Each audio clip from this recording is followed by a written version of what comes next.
It's the Mixed Martial Arts Hour with The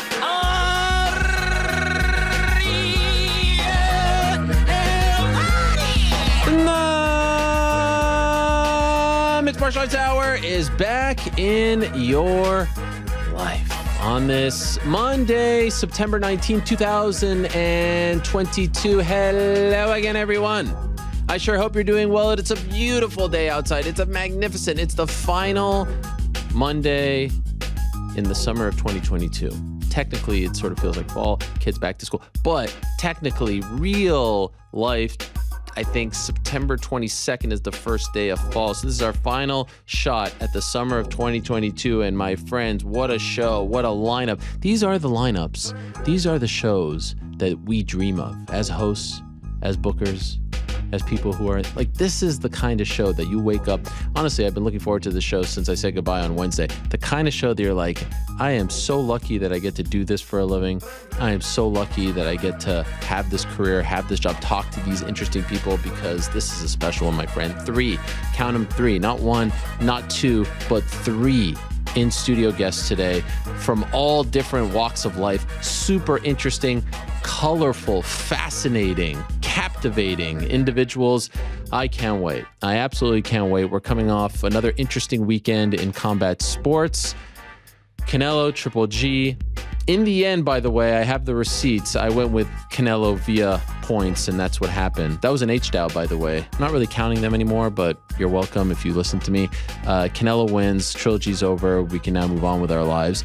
And what about the Apex? Historic stuff once again continues to happen there. Cory Sandhagen returns to the winner's circle with a big win over Song Yadong. A lot of cuts on Saturday. Joe Pyfer was being Joe Pyfer. It was an impressive performance for him. And there's a lot to talk about there. And we'll talk about it throughout the show. I also want to talk about some big news that broke on Sunday. Before we get to that, as always, we are presented by our good friends over at DraftKings Sportsbook. Please do download the DraftKings Sportsbook app today, right now. Big Monday night game happening tonight at Orchard Park. Bills-Titans. Download the DraftKings Sportsbook app today. And please use the code THEMMAHour for a special offer when you sign up. The MMA Hour, the MMA Hour. That's the code. Use that code, the MMA Hour, for a special offer when you sign up. Please support them because they support us. Now, here's what's going on today, my friends. Back end of the show, we're going to check in with the boys, Parlay Pals. Tough one for us. All good. No problem. We'll be back. Don't worry about it. Also check in with GC. I think it was a tough one for him. We'll check in. We'll get the lowdown. Prior to that, Joe Pyfer is going to be Joe Pyfer. You can't say his name without saying be Joe Pyfer at this point. He's going to join us, had a massive win. What a story. I mean, what an inspiration this guy is. And obviously a big fan of the people, but Dana White loves him as well. Dana White seems to have taken a huge liking to Joe Pyfer, so we'll talk to him about his big win on Saturday. Trains with the likes of Daniel Gracie, Sean Brady. You know the story. Cory Sandhagen won in the main event. We'll talk to him about his big win over Song Yadong. Where does he now fit in the bantamweight division, in the rankings, in the Grand Prix, the third leg now complete? Stay tuned for that. Prior to that, Paulo Costa will be joining us in studio. Borrachinha himself in studio. I can't wait for that. That is going to be great. His third visit, I think, in consecutive weeks, right? The first 2 via Zoom, now in studio. We're approaching Dan Hooker territory here. Is it 3 in a row? I think it might be 3 in a row. Anyway, Paulo Costa in studio. Prior to that, Action Bronson. Bam Bam Baklava himself, Action Bronsolino. Chef, rapper, author, host, Renaissance man, entrepreneur, now professional wrestler, going to make his pro wrestling debut this Wednesday at Arthur Ashe Stadium in Queens, Flushing Meadows. Massive event, AEW Grand Slam. Him and Hook, the son of Taz, going up against 2.0. Some, jabroni Canadians. Very cool stuff. I can't wait. Action Bronson in studio, going to join us at around 2 o'clock. In a matter of seconds, we're going to be joined by one of the biggest stars in pro wrestling. I just want to also mention Jose Aldo retiring yesterday. We're going to talk more about his legacy, his career, everything that he accomplished in his unbelievable run in WC and UFC. And I said yesterday via Twitter To me, Jose Aldo's greatest legacy isn't the knockouts. It's not the wins. It's not the headliners. None of that stuff, the highlights. It's that he didn't allow the 2015 loss to Conor McGregor define him. And some people got it, some didn't. I didn't think that it should define him. I didn't think that it was fair to allow that to define him. What I was saying was he didn't allow that to define him, because a lot of people would crumble after a moment like that, would let that swallow him up and define the rest of his career. He wouldn't be able to return. Not only did he return, he fought for the belt multiple times. He had a successful run at 35, fought for that belt as well. He could have stopped right there. He could have been an afterthought as of 2016. 7 years later, he's fighting in potential number one contender fight. That, to me, is his greatest legacy. The fact that he was able to build himself back up in not only one, but two weight classes. Tip our caps to Jose Aldo, one of the greatest ever, greatest featherweight champ of all time, at least as of now, in my opinion, and one of the greatest fighters, period. Top 10, if you ask me, in UFC history. What a career. What a run. Can't wait to talk more about him. Would love to have him on the show. Tough one to have on. Also, just had another kid, his third. Mazel tov to the Aldo family. Now, we kick off today's show with a very, very exciting first guest. In studio, we have one of the biggest names in professional wrestling today. In studio, we have one of the most talked about names in professional wrestling today. And in studio, we also have one of the best wrestlers in the world today. And not just, from a technical standpoint, but the complete package. And I've done one interview with this young man before, just 26 years young. And I think some people saw it, and I think some people spoke about it afterwards. And now this is round two, and it comes at a very interesting time in not only his career, but in the business. And so without further ado, can we say hello to the one and only, the often imitated, the never duplicated, Maxwell Jacob. This place is a shithole. Jesus Friedman. Christ. Hello, my friend. Oh, it's a mess under this desk. Is that a McDonald's bag? Hi. First How time you, we let's. This is. No? This works. Maybe this. Boom. There we go. There he is. So Wow. what's going on, big man? This is great. I mean, I'm sitting back there. Yes. I felt like I was back there for 6 hours. You were very early. Thank you for coming so early. Okay. Mensch move on your part. I'm the mensch of the cinch, pal. You are the It's what I do. Shout out It's to what I Bronson. do. Yes. Now here we go. You ready? Give me Yes. some of that classic Ariel Helwani gotcha journalism. This isn't gotcha. Let's do this. Before we start, Yes? do you want to call PR just to make sure that There's this is no okay? need. Okay. I run the show now. Okay, I just want to make sure because I That's saw a how lot. it works over there. Do you want to call Tony? Nope, no need. Get his- No need. Tony Khan knows exactly where his bread buttered. Okay. And trust me, everybody in professional wrestling knows exactly where their bread is buttered. It's with MJF. 'Cause Welcome. That's what I do. I'm a draw. Thank you. First time in person. Yeah. 2 Jews. Yeah. The week of Rosh Hashanah. Rosh Hashanah's coming Big up, deal. baby. Happy Big New deal. Year Thank to you. you and your Thank you. family. Happy New Year to you. Mazel tov. Look how salty the earth this guy is. Yeah. Yeah. Engagement. Yeah. You're really trying to butter me up, aren't you? You don't want to catch the wrath, huh? I get it. I get Work or shoot?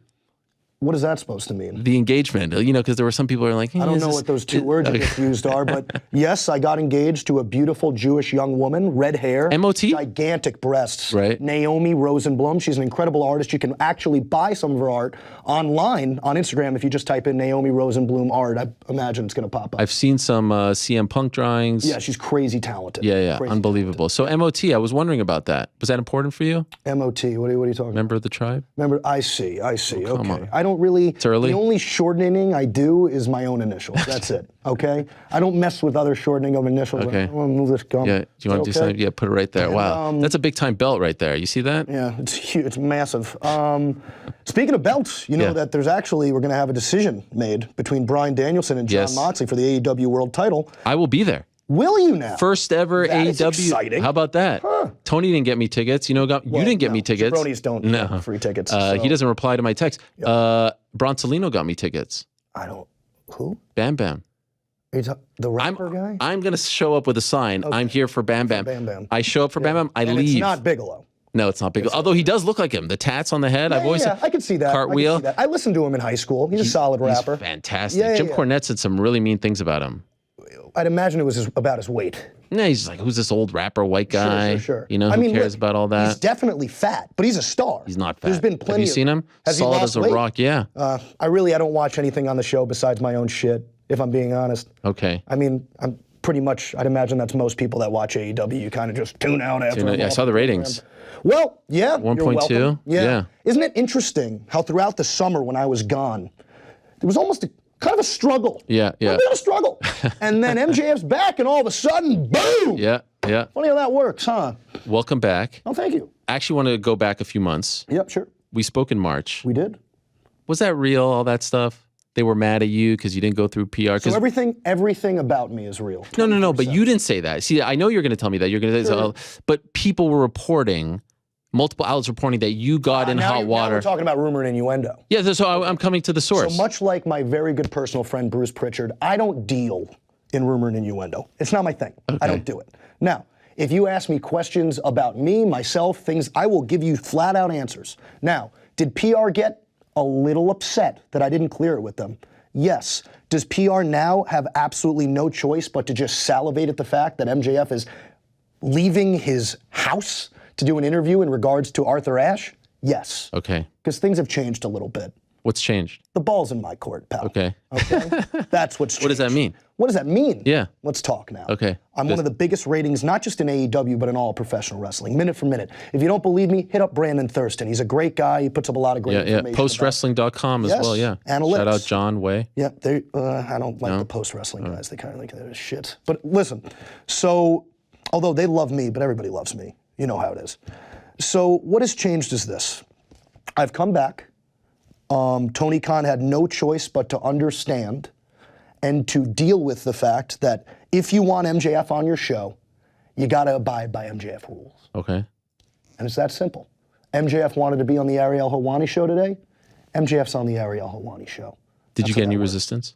What's that? Any resistance? No. Okay. They're terrified of me. I'm a nervous, anxious Jew. Yeah, Ariel Helwani. I understand. So I got worried when I saw that. I was like, I don't want to get you in trouble. You got nothing to worry. All right. I do what I want to do when I want to do it. Okay, good. Because they really want to keep me around.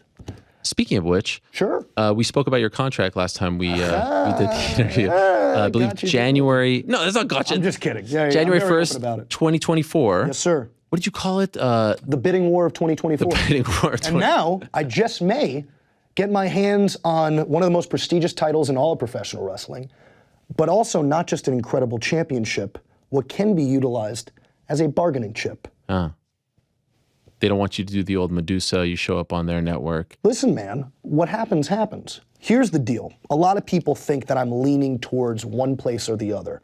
Here's what I'm leaning towards. Money. That's all I care about. That's what I live for. That's what I live and die by, is that little green, right? So I go where the money's at. Whoever's going to offer me the most amount of money is where I'm going to go. That could be anywhere. Hell, if there's some financial backer out there that wants to start his own wrestling company and use me as the figurehead, that's where I'll go. It's that simple. That's all I care about is money. I was just curious, when you came back, did you come back with a new deal? I most certainly did with no contract extension, because once again, love Tony Khan to death. You're my BFF, but kind of got the man by the balls. Okay. Because I'm a draw. Okay. And I'm only 26. It's unbelievable. Yeah. You're the hottest thing in pro wrestling. Easily. The ratings would back it up. Soaring. We spoke in March, then you had the match in May in Las Vegas, and then you disappeared afterwards. I did for quite some time. There was all this talk about a plane ticket, a this, a that. What was going on over there? Again, we're referring to rumor and innuendo. Well, I'm coming to the source as opposed to putting out information I'm not sure about. I want to know, true or false. Was there a plane ticket? Were you on a flight? Maybe? I cannot confirm or deny there being a plane ticket. What I will say is this. I'm a businessman. I do what I have to do in order to ensure that what I need gets done. It got done. I'm back. I'm making a stupid, absurd amount of money now. And I didn't have to sign a contract extension. Wow. Yeah. Where did you go when you disappeared? Because like when you disappeared, you disappeared. So now I'll be completely honest. Okay. Wait, you weren't being honest before? It is what it is. Okay. It's off the earth. Here's the deal. I'm honest galore. I'm honest 24/7. Here's the deal. When I went home, I made it very clear to Tony Khan. I said, pay up or daddy doesn't show up. Fact. So I took my now beautiful fiance with me to Greece for 2 weeks. We went to Mykonos, Santorini, Athens, and then on the last 3 days of the trip, we went to Venice in Italy. Okay, beautiful. I then went home, and I stayed home. I did not leave my home because I did not one single solitary wrestling fan to see me out in the wild. Do you know why? No. Because they don't deserve to see me unless I'm getting paid to be seen. And that's why the greatest trick the devil ever pulled was convincing the world he doesn't exist, which is exactly what I did for 3 straight months. I take what I do very seriously. If you want to see a star, pay to see that star. So I stayed in my home. I went to a gym inside of my home. I did not leave my home. The only time I left that home was for those 2 weeks because I was committed to making sure that if any wrestling fan wanted to get a taste of MJF, MJF needed to get that money. And he did. You did? I did. Now, what does that mean? Like you got a bump up until January 1st, 2024? Stupid bump in pay. Okay. Stupid. And then still, yes, January 2024. That's unheard of. Like they gave you a pay raise. So if you watch the NFL, I do believe there was a guy that was in a very similar situation. He felt that he deserved more money. Yeah. They gave him more money without a contract extension. I'm blanking on his name right now, but it actually happened fairly recently. Okay. Yeah. All right. And did they want to sign you to an extension? Like, was that discussed? Who wouldn't want to sign me to an extension? If it was up to Tony Khan, I'd be signed till 2060. So why didn't you do it?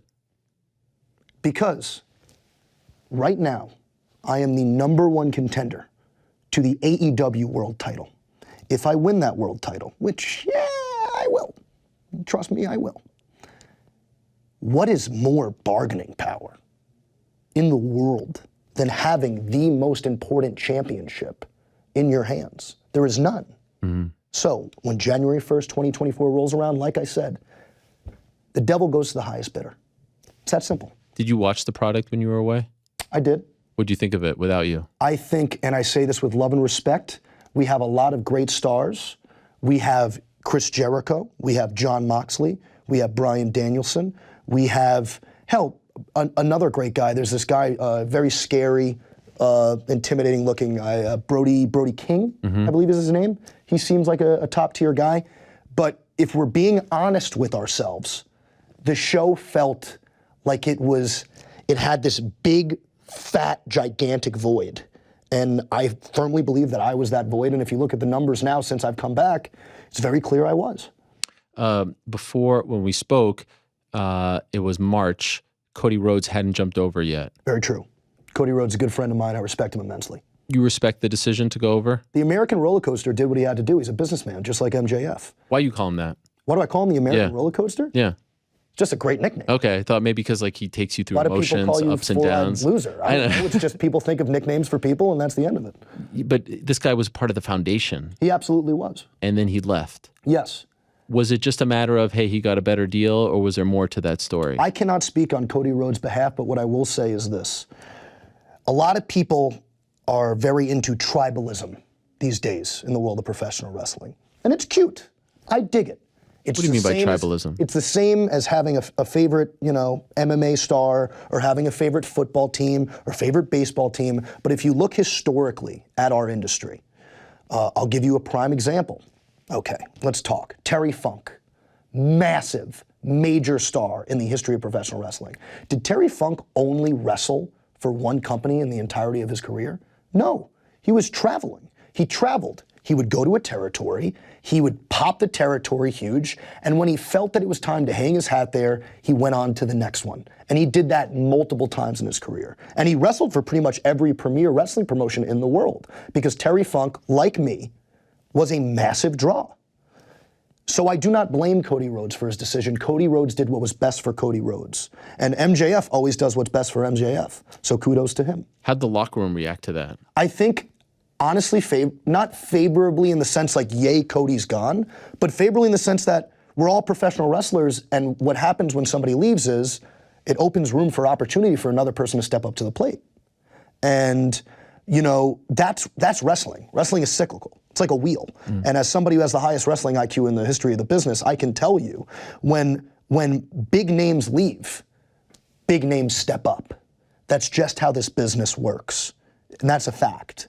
So, I think people who were friends with Cody were sad to see him go on a personal level, but this is a very competitive sport. People want that spotlight, and people stepped up to the plate.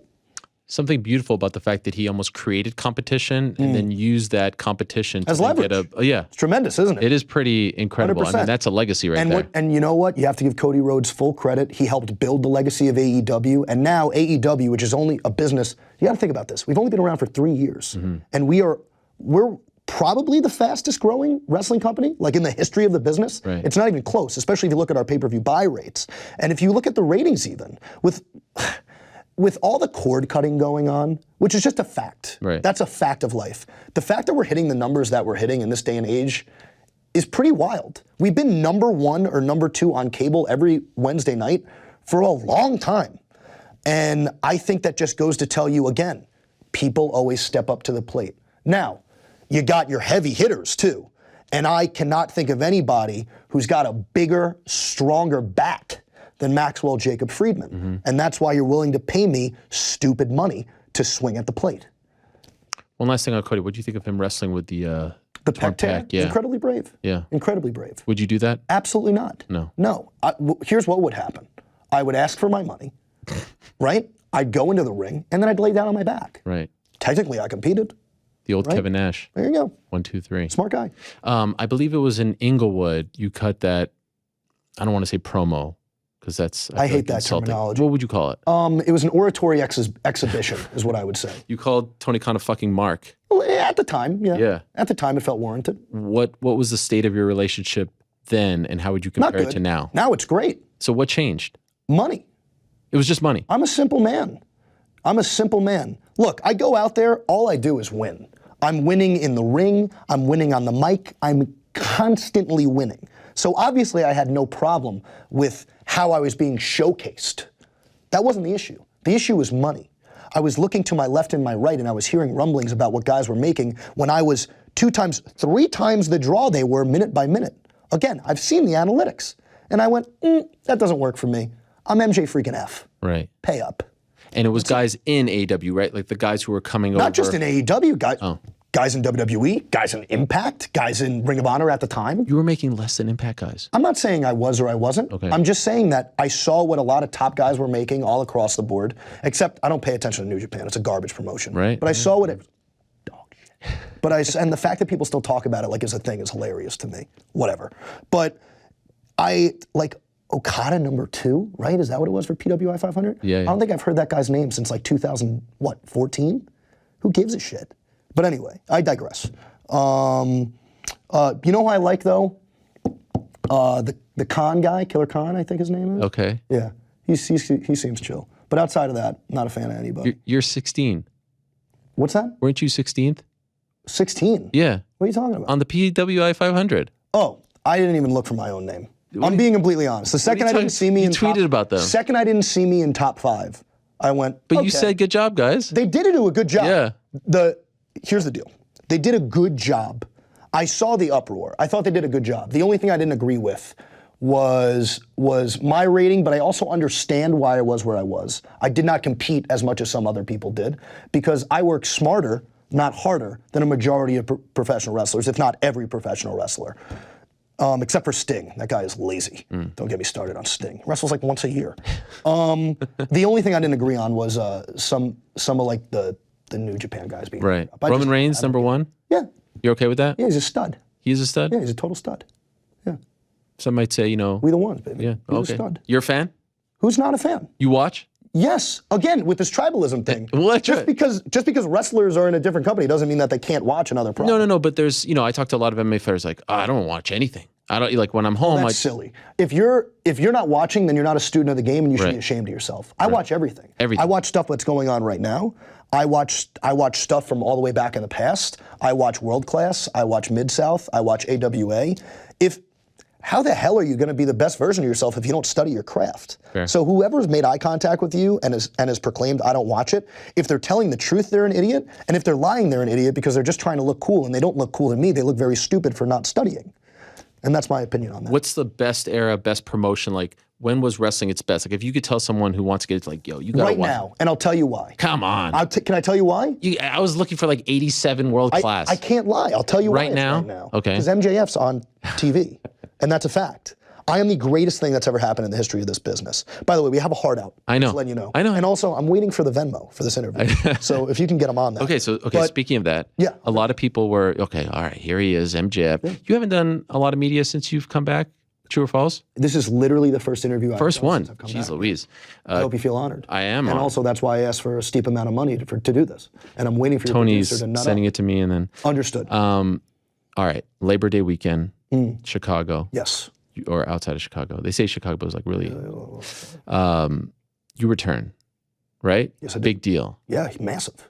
Big pop. My ears were bleeding. Yeah. Yeah. Did you expect that pop? Of course I did. I'm a god to these people. But you're supposed to be They're basically, if I'm the devil, these people are devil worshippers. right. That's what it is. But you were in punk territory. Doesn't matter what territory I go Okay. to. They're gonna So you be weren't cheering my surprised by it, name. Not in the least. annoyed by it? No. No? People are going to react to me the way they want to react to me because I'm a star. Right. I see women faint when I come out and my music hits. Dude, I see it. I see it. I see women faint. I see men strangely reaching into their pockets of their jeans. It's a little uncomfortable, but people can't get enough of MJF, man. It's a fact of life. I'm a star. I get a star reaction. Big deal. Internet's buzzing. Oh, yeah. The buzz lasts 25 minutes. Sure. What happened at the press conference? What can you tell us about it? I cannot comment on the press conference. All I can say is this. I don't deal in rumor and innuendo. Okay. And just curious, why can't you comment on it? I don't want to. Okay, well, that's a good answer. Because here's the facts. Yeah, and of course, for those that don't know, we're talking about the CM Punk press conference. press Tony's sitting by his side, Yes, 100%. talking about Colt Cabana, all this stuff, There was bank a lot accounts. of things. There was a lot of things said. Yeah, It doesn't apply to me. It doesn't concern me. And again, I'll tell you why, and I'm going to use numbers, because numbers don't lie. Numbers are facts, and facts don't care about your feelings. When MJF goes out there, I pop a huge number. We just killed it in the ratings, second week in a row. And again, if people leave, come, go, stay, people are going to step up to the plate. We've got massive stars in our company. So I am not concerned in the least. I'm not going to comment on what was said because it doesn't apply to me. Sure, that's but fair. what I will say is our company is, I mean, again, numbers don't lie. Our company is great right now. We're about to have an incredible show at Arthur Ashe. Massive, mage, if you will. Mage show at Arthur Ashe. We're going to have a huge Dynamite. We're going to have a huge Rampage. A new AEW World Champion is going to be crowned, and your boy MJF's going to be waiting in the wings. Do I cash in that chip? Do I not cash in that chip? Who's to say? There's a lot of interesting stuff going on right now with a lot of massive stars in our company. I appreciate and So I respect choose to the fact. focus on that. Totally. Can I just ask, did you feel like it took away from your moment? Did you hear the reaction the following Dynamite?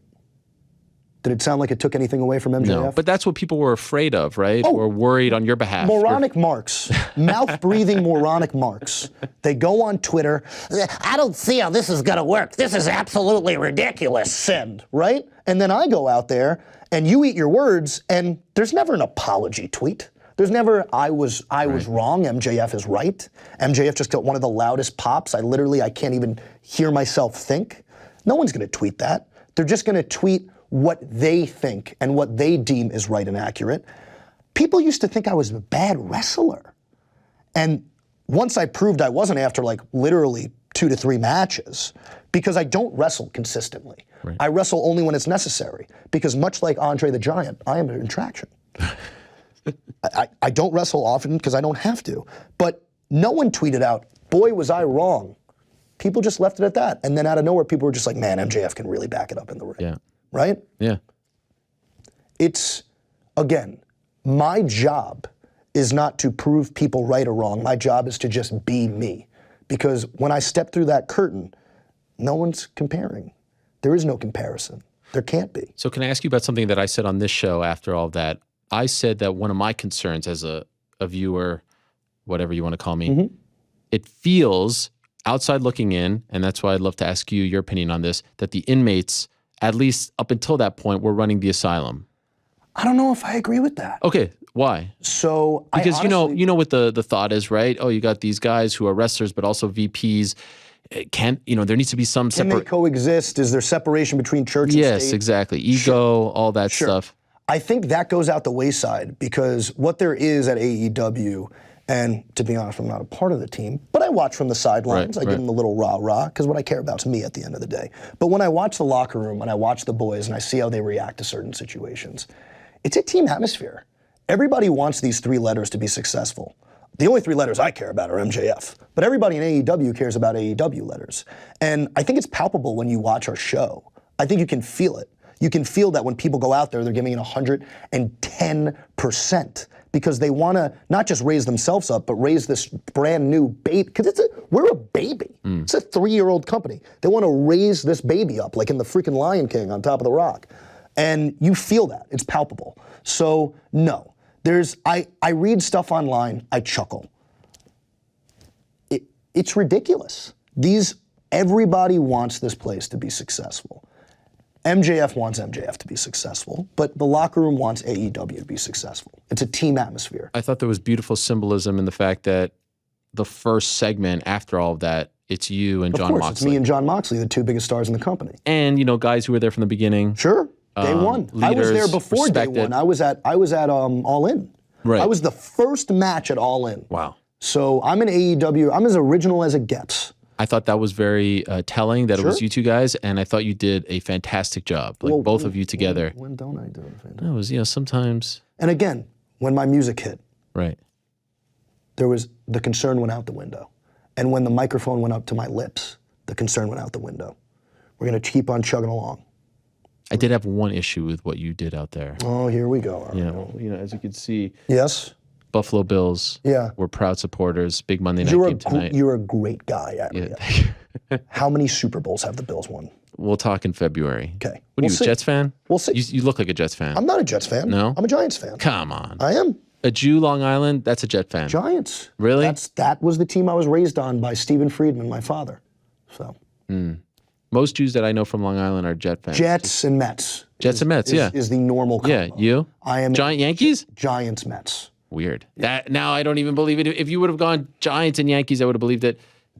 Giants and Mets. Yeah, and I'll be honest with you, I don't really watch. No, I don't really watch. But you're a football guy. I played football. I was very good at it. I had numerous Division I scholarships. Ended up going to a school, left to pursue professional wrestling. I watch professional wrestling all day long. Right. I'm a fiend for it. I'm a prodigy, so I'm literally like a sponge absorbing this while I'm watching it. There's nothing for me to really utilize when I watch other pro sports, so it's of no use to me. Just curious, just going back, if you can comment, did you see the brawl or no? The alleged brawl? No, I do not deal in rumor and innuendo. Okay. No comment. Okay, fair enough. Yep. And could I just ask, what was the morale like before and now? Do you sense a difference? Like I said, right now it feels like a team atmosphere. Was it not before? Still did. Did? Yeah, I think there was. Again, I don't deal in rumor and innuendo. Right. But let's talk high school, right? We're in the cafeteria. 2 kids have a disagreement at the other table. Does everyone go, ugh, I can't finish my meal now. Right. It's over. No. We eat it. And we're like, oh, okay. Move on. And we move on. Okay. Does AEW need CM Punk? No comment. No comment. No Okay. comment. All right, fair enough. What I will say is me and CM Punk had the greatest feud in the history of the company. Agreed. And I do honestly think it will go down as one of the greatest feuds of all time. Yeah. Why aren't you in the tournament that culminates? Again, dude, work smarter, not harder. I got the chip, baby. Cash that bad boy in whenever I damn well please. Can you cash it in on Wednesday if you want? What's that? Can you cash it in on Wednesday? Like, could you say after their match, hey, I want to do this match right now? Is that part of the stip? Like Money in the Bank? I got the briefcase right there. Maybe. Where's What the a photo briefcase op that would be, huh? That is a beautiful briefcase. That is a nice It briefcase. truly is. Yeah. Yeah. I noticed on television, I think it was last week, you mentioned Nick Khan, my good friend, Uncle Nick. Jolly old Saint Nick. Yeah. Great guy. You mentioned these guys, and this is, I think, what people love about you. People don't usually blur those lines. I shoot from the hip. Right. I tell the God's honest truth at all times. That's why people love me. I'm an honest man. Everybody can relate to an honest man. I know you've met Triple H, right? I don't believe I have. Never met him? Never met him. Spoke to him? Never. Really? Nope. Big fan. Big fan? Yeah. Spoke to Nick? Ever met Nick? Okay. Bruce? Bruce Pritchard, I've spoke to multiple times when we were in MLW. Right. Yeah. And when you tried out? What's that? When you tried out, when you had the, the video where you did the The Tough Enough? Is that what you're referring to? Yeah. Didn't meet Bruce through there. No? It's just we met in MLW. We've stayed in contact ever since. Bruce is a great guy. Right. Bruce, I love you. Bruce is a great guy, brother love. Yeah, I mean, there's a lot. Again, it's a business at the end of the day, but also you make friends along the way. Sure. You know, Jim Cornette was there in MLW. You know, and I learned a lot from him in that short stint where I got to talk to him. Conan was over there in MLW. I learned a lot from, you know, it's really funny. Not enough people talk about Major League Wrestling, MLW. I feel it's honestly a great breeding ground for young up-and-coming talent. And at the time when I was there were so many people coming in and out. Yes, they were coming in and out fairly quickly. But if you were a student of the game like I was, you chewed their ear off and you made sure you learned something while they were there.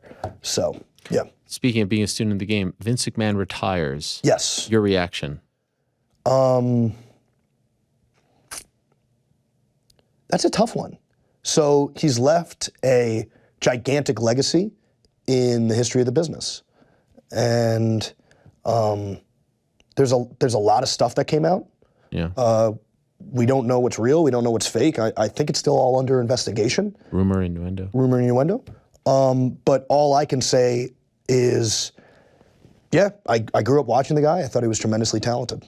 Would you agree with the statement that their product is infinitely better since his departure?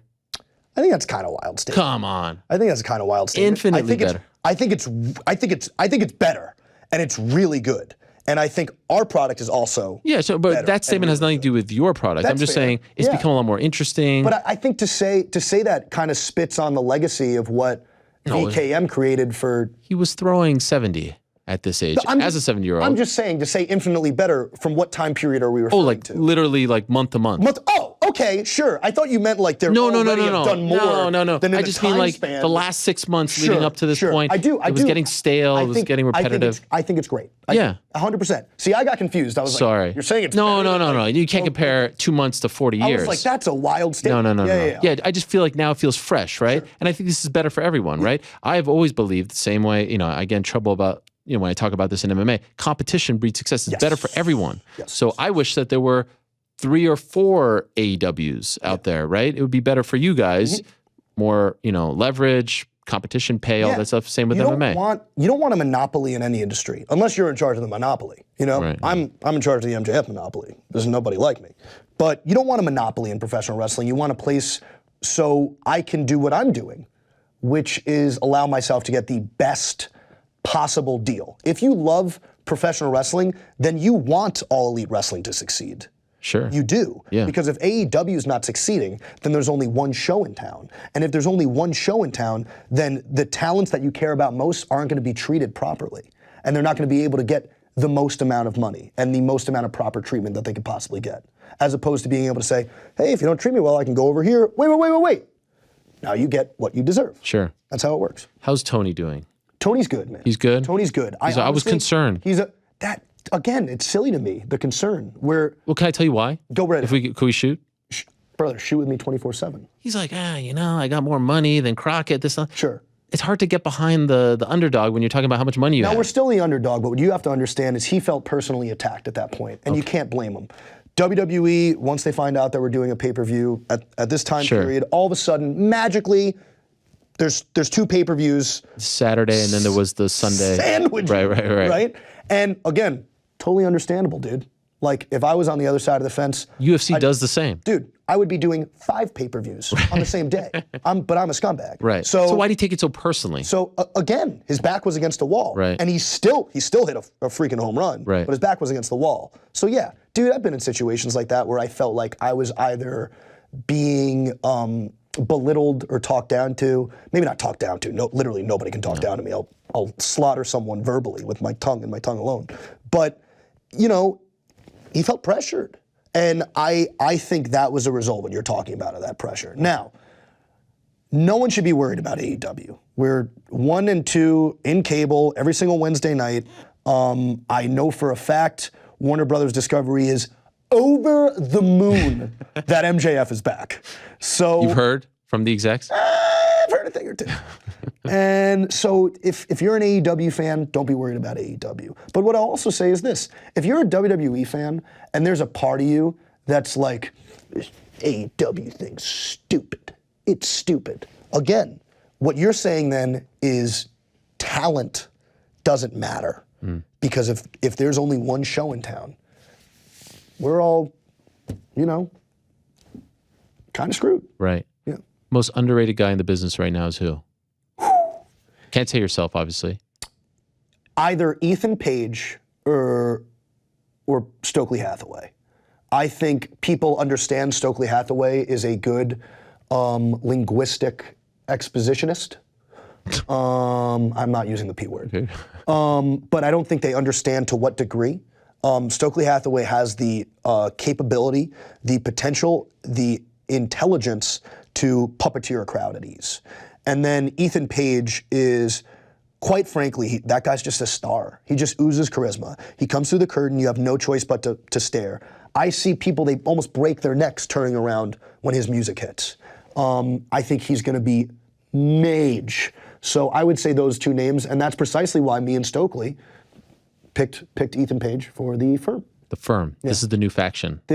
Now again, it's a stable on retainer. Okay. Okay? I don't appreciate that.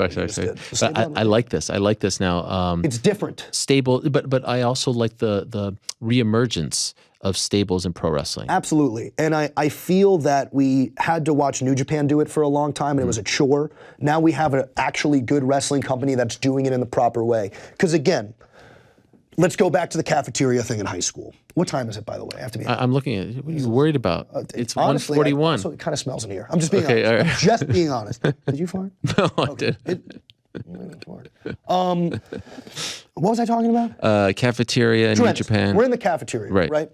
Let's say I have my table, there's another table of friends, there's another table of friends, there's another table of friends. And there's one guy at a table and he's sitting all alone. If there was a gigantic food fight, who is the most exposed person in the cafeteria? I don't know. The guy's sitting alone. He's got no help. Right. He's got his one little whittle arm. You just throw, everybody be murdering that guy. Right. Glomming him. He's got no protection. He's got no friends. He's alone. In the world of professional wrestling, you need protection and you need friends. Especially, it'd be different if none of us were in a group and we were all just on our own, fine. But that's not how this world works, So you need to be able to protect yourself at all times. When you talk about the kid alone in the cafeteria, are you speaking from experience or?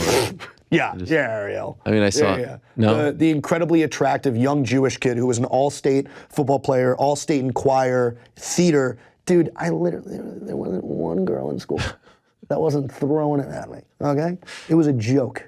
If they're Ask around in Plainview if you don't fair believe. enough. They're the most underrated. Who's most overrated right now? That's a great question.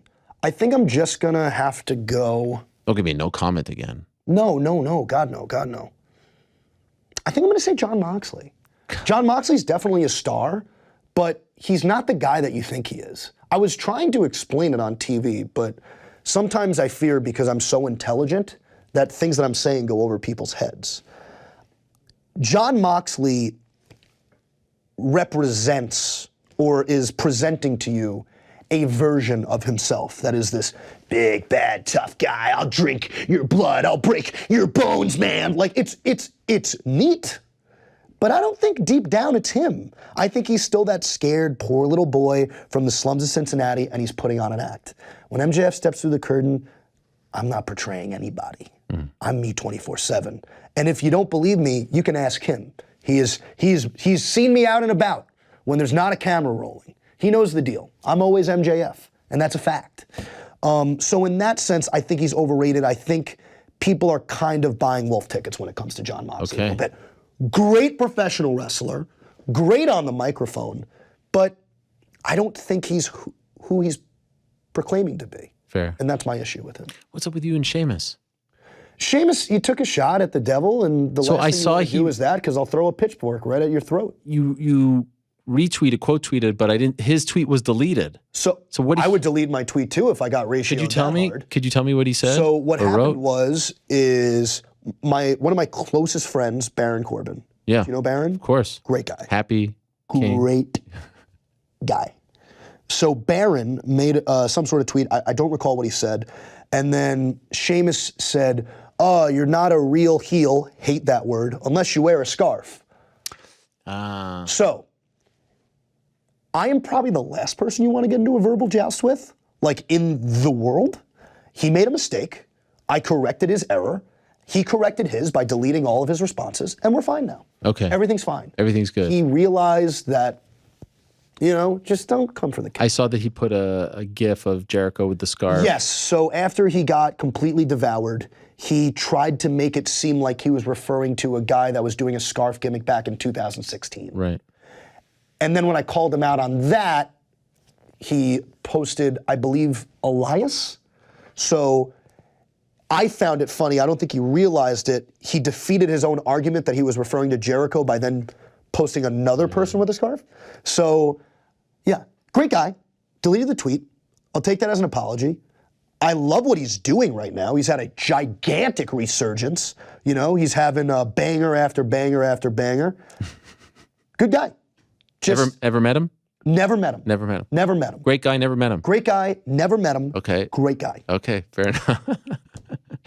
Just a few more minutes here with MJF. You have a couple other interviews to do? Yeah, I'm going to Barstool. They're a big deal. If I'm being blunt, I mean, I'd no one imagine will there's watch going to be more that. viewership on that than here. But it's what we do in our religion is we do mitzvahs. That's right. And I cannot think of a bigger mitzvah than showing up here On Rosh Hashanah week? Yeah, on Rosh Hashanah. Will you celebrate? Of course. Okay. I don't know how observant you are. Yeah, no. You go to synagogue? I celebrate the high holidays. So I have not gone to temple in quite some time. Okay. But I celebrate the high holidays. Fair enough. Can I ask, because this is the interesting stuff for me, we've never quite seen something like this. Like my contract with ESPN was up in 2021. Yep. Yes, it's 22. A year out, that's when you start looking around, right? You start seeing, right? You start putting out feelers. See what's going on, see what top guys in your industry are making. Sure. Yep. So we're approaching that year, right? Sure. Less than 3 months from the year, October, November, December. So three and change. When do you think you'll start looking around? Who's to say I haven't already? Okay. Have you? Who's to say I haven't already? Well, I'm asking. But who's to say? I don't know. Okay. say? When do you think it starts getting really interesting? I think it's already interesting because it involves me. And I think if you look at AEW, I think a prime example, if you don't believe me when I say AEW's lost without me, is, again, this last 3 months. Right. And I'm not saying the show wasn't still solid. It was. But it just felt like it was missing something. Yeah. And we all know it was me. Is there a part of you that you seem like a loyal guy, right? And so I feel like, so I feel like, there's a part of you that's like, you know what? These guys took a chance on me. Sure. When no one else was. Sure. I should stick around. Sure. No? I like money. Okay. Yeah. So you feel like at this point, like, could you say? Do I feel like I am easily? Yeah, I'm like the most important person in the company, and I don't think that's an outlandish thing to say. I honestly I'm don't. already a top name.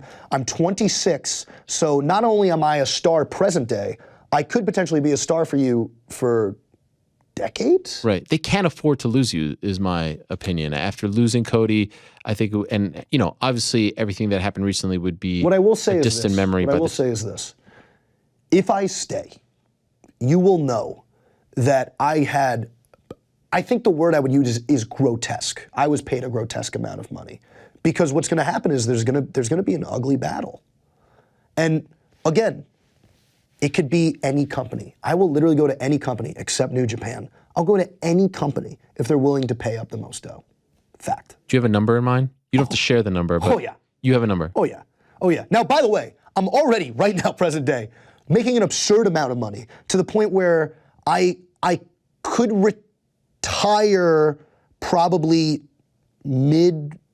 early 30s. Okay. But I want to make, and not that I have any interest in doing that, but I want to make enough money where it's like not just generational wealth, like what's bigger than generational? I want to make enough money so that my great-great-great-grandkids, when it's time to leave Earth because of all the pollution that's gone on, and there's a rocket ship that can only take a certain amount of the hyper-elite to Mars, where they have created a civilization because they've terraformed Mars. Good job, Tesla. Like, I want them to be able to be like, oh, we're first class on this rocket. That's what I want. Well, now that you're going to have a family, This is big. Probably change your line Pretty of big. thinking. I'm probably gonna have a couple Rugrats coming. Yeah? You got 3 kids, right? I got 3 kids. They're expensive. They're expensive. Kids are especially expensive. they go to Jewish school. Especially Jewish kids, yeah, because you got to send them to 2 different schools. No, we go to one. Oh, you just go to one. Yeah. See, I did the 2. I did the 2 gimmick. I did normal public school, and then I went to the Sunday school or whatever. Yes. Which is why I'm twice as smart. Right. By the way, the ring. What is Dynamite that? Diamond Ring. Okay. You kidding me? I'm the 3-time Dynamite Diamond Ring champion. That is a nice ring, by the way. Of course it is. It's for the nicest winner around. I'm undefeated. Real diamonds? Hold it. So that is made by a guy named the Diamond Sheik. You can look him up on Instagram. It's beautiful. That is quoted at, are you ready for this? Yeah. $125,000. Really? Yes. Why on the pinky? I'm a sucker for pinky rings. Really? I really am. Yeah. I love You don't feel like the weight is just a little bit too much? No? Not when you have, kidding me, dude? Yeah. It's coming through the suit. I put on 20 pounds in the 3 months I was gone. You look. I saw the I picture. look freaking jacked. Yeah. I look nuts. Basically clean? Clean? What does that mean, clean? Oh, that's a Chael Sonnen line. Oh, I don't get it. Oh, you're asking me if I take steroids? I was saying, yeah, Chael likes You to say think a nice young Jewish boy from Plainview, Long Island, New York? Let's get real here. he likes to say he's basically clean. So he's saying he takes a small amount of steroids. Well, yeah. Understood. Well, I'm trying to remember Chael Sonnen. His face is in my head. You don't know Chael Sonnen? So I don't really. You don't watch? I don't watch a lot of MMA. If it's on, I'll give it a shot. If I'm at like a bar with friends, and rarely does that happen. Right. Because I'm a pretty solitary guy. It's really just me, my cat Pyfer, and my fiance for the most part. Right. But yeah, like if it's on, I'll watch it. Even the big ones, Nate Diaz. I Doesn't love interest you? Nate Diaz. Yeah. I think he's a riot. Yeah. I like Nate Diaz. Conor McGregor's fallen off a little bit. I like Paddy the Baddy. Okay. I find him very entertaining. Right. I mean, those are like the handful of guys that I know very well. Daniel Cormier, I remember him. My guy. I thought he was really cool. I thought it was shitty that he didn't end up getting to, unless the fight got paid off and I didn't know about it, but I remember he was supposed to fight John Jones. Yeah, they ended up fighting later. They did. Yeah. He got knocked out. He got knocked out. Yeah. John Jones is crazy talented. Is he still fighting? Well, it's a bit of a complicated situation. Is he kind of clean? Or not clean? Well, that's also complicated. See? He hasn't fought in 2.5 years, but he says he's coming back as a heavyweight. And he was a light heavyweight before. He was a light heavyweight, 205. Okay. He's coming back, 265 would be. Well, if he can keep his agility and speed, Yeah. I mean, I think he's going to be pretty dangerous in that division, just because guys in that division obviously are a little bit slower. I can see him being a huge threat. People get so mad at me when I talk pro wrestling. I mean, I bet you the comments right now, wait, Well, I don't like MMA just because it's fixed and it's phony. But the reason that I love professional wrestling is because it's straightforward, to the point, real as it gets. But I say the roots of MMA are in pro. There is no MMA without pro wrestling. And Dana White's been quoted saying that. To a degree. I don't think he'll ever outright say it. Right. But I don't think there's a Dana White without professional wrestling. Absolutely not. Because there's no UFC. What he's done is he'll take these bland, boring fighters that have zero charisma, and he gives them reasons to dislike each other. He stirs the pot, and then these guys end up yelling at each other, and you go, "Oh, I gotta buy this fight!" Right? It's not that. Puts them different. in uniforms, though. Could you imagine you guys coming out in uniforms? What are uniforms? What are you talking about? They all have to wear the same thing. The gloves and the. No. The shorts, everything is the same. The T-shirt, the walkout. What are you talking about? Anderson Silva used to wear the little undies gimmick? Yeah. Is that not allowed anymore? Not allowed. No more undies. It's crazy.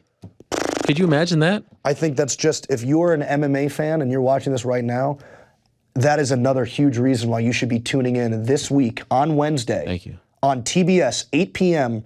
for AEW Dynamite Grand Slam, and then tuning in on Friday on TBS from 10 to 11 for AEW Rampage Grand Slam. Will you shout me out, like if I'm there, fist bump? Absolutely not. I will pretend you don't exist. And also, with love and respect, when my music hits, they're going to be chanting my name so loud. Right. If you think that anybody's going to be focusing on you when my music hits, you're out of your goddamn mind. I like the fact that when you're in New York, you're popular. I'm popular everywhere. I was popular in Chicago. Right. I think I'm just a big freaking deal. It's amazing what you're doing, because you're not a nice person. You say things to me. And people, it's amazing. What you're doing is really amazing. Like I know we're supposed to do the gimmick here where we're like insulting each other, but what you are doing is incredible. I'm too nice. I think you're too much of a mensch. You're a gentleman. Thank you. You really are. I appreciate But I have to be honest. This room, it smells. Why does it smell? It smells like dog shit. And You know I don't what I know do? if there's and also you got all this fast food under the desk. Yeah, I know. I'm sorry. You know what I do? I turn off the AC. I like it to be toasty in here. Okay, that's interesting. Coming up next, by the way. That's great when somebody's in a suit and a scarf. I'm sorry. Are you sweating right now? No. All right, so who's coming up? Action. Oh, the guy that's going to be on AEW Rampage Grand Slam on TNT from 10 to 11. Right. His match is on Friday. I believe so. Yeah. Unless it's been No. His match is on Friday. Yeah. And I mean, I cannot think of honestly a better ratings ploy. The guy's a massive star, and apparently he's lost weight. So have you talked to him backstage? Have you seen him? I don't know. I don't talk to rap. You like Hook? I like his gimmick. I mean, it's cool that he was trained at Creative Pro, which is my school. Okay. But outside of that, I mean, we don't talk. The hair? There's just something about him. He's just real arrogant son of a bitch. Yeah. I don't know. You like that Downhausen? Crazy talented though. Danhausen? All right, I'm leaving. MJF, you're the man. Thank you. That's it. All right. There he goes. Maxwell Jacob Friedman. We're doing this show again. All right. Fair enough. There he is. He just left. I guess he didn't like that one. God bless. One of the biggest stars in pro wrestling has come and gone. I don't know. Was that a bad question? Nah. Should I not have asked that? No, you're fine. Okay. Ask all the questions. What's he doing back there? He is yelling. Has he left? No. Get the lava mic off of me! Get it off! Get the lava mic off of me, fat boy! I gotta go! What have you done? Oh my God. All-time guess right there. Does it really smell in here, guys? Now I'm very I'm very self-conscious about this. I feel like I smell pretty good. Wow, that was fun. Has he left yet? I might get up the next guy. Okay. The next guy, you refer to Action Bronson as the next guy? Stop it. How dare you? I can't wait for this. I mean, this is one of the great days in MMA Hour history. We go from MJF to Action freaking Bronson. Wow. Who will be a part of AEW Dynamite and Rampage. I guess his match is airing on Rampage. Arthur Ashe Stadium this Wednesday. And I have no reason to plug it. They didn't hook us up with tickets, but you know who did?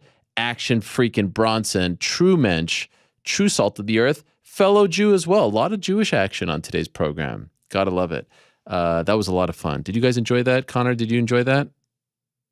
Connor's probably busy. Oh, that was fantastic. I'm an MJF fan now. How could you not? I know NewYorkRic back there has long been an MJF fan. Oh yeah, he was. I wonder if he snapped a selfie with him. No selfie, man. He was out. That was real. That wasn't. What do they call it? Kayfabe. Yeah. No, that was real. He was yelling at Frank pretty hard. Wow, Frank, you okay? Action Bronson had to break it up, man. Wow, I wish we had a roving camera back there to check it out. Frank, I hope you're all right. I can't wait to get Action in here. Let me know when he's ready. And then later... mic'd up right now. I think he's heading in. And then we go from Action to Paulo Costa to Cory Sandhagen to Joe Pyfer. I mean, what a day. And then we'll check in with the boys. That was something. A lot to get into.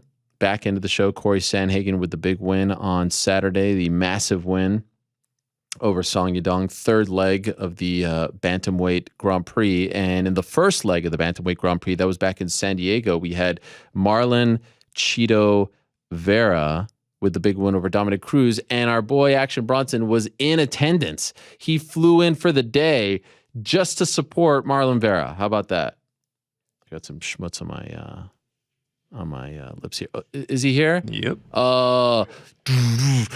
You don't even know me. Yeah. You don't even know. This is it. This we is the live, set. brother. Hold on.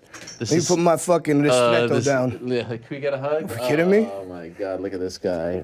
Oh, man. What a freaking hug. What a day. Good What to a see you, mountain of a man. man. Did you see MJF back there? I did.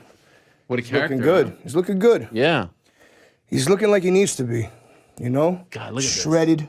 Shredded, yeah. What the fuck is that? Oh, pardon me. You can say whatever we have you a want. malfunction with the chair. I hate chairs. You don't like chairs? I like to stand usually. Okay. Do you want to stand right now? They didn't tell you that No. prior in my In the pre-interview? Yeah. no chairs. Is that true? No, I like chairs. Okay, all right. But I don't like those 3/4 ones, like those director chairs. No. That's weird shit to me. That's whack. I'm a little bit, I don't like to step up onto it. I get it. I like to plop down. It's weird shit. Thank you for coming. This is incredible.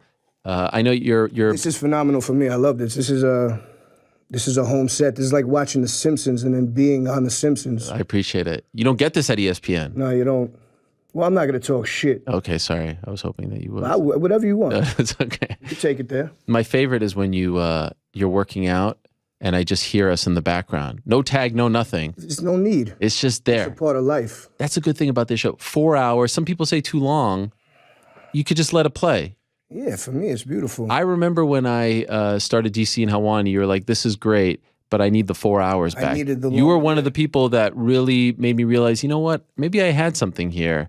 And I listened to sometimes you'll get negative comments and 9 of them are positive, but then there's the one that's negative and it sticks with you. I always listen to the Was it one. constructive? Was it No, like it's- at least comedic? I like when people diss me in a funny way that makes me laugh. When it's basic shit, it doesn't really move me. Other than that, bro, you don't really have to worry about any negative comments. You just do your thing in your world. I appreciate Fuck it. the haters. But yes, 4 hours. I come from a world of Francesa for 6 hours. That's right. You know what I mean? I'm in the Jeep Grand Cherokee 6 hours listening to this guy talk about fucking horses and shit, things I never, but I ended up enjoying it, you know? Right. So this is the same thing. You have amazing commentary. Thank you. I love the room. You have a good room here. They're talking sports. Yeah, exactly. Oh, that was legendary. The dog, man. The dog. He's killing it now. I love him. Yeah, with Stephen A. I love him, yeah. Well, I saw Stephen A. and I was on the plane. Who'd I see? Stephen A. and Michael Irving.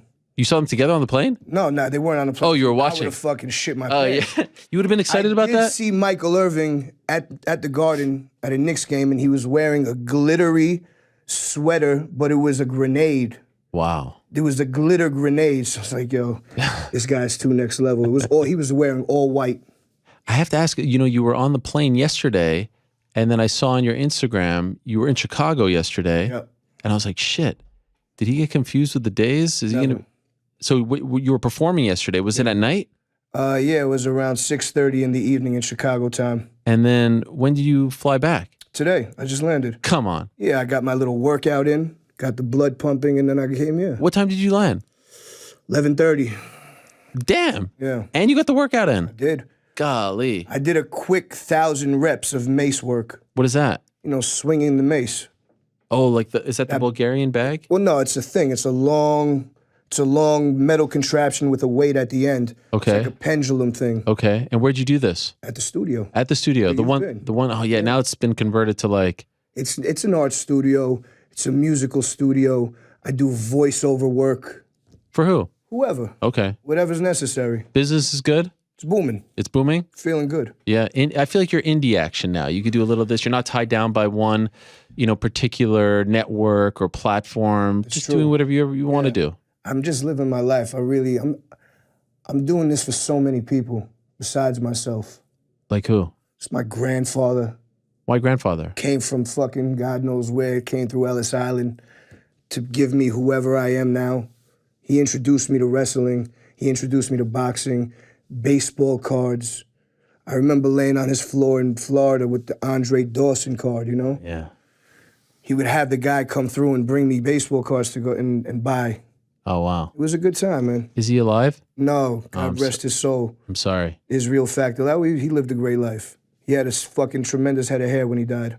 What do you think he would say about his grandson wrestling at Arthur Ashe? This is what I'm saying. I'm doing this for him. I'm doing this for all my friends, everybody we watch the pay-per-views with. John Paul Solano, who I haven't seen in 25 years. Ronnie Rango, you know what I mean? Michael Spears, Michael Opak. Perone, Shannon. These are people I'm doing this for. It's not just for me. Right. You used to have like pay-per-view parties, get-togethers. Yeah, of course. And neighborhood pay-per-view parties, doing moves on each other in junior high school in the hallway. It was a fucking scene. I've seen some people post recently, and you retweeted it, like you at, I think, the Elks Lodge, right? ECW. Absolutely. Crazy. How do people find that stuff? 12, 13, because it was all on the tapes, if you have the tapes. I know, but to find that it's you there in the front row, like you have to have a real Someone good... must have known me. Okay. They must have known it was me from back then. Damn. Yeah. When you see that, what do you think? I remember those days. It was amazing. That feeling, 12, 13 years old and drinking a fucking beer at the Elks Lodge, watching crazy wrestling, beating, just experiencing this next level underworld for the first time. Yeah. You were drinking beer at 12? Oh, I had one. Of Okay. course. We went in Rome, went in Right, Queens. that's true. Yeah. Elks Lodge.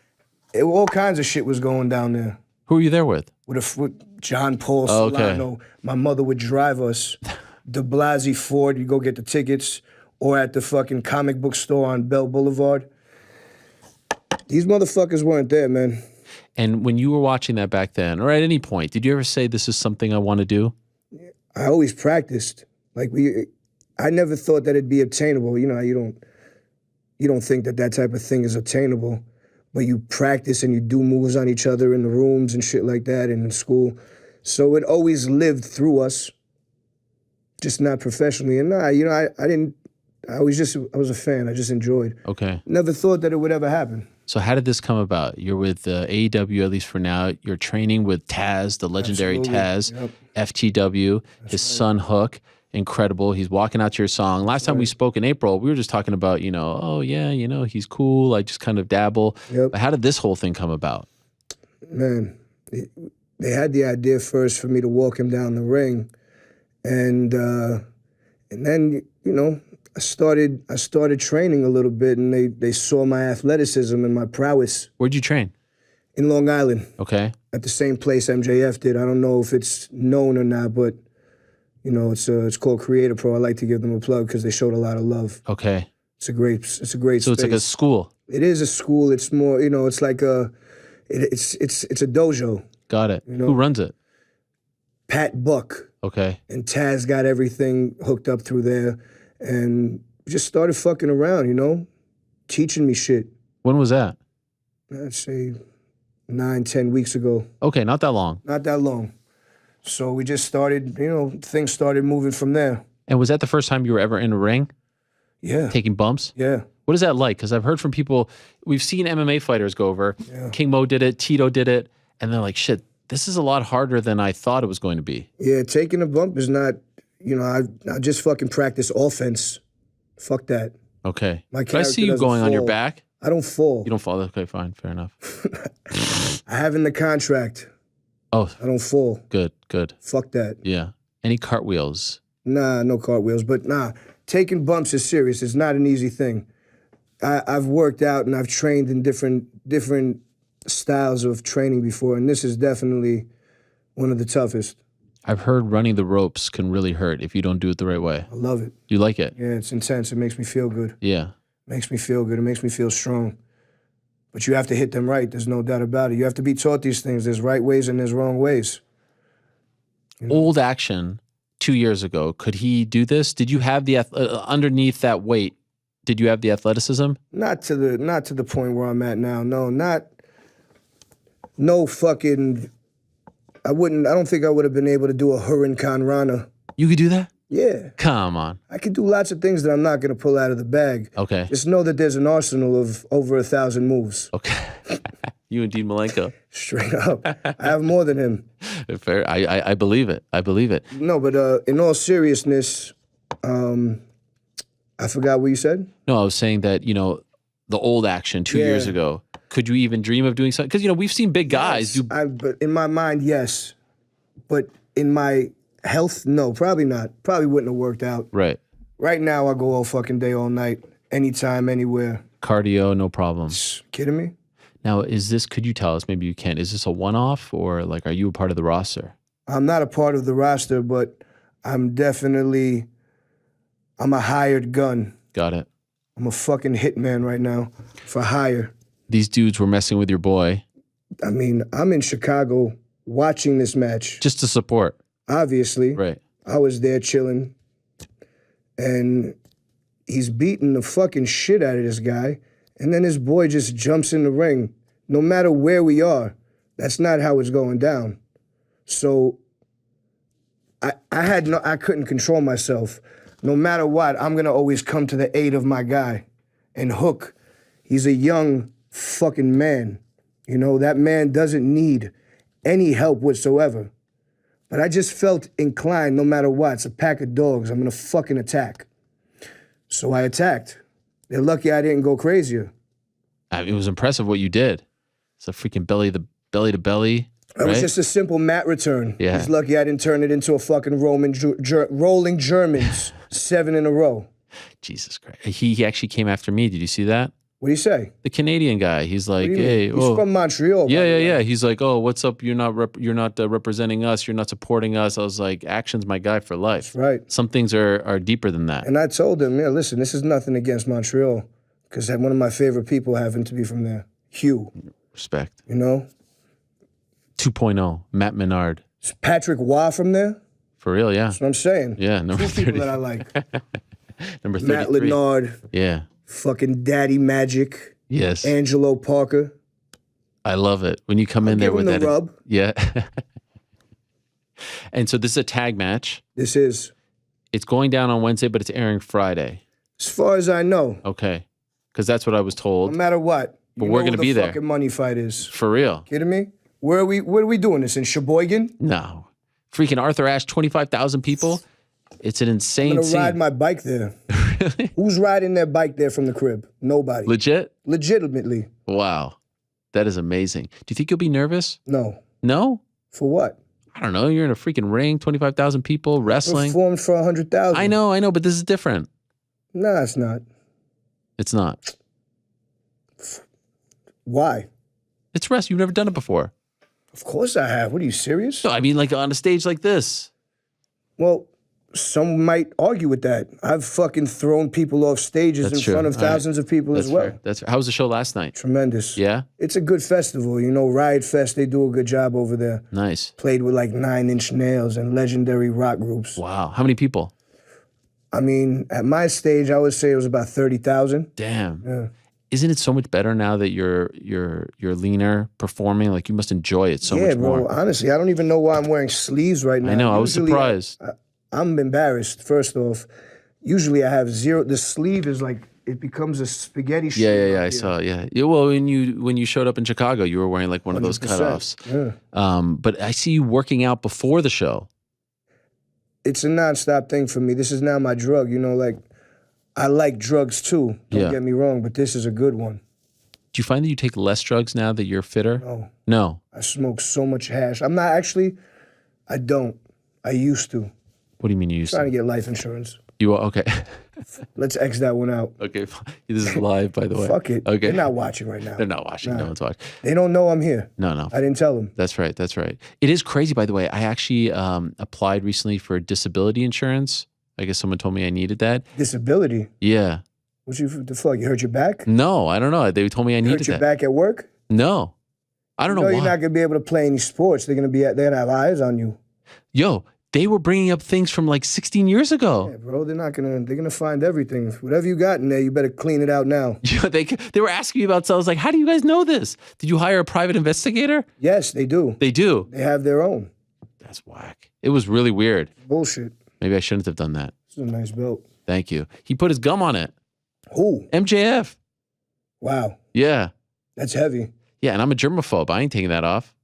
It's gonna have to stay there now. It's going to stay there. I'm going to ask one of the guys in the shit. back. You see GC back there? He's a big fan. Of course, I seen GC. Yeah. I'm a big fan. Legend. I'm a big fan of NewYorkRic, GC, everybody. You saw NewYorkRic? I saw Frank. I didn't catch the other 2 humans in there, but I love them too. Yeah. Mysterious Frank. GC, best shoe game in the biz. I mean, you know what goes on with the Chelsea boot. Yeah, he's I couldn't believe it when I saw the Chelsea boot. Yeah. With the drink in hand. It's heavy duty shit. do you ever take his betting advice? Are you a bettor? I'm not a bettor, but I always watch it because I'm interested in that type of thing. You don't do any of the DraftKings, any of that stuff? They don't pay me, man. Yeah, okay. If they paid me, I'd say some shit. But No, but not pay, but like just to, some people like to do it. I'm not into that. No, you don't need it. It's like playing bingo. Right. I don't fucking like bingo. Right. Okay. Boring. Right. I like watching the fights though, like the other night. Okay, like, can we talk about that? Can we? Let's just talk about one thing. Well, there's several things. There's several things. What do you think I'm going to bring up? Well, because you said the other night, so are you talking Saturday? Saturday night. The cuts? Not just the cuts, the unbelievable toughness Oh, yeah. of fucking RoboCop. Dude, that guy. His freaking nose was falling off his Within face. the first 10 seconds, Chidi hit him with a knee from fucking hell. Yeah. On the come-in. You know what I'm saying? Like, he was going for the takedown, hit him with the knee right in between the eyes and showed the artery for the rest of the fight and still managed to fucking knock him out. I thought they were going to stop it. him. Yeah. He couldn't have gone anymore. He was just done. First going to second, I thought the doctor would stop it. That was you see that cut? That doctor is a fucking G. Yeah. He was like, meh. Yeah, no problem, Let him no go. problem. Actually, I think that his decision to not stop the co-main led to them not stopping the Song Yadong fight. Because they couldn't, right? They couldn't justify it. They couldn't, but Songs, I don't know if that was as bad. It was gnarly, but that fucking... Yeah.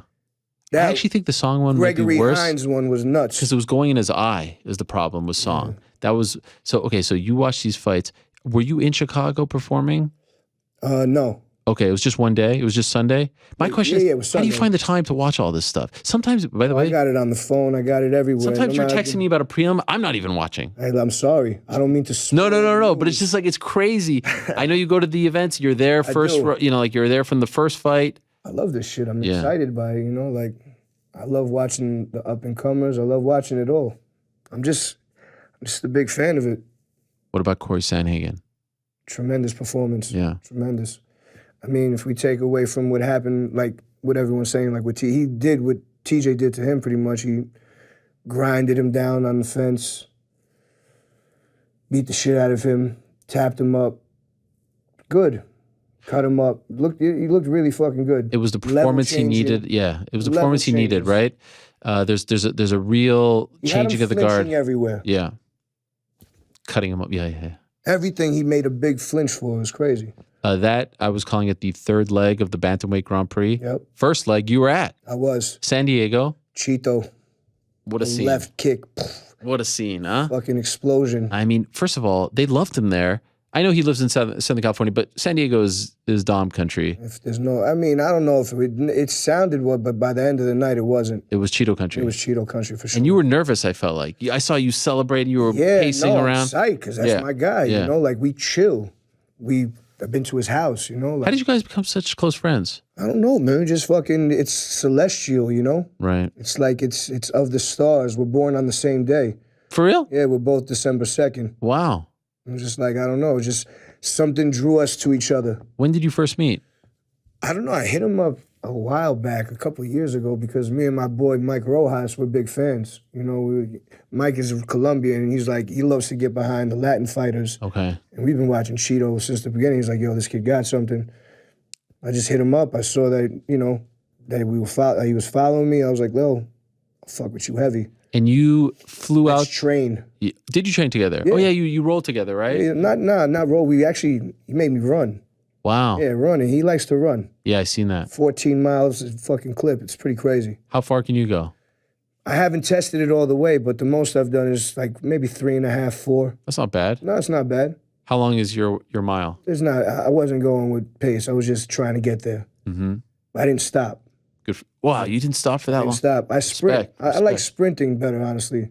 Like boom, boom, boom, boom. Yeah. Short. Short spurts. The 30-yard dash, I feel like I'm fucking beat anybody. Really? 30 yards. 30 yard, not 100. Not 40. Right.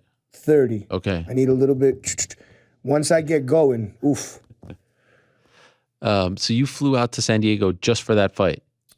Was I there for that? I feel like you were in and out. Oh, yeah, I was in and out. Yeah, and you took the red eye home. I did. Yeah, that's crazy. We had lunch in L.A. Oh, no, this is where I was there the day before.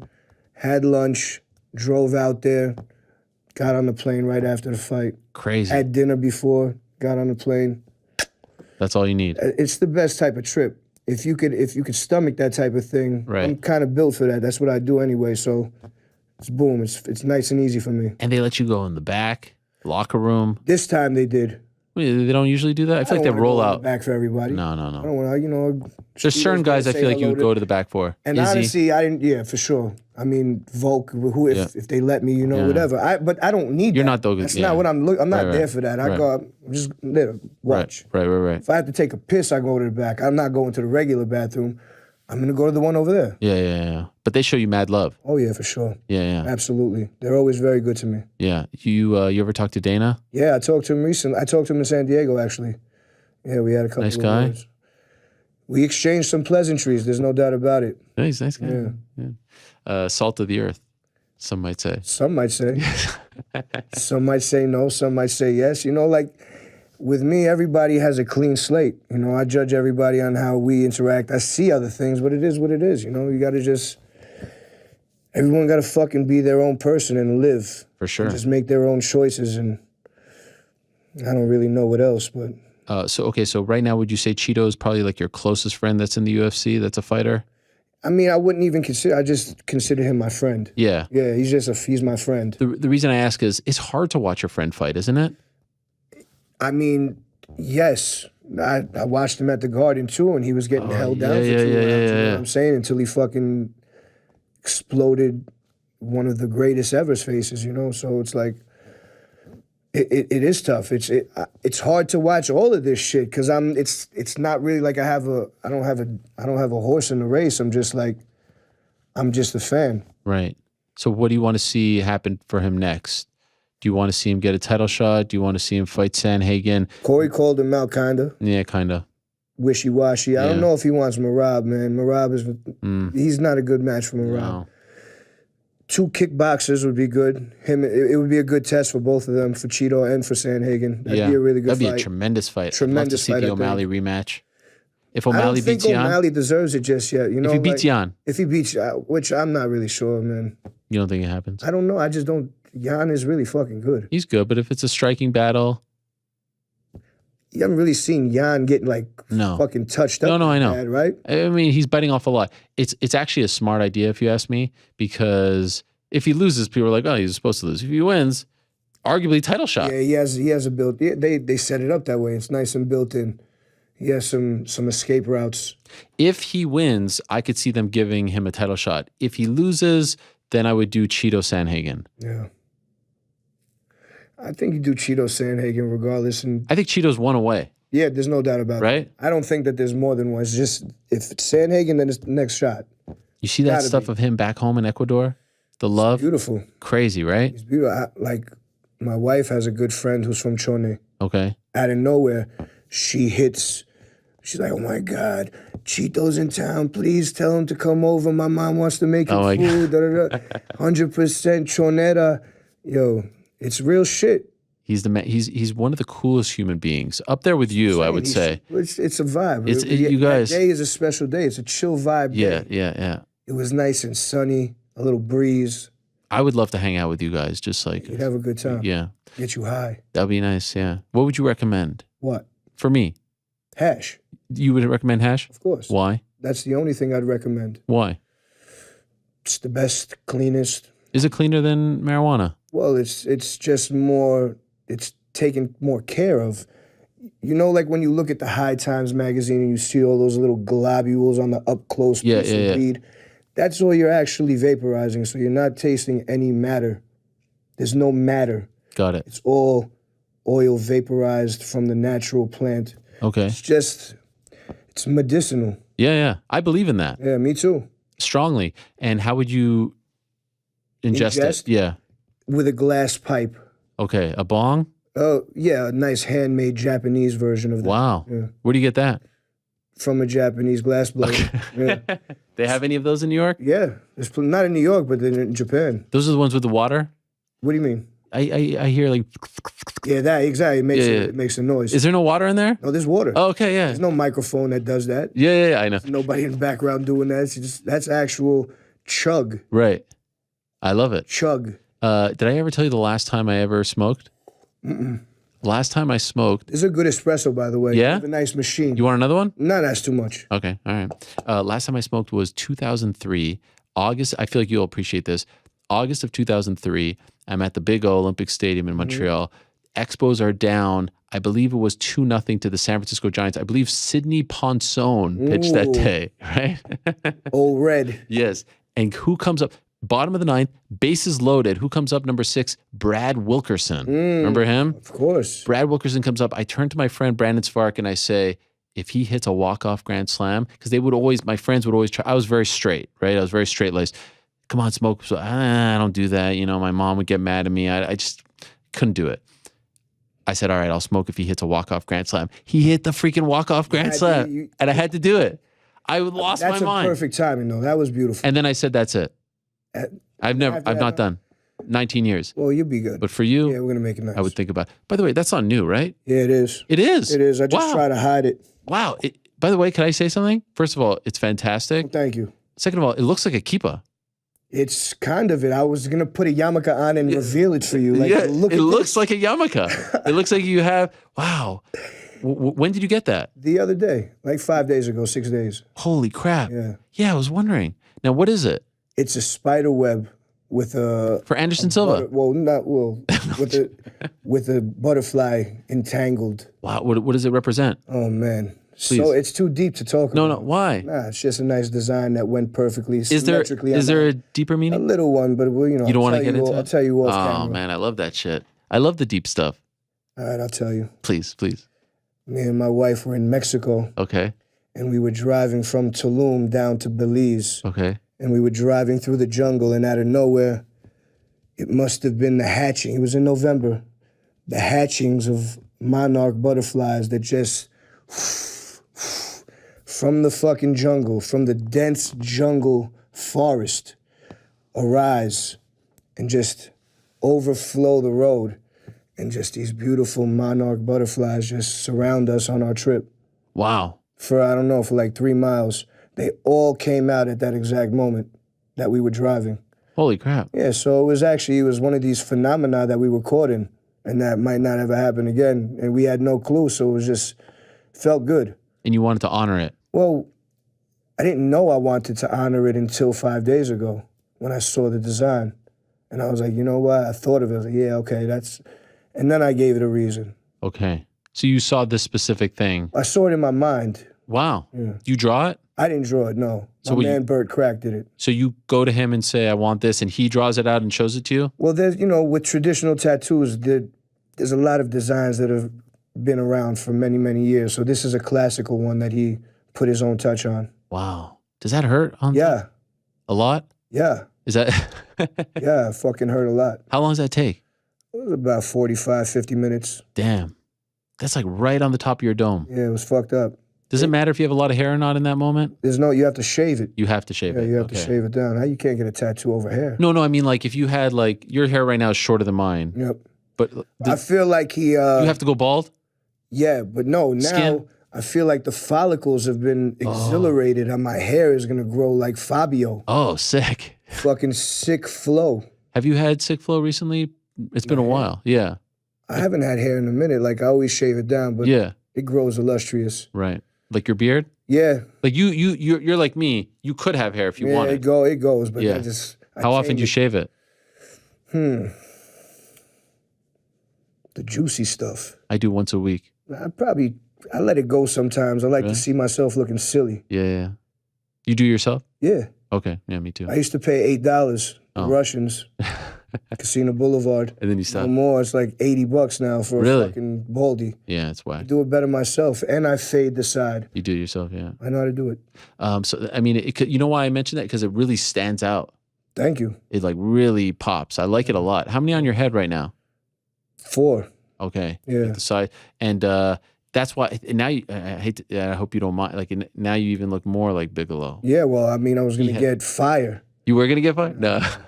I love Bigelow, man. He's an inspiration in life. Is what I'm saying. Like all these guys, they're the predecessors and the ancestors in some capacity. You think you'll do more than one? I hope to do more than one. Yeah? I hope to. You're really enjoying this? Yeah, I'm as in good a shape as I've ever been in my life right now. Right now. I'm just a little heavy now because I've been lifting just a little bit too much. I got to get back on my cardio heavy, put on like 10 pounds. But How much you weigh, you mind me asking? I'm like 265. What's the lowest you got in this process? When I had the Rona, I was 238. Come on. Yeah. When you had the was that bad? Mel Gibson. I fucking told you about that shit. No, it was great. It wasn't bad. It was phenomenal. What do you mean? I almost was shredded. Yeah, but I mean, you lost that much weight, 20 pounds? It wasn't from there. No, I was already in the process. Oh, okay, I was I got you. 245, and then I was shitting my brains out, so I got down to 238, 236. Freaking Mel Gibson. He gave it to you. Fucking bastard.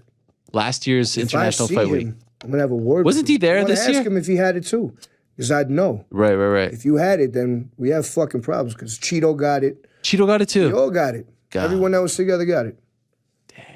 Okay, so now you can Big boy guy, we all fucking got it. you can make heavyweight now. I could make fucking light heavyweight. You think so? Yeah. No way. 205? Well, not within the next couple of weeks. Do you think your body would you have the frame for that? I come from 135-pound parents. Right. One's 135, one's like 150. What the fuck happened to me? Right. I'm more than both of them put together at one point. At your biggest, you were 380, 385. Yeah. Man, you were like 3 times that. Heavy duty. Yeah. I don't even fucking remember that. I can't even remember being that heavy. Really? On the plane? Plane must have been uncomfortable. Sad. Sad. Yeah. Embarrassed? Because you'd have to get the buckle. You know the one they're doing the demonstration with? They give you that. Can I borrow that one? To fucking make You ever go 2 seats? Nah, that was...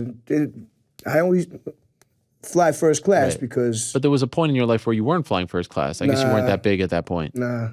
I only got big when I was flying first class. Right. Do you think it was because of all that you were eating, or was it just the lifestyle? I'd say so. Yeah, no, but it was just like the travel, all that adds to it as well, right? Well, yeah, once you get caught up in some shit where you're just moving nonstop and, you know, you're always doing something that is having to do with food. Right. Having to go to restaurants. It's always expected, especially when you touch down in another place. And they're just... You might not ever make it to the hotel. It's just dinners, yeah, drink, this, that. Right. It's, nonstop. Yeah, I just don't leave anything over. Because food is so synonymous with you, do you feel like you don't enjoy it as much now because you're on this health kick? Nah, I still do. I don't let anything fucking tie me down or hurt me. Do you still eat as much? No, of course not, but I never needed to. Right. I eat what I need to, and if I need to eat something good, I just won't eat that much of it. Like today, how many meals do you have?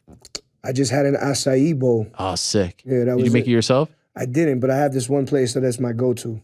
In Greenpoint. Oh, sick. Yeah. I love you. Have you been to Brazil? No, man. Golly. One place I have. You need to go to Brazil and have the acai, because the acai actually tastes completely different than the acai here. Oh, I see. It's a bunch of bullshit here. It tastes like blueberry. Yes. There they put guarana. You know guarana? It's like the sweet thing that makes it incredible. Like, I've never tried something that tastes so completely different in 2 different places. You know what I mean? Yeah. Same name, completely different over there. Guarana. What is guarana? It's kind of like Is it a sweetener? Yeah, but it's natural. Is it a syrup? Or is it like a thing? I think it's syrup. Sprinkle. But that's what they put there, not here. That's the missing ingredient here. Here it almost tastes like almond milk.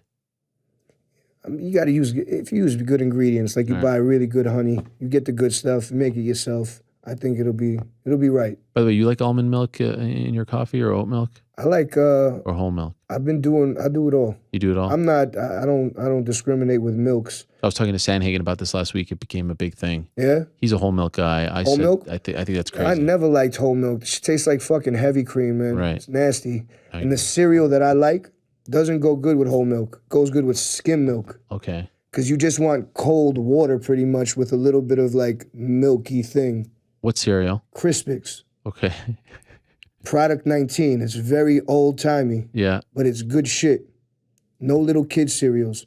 I eat 80-year-old Jew cereals. Yeah, that's right. Respect. Yeah, I like oat milk and almond milk mixed into the espresso. It tastes like milk. It tastes like a chocolate milk. Both? Sometimes. Oh, I never tried that. I get crazy. Wow. There's no need to fucking stay. I like oat milk cappuccinos. Tremendous. They're really good. Tremendous. I like whole milk ones too. They don't. When I was just in Albania, what the fuck is oat milk?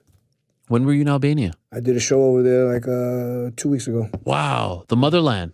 Well, Kosovo is the motherland, Okay. but Yeah, it was different. And what was that like? It was good. Yeah? They offered me a lot of sushi for some reason. Like, what the fuck are we doing eating sushi? How long were you there for? 1 day. 1 day? Yeah. New York? London. Okay. New York, okay, so you were in London, too. Albania, London, back home. And did you feel did you feel a connection with the people? I mean, I know it's not Yeah, of course you feel the connection and the love with the people, but when I was back home in Pristina, that show was next level. There was like 25,000 young Albanian people at the show going fucking nuts. Wow. This was a little bit different. Did you take your mom? No. No. How's she doing? She's amazing. She's good? Yeah, she's good. She's really fucking, she's reached another level in her Pilates class. She's big time. Yeah, she's big time in the Pilates scene. Very fit. At this point, yeah. Would she get you, would she get mad at you and be like, you need to get into shit? Like, your mom is probably... She would never tell me anything. She would never. I saw it in her eyes. Disappointed? Not disappointed. Well, what the fuck? That just made me feel bad, bro. Right. Not What? disappointed. Oh, sorry. You insinuated she was No. But you could, when you see it in your parents' eyes, like, when they're upset. She didn't want me to go anywhere. She wanted me around. Yeah. She saw how I was hurting inside. How often do you see her? Like, would you call yourself a mama's boy? Of course, I don't see it. Like I said, she's at the Pilates studio nonstop, so Okay. she's working out harder than me. But I see her often. I saw I you. talk to her every day. Good for you. I saw you at the celebrity game. Oh, yeah. You hit a freaking frozen rope back there, rounding the bases, Big triple. You see that? Yeah, my gosh. You wanted to go inside the park. I saw I you. wanted to go. I was just testing. Yeah. I was seeing with the fielding was very shoddy, to be honest. was suspect, I yeah. had very suspect fielding. I got hammered in the second inning, and it was not my motherfucking fault. Yeah. I'm a pitcher. I don't give shit up. Fielding. I'm turning the knife on them. Right. Fuck that. They were not doing their job, man. But yeah, I hit some ropes. But they didn't do their scouting report on me. They batted me 13th. 13th. What the fuck is that? Yeah, that is wow. Who's the manager? There was no management. It was under new management this year. Oh. Well, who They was just like the had coach? somebody fucking write it on the whiteboard and they just wrote names. Were there any cool celebrities there that like you were excited to be with?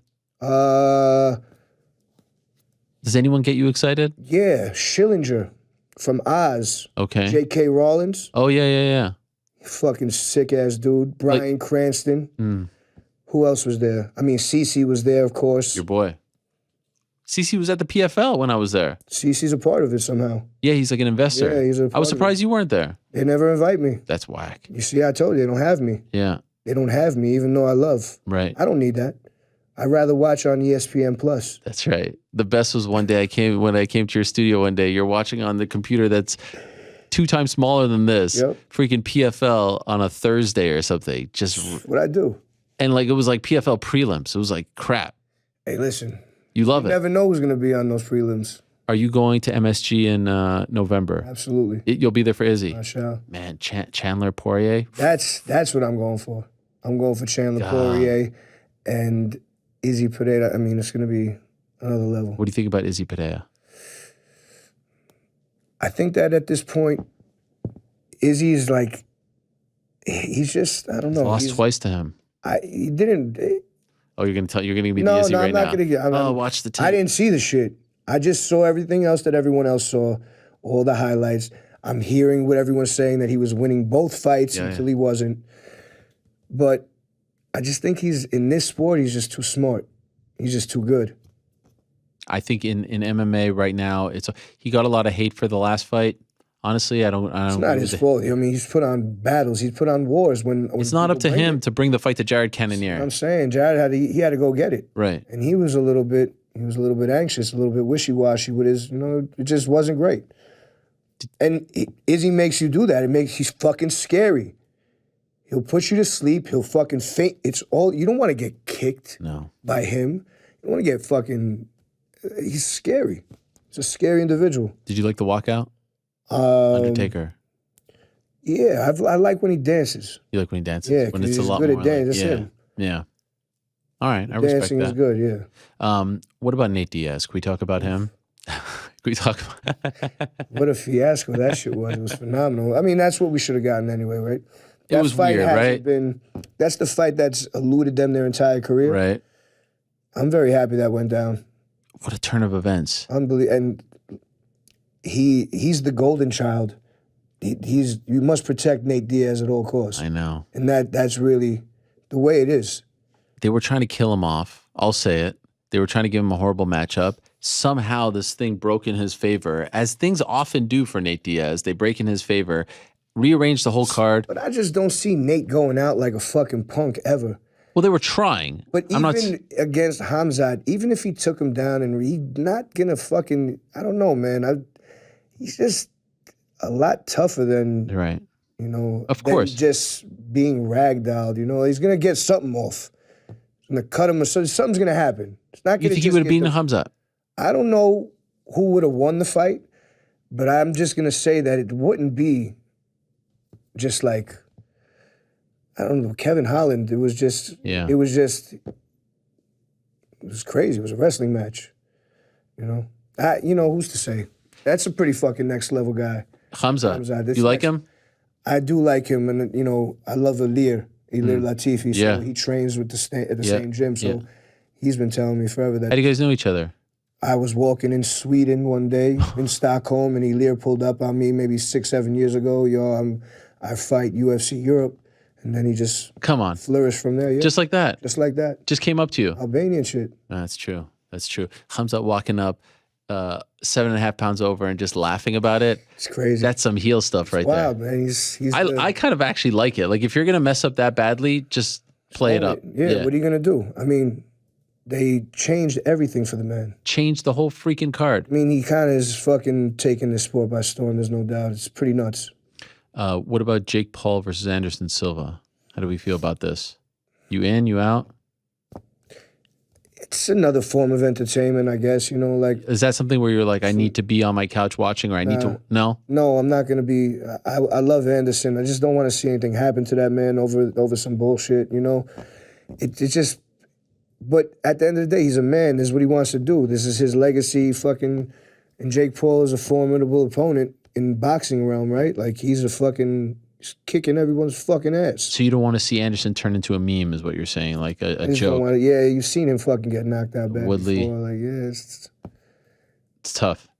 I don't want to fucking see that. What about Jake versus Nate? You like that? I like that. What a scene that would be, huh? I like that. There's no doubt about it. I just, that's another good one. I like Mike Perry versus whoever. Mike, yeah. Yo, you watched the bare knuckle? Of course. I love that shit. I love the Mike Perry and MVP fight. It's crazy that you watch this stuff. I love it. On the Fight app? Well, I don't know where I watched it. Yeah, it was on the Fight app. That is amazing to me. You like that? I do. I have to say, I like that fight. It's a little, even for me, it's like a little hard to watch. It's heavy duty, but it is what it is. You see their faces afterwards. Yeah, it's brutal. Like, I've never seen MVP look like that. He's never looked like that. His cheeks were all swollen and shit. It's like Street Fighter. Yeah. It's a Street Fighter. It's like fucking continue 10-9-8. And he's over like this with the fucking blood gushing out of his face. You enjoy it? I like that fight. You like that more than boxing? I feel like you like that more than straight boxing. I like boxing too, but You watch Triple G Canelo? I didn't watch it, no. See, that's the thing. Like, I didn't watch it. You don't even care, huh? Nah, I didn't care about that, to be honest with you. Why? I'm not as excited for boxing as I used to be. I don't know. But MMA, like low level? I like the 135-pound division. Yeah, those guys are great. I like that division a lot. Like for me, Triple G's a little bit older at this point. Yeah. There was a lot of controversy with his other fights. Right. Fuck yeah, I just wasn't into it. I had other shit that Tyson Fury. I love Tyson Fury. I love watching him fight. I like Andy Ruiz too, I'm not going to lie. He's like Rudy. He is. He's like that underdog, bro. I really enjoy that. So we have Anderson Jake. We have potential Nate. I feel like it's a really interesting time. Like guys are kind of testing the waters. They're seeing what's out there. They're making money, right? I like it. Interesting times. I like it that there's a lot of different ways, and and everyone has eyes on them now. But there's also guys saying goodbye. Jose Aldo yesterday. That was sad to see. Yeah. I mean, I think he still has some shit left in him. I'm not ready to like totally give him his flowers because I feel like there's a boxing match here or there's something there. I mean, if he went straight boxing now, let's fucking... I think Jose Aldo in boxing could actually do pretty well. For sure. Right? His hands is... I mean, I've never seen takedown defense like that either. That's the thing. Holy goodness gracious. Even against Merab, he's a soccer player, so really strong. But even against Merab, he was so I guess, lifeless towards the end, he was still stuffing the takedowns. Yeah, he wasn't attacking, but he was stuffing. Yeah. I think he. You know how strong you have to be? He was done. He was like, "Fuck, I'm not gonna take any damage, but I'm not gonna let him play me." He's like, "Fuck this. This is it." He knew it was it probably during those times. But it's crazy. Like he wins that fight, they maybe give him a title shot in Brazil. For sure. So it's not like this guy is retiring and it's getting, like I love Frankie, but Frankie's getting knocked out. You don't want to see that. Yeah. We never really got to there with Jose. Just that one time in one of the biggest moments ever. Oh, I know. Which But as was heartbreaking. I said this yesterday, and people actually were mad at me for saying this. I said his greatest legacy is that, the knockouts were great, the title defenses were great, the headliners were great, is that he didn't allow that moment to define him. Because as you know, you get knocked out like that, you get embarrassed. Remember, he went to the back, he was crying. Right. You could let that swallow you up and never return the same, right? And the fact that he was able to build himself back up, right? Fight for the interim title, win the interim his title. Body composition. Yes, then go down to 35, fight for the belt there against Petr Yan. That to me is the most impressive thing this guy did. Like I was there, I was at the fight, WEC 40-something, when he fought Mike Brown, and no one knew a lot about him. He's knocking out Chris Mickle and stuff like that. He fights Mike Brown, and Brown had just knocked out Uriah, and the skinny Brazilian guy is stuffing Mike Brown's takedown. Mike Brown in his prime, like, holy crap, this guy won. Holy shit, he killed Mike Brown, wins the WEC title, put that division on the map, and was undefeated for all those years. And that was amazing. But then he gets knocked out in 13 seconds, and you would think like that could change the way people view him, his legacy, right? Didn't let it happen. And I think that's an amazing thing. It was. It is. It is. It's tremendous. It just shows the heart that the man has, and that everyone should look that they should follow that credo. Don't let some bullshit fucking get you. If you get knocked down, you get back up and you just push once. forward. Who cares? You push forward. Like my man Leon Rocky Edwards. I mean, what a guy, right? Shit. I told my boy, if you're gonna pick anything, if you're gonna bet Leon by KO. Oh my gosh. And he bet Leon by KO. Really? He didn't put enough down. What did he put? Like $5? He put like 50. What did he win? I mean, like I feel like 1,800 something. Still not bad. Could tell us. Yeah. I don't know what the fuck it was, but it wasn't great. Yeah. It could have been great. 10K, 50K on that. Oh my gosh. Could you imagine? Were you watching that? Oh my God, was I? How did you react? Locked in. Jumping up and down, screaming. Were you rooting for him? No, it's not that I'm rooting for anybody. Right. It's just the moment. The moment was so huge. Yeah. And I was just in Birmingham. I love it out there. I love underdogs. I love stories. Were you performing there? Yeah. Wow. Where did you perform in England? How many spots? Did Manchester, London, Birmingham. I love England. Yeah, I love that shit. Isn't it great? There's something about the people. They're very genuine. They're very heartfelt. There's a difference between them and here in America. Not that I'm hating on the Americans, but it's just different. I was just there as well. Yeah. I was at Clash at the Castle. Did you go to Wales? No, I've been to Wales before, but I haven't been there recently. I did Glasgow, I've been all over the place. Man. Isle of Wight. Wow. I don't even know where that is. Where's that? It's the channel, in between near the channel. Okay. Which channel? The English one. Okay. Yeah. Did you go to Dublin? Absolutely. This time? Yes. How was that? Tremendous. Oh, man. How long were you there for? I was there for 2 days. Wait, no, the whole trip. Where, the whole trip? The whole, European... like almost 3 weeks. Oh, wow. Quick. And when you go, do you bring your wife with you or you go solo? This one, she's, we're not at the point where I'm able to drag them and get them up at 5 a.m. to get on a plane. It's just not something I would do to the family. Right. So I go take care of business and I'm home. And you go by bus or what? No, usually plane, or if a bus is easier, usually a Sprinter. I'm not traveling with with 20 guys. Oh, you're not? How many guys? Couple guys. Okay. No, like if you're going like London to Manchester, this and that, you're just in a regular car? Driving. We're staying in London and driving 2 hours. You're driving yourself? No, we got a guy. You got a guy, okay. Yeah. But you're like wrestlers. You're like road warriors. You get in the rental? Yeah. And you freak it. We don't get in a rental. We get in a fucking luxury Sprinter. I like that. And we get driven around while playing PlayStation 5. In the car? Yeah. Sick. Now, when you're doing all that was recently, how are you preparing for the wrestling? Mental. Okay. It's all mental. Are you watching matches? I'm fit. Yeah. I mean, I can't intake any more wrestling that I've already done in my. But just to life. get, to get now in the last couple of days to get the juices flowing. Are you watching? Are you nothing? No, I don't need that. No inspiration. If I could compare you to someone, who would it be? Like right now, who do you think your style will most emulate? I don't know. Man. A mix of Vader, a little Davey Boy Smith. Oh, sick. Who else? Little Mr. Perfect, little Scott Steiner. Come on, Mr. Perfect? Yeah. One of the greatest ever? Papa Pump. Who else? A little Buff Bagwell. Why I enjoy hearing you say these names, I don't know. A little Hugh Morris. Wow. Yo, Remember Hugh Morris? the build is actually, Bill DeMott, Yo. your build is actually the It same. was exactly the same. General Erection. Remember? Mortis. Yes. There's a bunch of fucking weirdos that I remember. Wow. This is, and And a little bit of Mike Awesome. may he rest in peace. Yeah, man. Masato Tanaka. I actually wish I could be the next Masato Tanaka. Okay. Why him? He's just one of the fucking illest wrestlers ever. Shooter. Him and Mike Awesome, man. That's Right. crazy. Yeah, I was there in the Elks Lodge where he awesome bombed him into the crowd. Wow. Next level. And you were probably teenager, right? 13. Wow. Will you guys walk out to Hook's song, Absolutely. Chairman's Intent? There's no doubt about it. You don't even know me.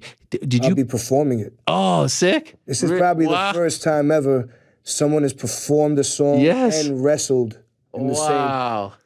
I mean, Men on a Mission. That's it's a little true. bit different. Yeah, Mabel and Mo. It's a little different. That is a good shit. The fact that you even remembered that is amazing. You're gonna sing it on the way out. I am. Wow, what a scene that's gonna be. Yeah, you should really, it's going to be next level. The fucking ramp, all LEDs. Wow. So you've been a part of it? You've been in the I've seen. You've seen. I've seen the pageantry. Dang. And what's Tony Khan like? I've never met him. He's a good guy, man. Good guy? Yeah, I like him a lot. He's He doesn't want to talk to me for some reason. Why? I don't know. He thinks I'm a WWE guy. I got no. Can you tell him when you see him? I will. If there's one guy who fights for the competition, for the little man, it's Right me. down the middle. Yeah. I feel like you're right. You're fucking Bill Alfonso. You're right down the middle. Don't worry. I'll get you guys together. right. He's a good dude. I appreciate it. And we're going to be there. Like, there's no doubt about it. Yeah. First AEW show for me. I told MJF, not for him. Second you come in, we're there. Second you're out, we're out. Well, Might even bring a sign. We're here for action. that would be amazing. One last thing I want to ask you about before I let you go. This has been great. Our Knicks. Oh, man. Do you have any interest? Or are they on the back? By the way, shout out to your Jets Well, yesterday. that's what I'm saying. Right Yeah. now, I'm so engulfed in like the Jet drama and fighting the Knicks, man. I can't even think it was. Is it October already? No, it's not. It's September 19th. But we got Jalen Brunson. Oof. We lost that on Donovan.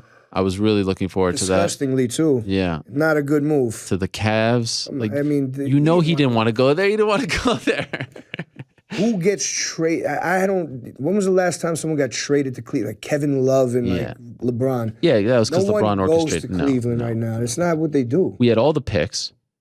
We could have given them everything that we like. Knicks don't draft well. Give them the picks. Who cares? Boruski. The one guy I had a hard time parting with was RJ. You don't want to get rid of our guys. Just like But other than that, keep getting rid of the homegrown guys. okay. It's So like you were in favor of them standing pat.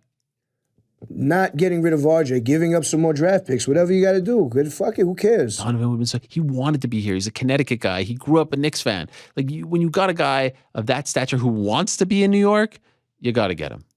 It's pretty sad, actually. And then he did the interview, and he was like, "Yeah, I thought it was done. Like I was in my mind, I was already a Knick. I was like, oh, this is horrible." They crush us, man. This is why it's like I've tried to almost denounce teams and just enjoy sports. It's It's tough. the fucking same. Yeah. I was on it, like checking the Jets score. I see they're down, then I see they won. I Yeah. was like, holy shit. My emotions just started rising again. I was like, I can't do this anymore. And then you start to believe, and then you get Yeah. excited. Then you look at next week's game. But Flack, I can't believe in Flacco. Wilson's gonna come back, right? This dude was playing in 2012, starting quarterback, Joe Flacco. By the way, if you want to jump on a bandwagon, Buffalo, New York's only team. You're a New York guy. I mean, that Josh Allen, It's something else. generational. Titans tonight. Yeah, there you go. Monday night. I'm all over it. I'm all over it. Charles Islam. Could you imagine? 280s during the day, by the way. Don't forget. There's no doubt about that. That is an all-time card. Picnic. It's a picnic day. O'Malley Yan, Sean Brady, Benil Love Dariush. Sean Brady. Yeah, he's a man. Sick. His boy Joe Pyfer, you saw him? What a fucking knockout that Yeah. was. I just love the He respect. was looking up at him like this. Yeah. What was he looking for? He just couldn't. He was so stunned, right? Yeah, that guy is Caught something. another one. But next time you talk to the brass over there, no more Apex. The Apex. I haven't even been yet. Is it was nice? It looks cool. On TV, you have to admit, there's On something TV? missing. It's soulless. Well, it's quiet. It's too much. It's quiet. It's 2 years ago, pandemic. It was nice in 2020. It's 2022. We've all moved on with our lives. We can't have Apex. Where do you want him to go? Smaller venues? Just do Elks it like, Lodge? by the How be sick. amazing would that be? Hammerstein, sick. But here's, Fucking Lord, if they did it at the Could you imagine? Hammerstein, oh my. That's not a fucking bad idea. That's a good idea. I know. You know who should go there? Like a PFL or a Bellator. Please. Because UFC, I feel like, is too big for that. That room is gorgeous. But the thing is, why not? You were in San Diego. Fight nights could be in those arenas. By the way, they're killing it. That gate was over $1 million. It was like 1.7 million. That arena was fucking Yeah. thuggery. I loved it. Yeah. That's an old school. That's the old Shit San felt Diego so sports. good in there. I'm pretty sure the San Diego Clippers played there back in the day. Remember them? No, what the fuck is that? Come on. This is right up your alley. What is it? The San Diego Clippers. They then became the LA Clippers. Oh, that was San Diego. Bob McAdoo. They went. They had the Padres colors, correct? No, Was it they were similar? blue. They went from, I'm pretty sure if my memory serves me correct, I'm pretty sure they went from the Buffalo Braves to the San Diego Clippers to the LA Clippers. I must have missed the transition. It was a very I missed short. that one short transition. Buffalo Braves, you remember them? I do remember them. That was legendary. Yeah. I'm actually going to Buffalo for the first time ever for a Bills game in 2 weeks. Have you been to Buffalo? I have many Niagara. Yep. Done The some Wings. shows up You there. do the got Wings? Some buddies up there. Yeah. My good friend Darren just from Buffalo, and we had some wings up there. I don't know. I was a little suspect. Really? Suspect. What was I don't know, man. He told me these are the ones, and it was a little suspect to me. like they didn't taste good? It was all right. Not like revolutionary. It was your all mind- right. Yeah. You could get the same ones here. Not even better, but it was Better. Yeah, just I don't Wasn't know. it that place Maybe I'm Anchor bugging, Bar or man. Maybe something? I wasn't put onto the right spot. Right. There's one spot that everyone talks about. There's like one tourist spot, and then there's another spot that the locals talk about. I don't know the difference. I'm not a big wing guy, if I'm being honest. No. I'm a big sweets guy. That's my big thing. I've been working out with a trainer. I don't know if you noticed. Yeah, you look shredded. You No, I'm serious. You look jacked up. I've been getting. There's some. Feel it. Come here. There's something. I feel the definition. Yeah, You saw me with Nate. I did. I've been boxing. I see your There's something there, right? your shoulders have like really Twice a rounded week. out. I've been doing the Bulgarian. What do you want? You want something? No. You sure the delts are looking a little rounded? There's something. Those rear delts are popping. I'm not on the. The salsa? You're not on that special juice? The Aaron Judge juice. Come on, that guy's He's not cheating. on juice. That bro. guy's Don't lie. cheating. Don't Come on. never tell him that he's on juice. If he gets 62, is that the record? It's the American League record. No. Like, is that in your? Are you one of those like 73, whatever it was, doesn't count? I have Barry with the 73 right there on the arm, baby. This That's guy. to remind me I'm always on juice and to stay on it. Are you on juice now? No, I wish I was. You'll know when I'm on good juice. Yeah. How will I know? Because you'll see me taking my shirt off. And I'll be fucking jacked like, yo, this kid's on juice. And I won't deny it. And you've taken. Yeah, You've when been I was young, but it didn't, I was taking like, I could have been shooting Crisco for all I know. Seriously. It wasn't a good move. It was like I read about it in your book. Yeah, it was like in the alley. It was I've shot juice in alleys, in gym bathrooms, my own bathroom. Why you do that? Car. I don't know, because I'm sick in the fucking head, and this is why. In your butt or in your stomach? Yeah, but you do it in the ass cheek, but at that time I didn't know, so I was doing it in my shoulder. Oh. Which was fucking horrible. Yeah, I've never heard about doing it in your shoulder. Yeah. You do it yourself? Yeah, you do it yourself. That's really hard to do it. It was a fucking maneuver. Wow. You didn't have someone with you? Sometimes. Okay. It's embarrassing. Yeah. Because I was taking fake juice. Our next guest actually is a guy named Paulo Costa. Are you familiar with him? Legend. Guachino. One of the great Twitter followers. He has something called Secret Juice. I saw it. Yeah. He's been on it lately. Yeah. Looks good. All natural. Big win for him over Luke Hockhold, as he calls him. Luke Hockhold was a fucking phenomenal fight, man.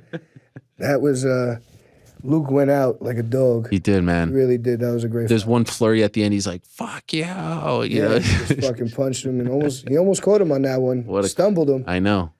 But Paulo's a fucking rock, man.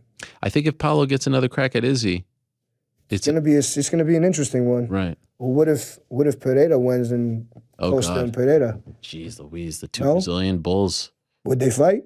They don't know each other like that, right? Yeah, I don't think that's a problem. Fuck it. I want to see Paulo versus Robert Whitaker. Now, remember when I texted you Strickland and Khamzat and you laughed at me?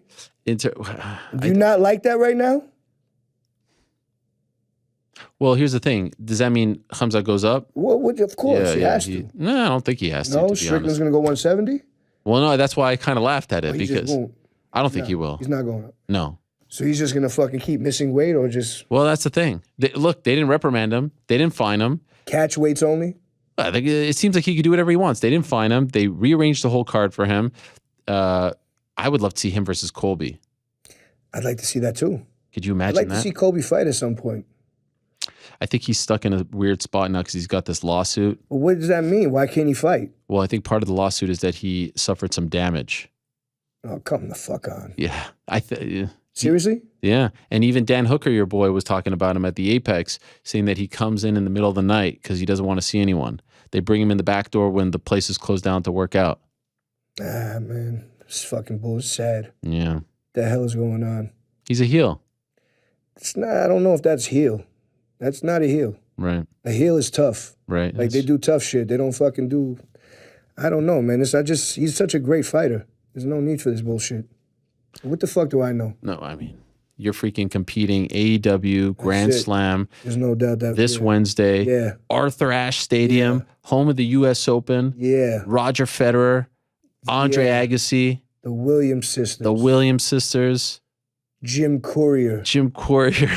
John McEnroe. I was going to say that one next. Yes. Bjorn Borg. Michael Chang. Oh, one of my favorites. Legend. He has one of the best Reebok pumps ever. Andy Roddick. I'm talking about the great Americans who have competed there, and now we'll be able to add Action Bronson, Bam Bam himself, teaming up with Hook against 2.0. The young legend Hook. God, what a legend he is. What the fuck? You see the that hair, he walks in there, he's all cool. I mean, that guy is cool. He's not just cool, he's a fucking killer. Yeah. The man is... I love the shorts. He's seriously a strong man. Yeah. He is a fucking... He's like a... The training footage that you guys posted. We're really training. Yeah, yeah. That wasn't cosmetic. For the cameras? That wasn't that. We were in there. We did up downs for hours. Hours. Respect.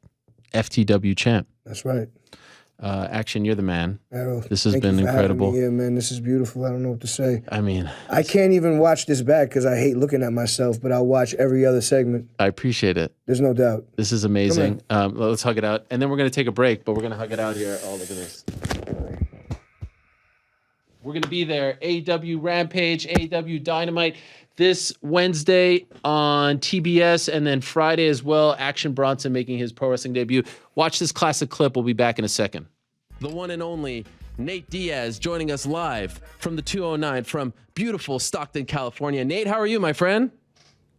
I'm good. How are you doing? I'm doing great, Nate. Thank you so much for doing this. I appreciate it very much. I know you're a busy man, a lot of people knocking at your door, so thank you for the time here today. What a 24-hour stretch it has been for you. Not only are you doing this show, but I believe you got a really special award yesterday in Stockton, right?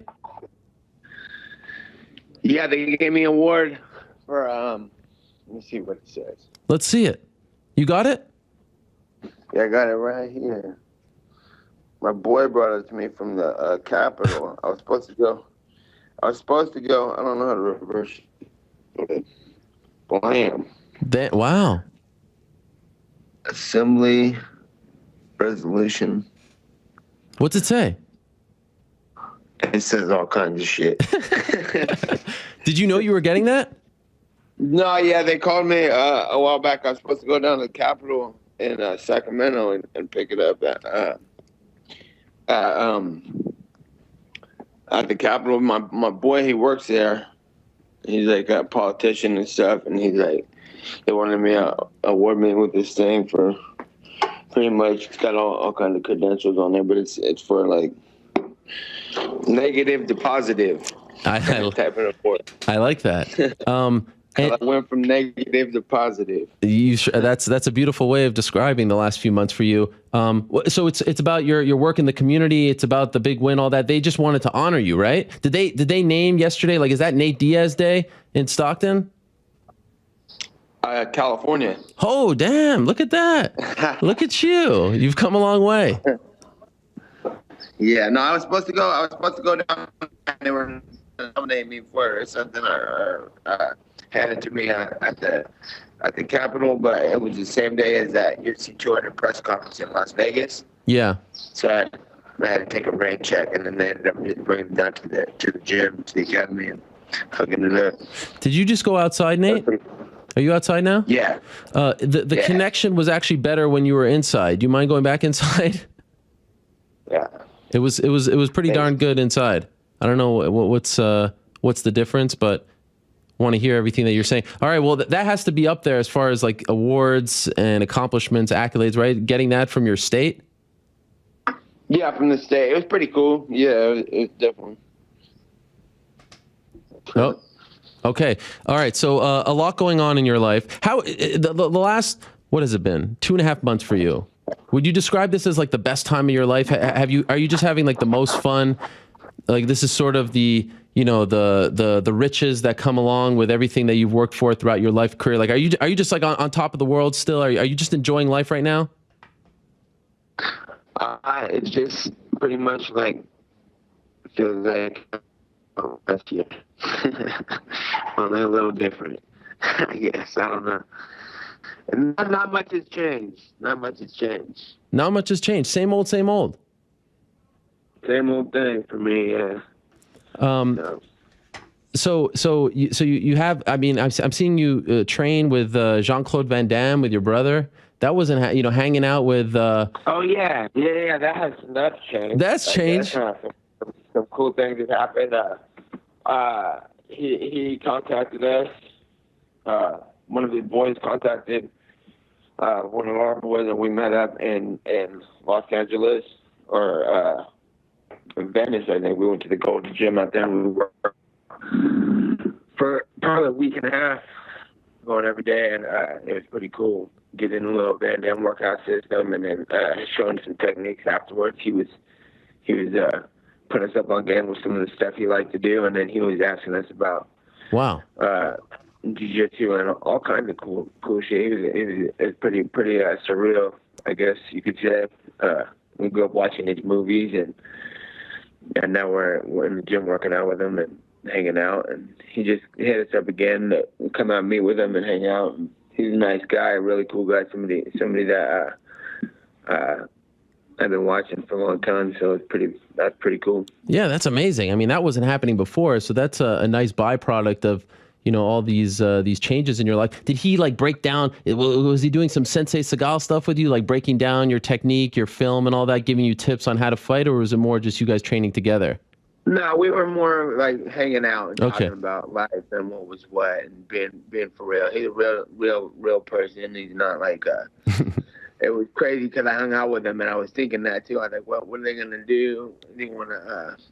Is he gonna be like a for real dude, or is he gonna be like some type of hype thing like Steven Seagal? But I met up with him and it was for real. So one of his friends started recording us while we were talking and drilling moves and stuff, and he's like, "Hey, turn that off. This isn't for that." Nice. He's like, "We're hanging out, man." He's like, "These are good dudes and badass martial artists. I just feel like that it's cool to be around and hang out and talk fighting shit, and it was pretty cool." So I think we spit it out there before he spit it out there that we're even hanging, So. Yeah. And by the way, wherever you are right now, the connection is amazing here. So you look crystal clear and sound perfect as well. So that's a great spot. Don't move, huh? Don't move. In other words, Ariel Helwani running my life right now. Well, no, I'm just saying. I want to hear what you're saying. Okay, so a busy time as always. Of course, everyone wants to know about this meeting last Friday in Stockton.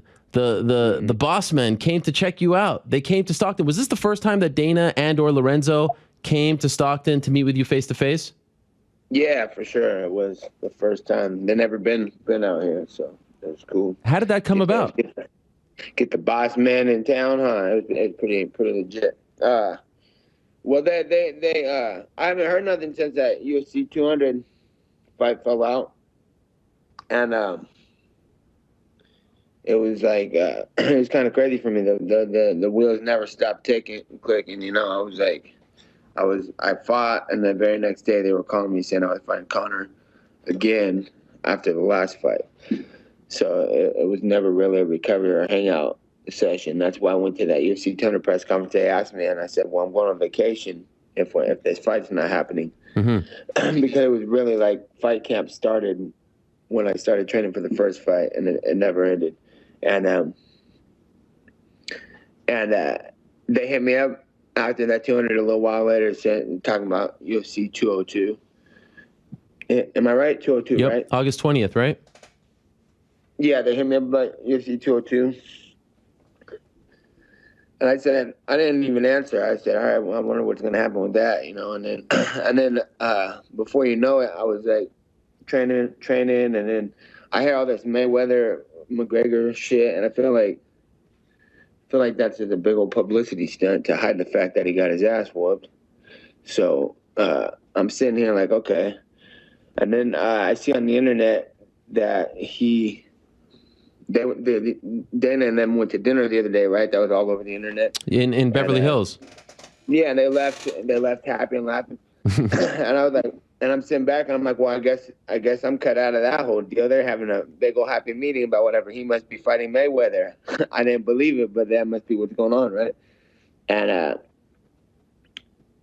then they called me the next day, and they were like, or they called my management the next day and said, so are you in or not? And I'm like, what the fuck? Where the fuck is my, where's my dinner? You know what I'm saying? Where's my special meeting? So they I think they started laughing with my management, and they're like, all right, we'll be down tomorrow at noon. Oh, wow. And then I was mid green tea. Hello again, everyone. Welcome back to the program. That was my classic interview with Nathan Diaz back in 2016, May of 2016. It was after the Conor McGregor win, pre-rematch. That was a big one. That was our first Nathan Diaz special. What a fun day this has been. Golly. And we're just halfway there, my friends. In a matter of seconds, we're going to be joined in studio by the tour de force that is Paulo Costa, Borrachinha. Ooh, wow. What a guy. Can't wait for this. This is going to be a lot of fun. Actually, I want to tell Connor something. Just give me a second.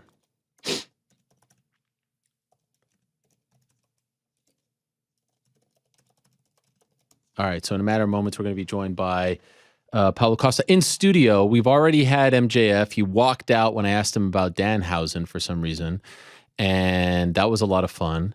And then after that, we had Action Bronson, the freaking man himself. How fun was that? I love that. That was great. I can't wait to see his debut, his wrestling debut, his pro wrestling debut on Wednesday. Arthur Ashe. I mean, who's luckier than us? Who's luckier than us? Where else do you get this array, this eclectic mix of characters? MJF, Action Bronson, Paulo Costa. And then after them, we've got Cory Sandhagen. Let's not forget about him. Massive win on Saturday. And Joe Pyfer with the massive win himself in his first official UFC fight. Mr. Body Bags himself. 10-2 as a pro. What an inspirational story. The kind of guy that you can get behind. Lost in Contender Series back in 2020. Severely injured his arm. His elbow was dislocated. I mean, it was gruesome stuff. Comes back. Wins in CFFC a year later, a year and a half later. And then wins his Contender Series fight. And then comes back and wins his first UFC fight against Alan Amedovski. So that's still to come. Also, we'll check in with the guys back on Wednesday, of course, for another show. A lot to get to. A quiet weekend in the world of UFC. They're off this weekend, but Bellator is back in Dublin, and you know those shows are always lit. They're always great. They're always fun. I'm curious to see if Peter Queally walks out to Zombie.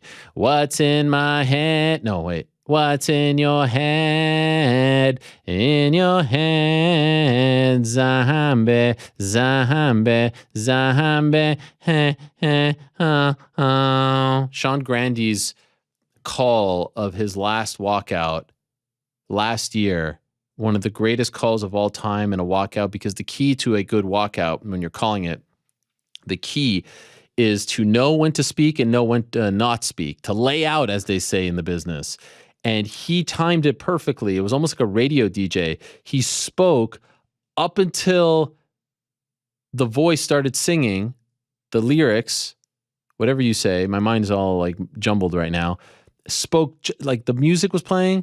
Another one is over talking to, and he played. He spoke just up until that moment, and then he laid out and he told this great story about the two kids on Mother's Day. Went out and then freaking stayed quiet for like 4 minutes.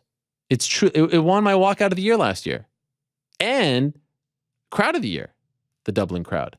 So I can't wait. That's this weekend. Also, there's a Combate Global event. And I feel like is there Shakur Stevenson in New Jersey? There's a lot to get to. But for now, is he here? Is Paulo Costa here? Is Borrachinha here? There he is. The man himself. Paulo Costa coming in with a whole crew. Hello, Paulo. Well, I just can you cut and repeat this? This is live. This is live. Call me Chechen Killer, because I told the guys. Chechen Killer. Here we go. Oh, We hug here. but it's very good to see you. Please. But can I go back and Sure, you call let's my do it name again? We'll do it again. We'll do it one more time, please. One more time. Here we go. Chechen Killer. Yes, I apologize. Chechen Killer. Here he is. Okay. Frank, cut this out in the podcast. Oh, for sure. All right, without further ado, we are being joined right now by a very special guest all the way from Brazil. He is the Chechen Killer himself. He is Borrachinha. He is the Eraser. He is Paulo Costa. There he is. Oh, Paulo. So good to see you. Very nice to see. How are you? Please have a seat. Man. Tamara, how are you? Hello. Tamara is there. She's in the shadows, This as is always. my brother. You even have your own videographer. Yeah, for sure. Wow. Look What's this this guy's guy. name? I forgot. You don't even know his name? Yeah, I forgot because He's the one making all your videos. He's new. new to- Say your name. Just met the other day. Yeah. And you're just following him around. Yes, sir. Wow. Because his name is not so common. He's Italian. Okay. Now I'm part of Italian gang Okay. for New York. Oh, that's You right. understand? By the way, 1 second. I just. Yeah, please. And this is Low Peak, the Italian guy. I don't believe that. How you get this? No. How you get this? Yeah. This is a real one? Go to this camera right here, guys. This is the real one. This is the secret juice. How you get this, motherfucker? How you do get this? No. My friend make it for me. Who? In the back, Connor. This is not the real one. This is the fake one. I have the real one. Okay, you are a nice guy. Yeah. You besides you try to threat me. Yeah. This is not the No, I the just real was. one. I was just telling you that I like to drink the secret juice. You were Do quick what? on the draw. Okay, I will get this for me because Okay. this is not for everybody yet. All right. But I have the new one there. Okay. Tamara, please. Oh, she call me. actually has it. By Yeah, the way, she can we has. talk about my? Hello, Tamara. How are you? Good to see you. What about? This is the fake one and the real one. So you motherfucker. This is the real one. And you see, the color is different. It looks pretty damn similar, by the Yeah, way. a little bit similar, but the secret juice become more red because I'm still, getting the real formula, Okay. the safety formula Okay. for Legal formula. skinny this? people like you. I'm working out lately, Paulo. Do you see it? Feel it. Feel it. Let me see. Yeah, you need a lot. You need a lot of this. Okay, I will let you try a little bit. No, it's okay. I'm a bit of a germaphobe, Yeah. Paulo. That's the problem. Let Now me you drank put this- mine. fuck this, yeah. Okay. Okay. All right. Well, I thought you would appreciate that. It's so good to see you. By the way, it's hard to focus on you because you got your shirt open. It's a very sexy look that you've got one You button. like this? Yeah. Are you sure? I'm on shape. And Yeah, oh my gosh. I am my all propaganda of by myself. Yes. And the secret juice, make you look like this, Ariel. You need Tremendous. this fuck shit. Okay. Now, what is going on with your hat over there? My hat? Your hat. You've got a hat here. I have a hat. You don't Yeah. know about this? This is a Chechen gourmet hat that I stole from right. your friend, Shimo. Yeah. You know him? Yeah. We're very Yeah, good he friends. has the best podcast. Number one? MMA, number one. Wow. You come in my house and you say that? A bit disrespectful, no? No, this is not because... Was he interviewing you in asked me. 2017 when you had no fans and couldn't speak English? Yeah, yeah. But he told me to ask Okay, say okay. this for Okay, you. He fair said, enough. Ariel is my big friend, Yeah. and I have the number one podcast. I will let you go to number two, Number but two. I don't agree. Thank you. This is the Chechen hat. Yeah. Take this. Thank you. Look this. It's a great hat. Oh, wow. Yeah. There he is. There's Khamzat right there going to sleep. This is you, I think, burying Khamzat. Yeah. This was his hat? Yes, his hat. This would look very nice in our studio. Look at all the great memorabilia we have here. You want to add this hat here? No, it's okay. I think you like this hat very much. Yeah, man. Look, I need to. I don't stole for No. always. He left it there. for forever. I need to give him back, but he need to come back. He need to meet me to get back. Did you see him in Vegas? One time, just one time. No, I know that time, but afterwards, have you, because you were there. No after. Oh, he no? No, Never. he was scared. He hiding.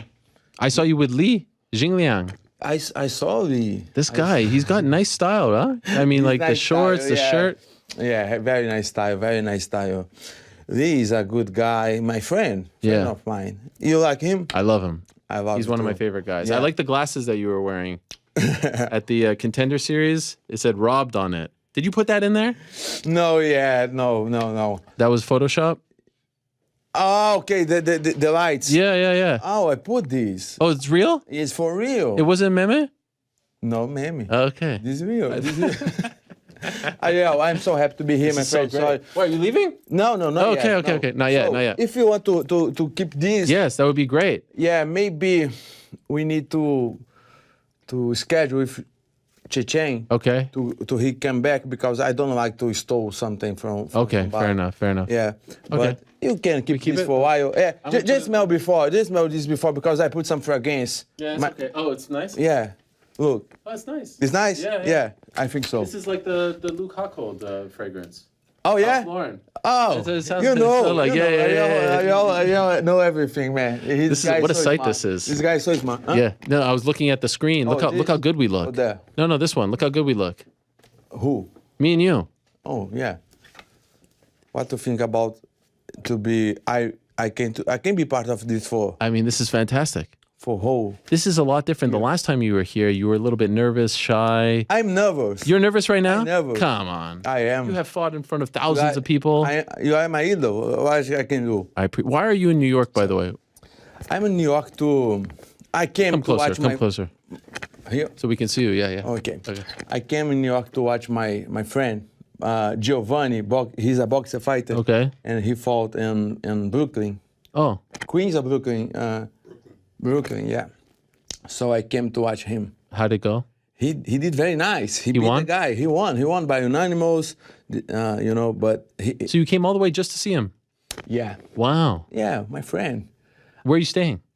I'm staying in Manhattan, Freehand Hotel. Okay. Is it nice hotel? It's close to Madison Square Garden, right, Tamar? Yeah. It's Nice. very, very nice place. Nice. Yeah. And the people of New York showing you love? A lot. A lot. Yeah. People lot. coming up to you? I love this city energy. Yeah. I think, it's a big city, Right. maybe the biggest of the world. Right. And I feel the people is so busy here because they want to develop themselves, to get better things. And I feel good when I came here. I feel this city has a lot of power, to make you go try get your goals. I think Dreams. dreams. Everything is possible. Anything is possible here. You know what I mean? The feeling. That is the feeling. That's the feeling. You feel like some sort of like energy inside of you, right? Like that, and you can accomplish anything. You can run through a wall here, right? Yes, exactly that. How long are you here for? I will be here just until Thursday. Okay. I'd like to be more, but I need to come back to Vegas to still do some physiotherapy on my hand because I can come back to fight as soon as possible. Right. So maybe December or January. Wow. Be good. Yeah. And yeah. I feel like you should fight on the Rio card. You think? Yeah. What do you think? Do you think this should be? Yeah, because Aldo retired now, maybe. Yeah. Should be What do you good think about that? I love to fight. No, about Aldo. Nah, man. Yeah.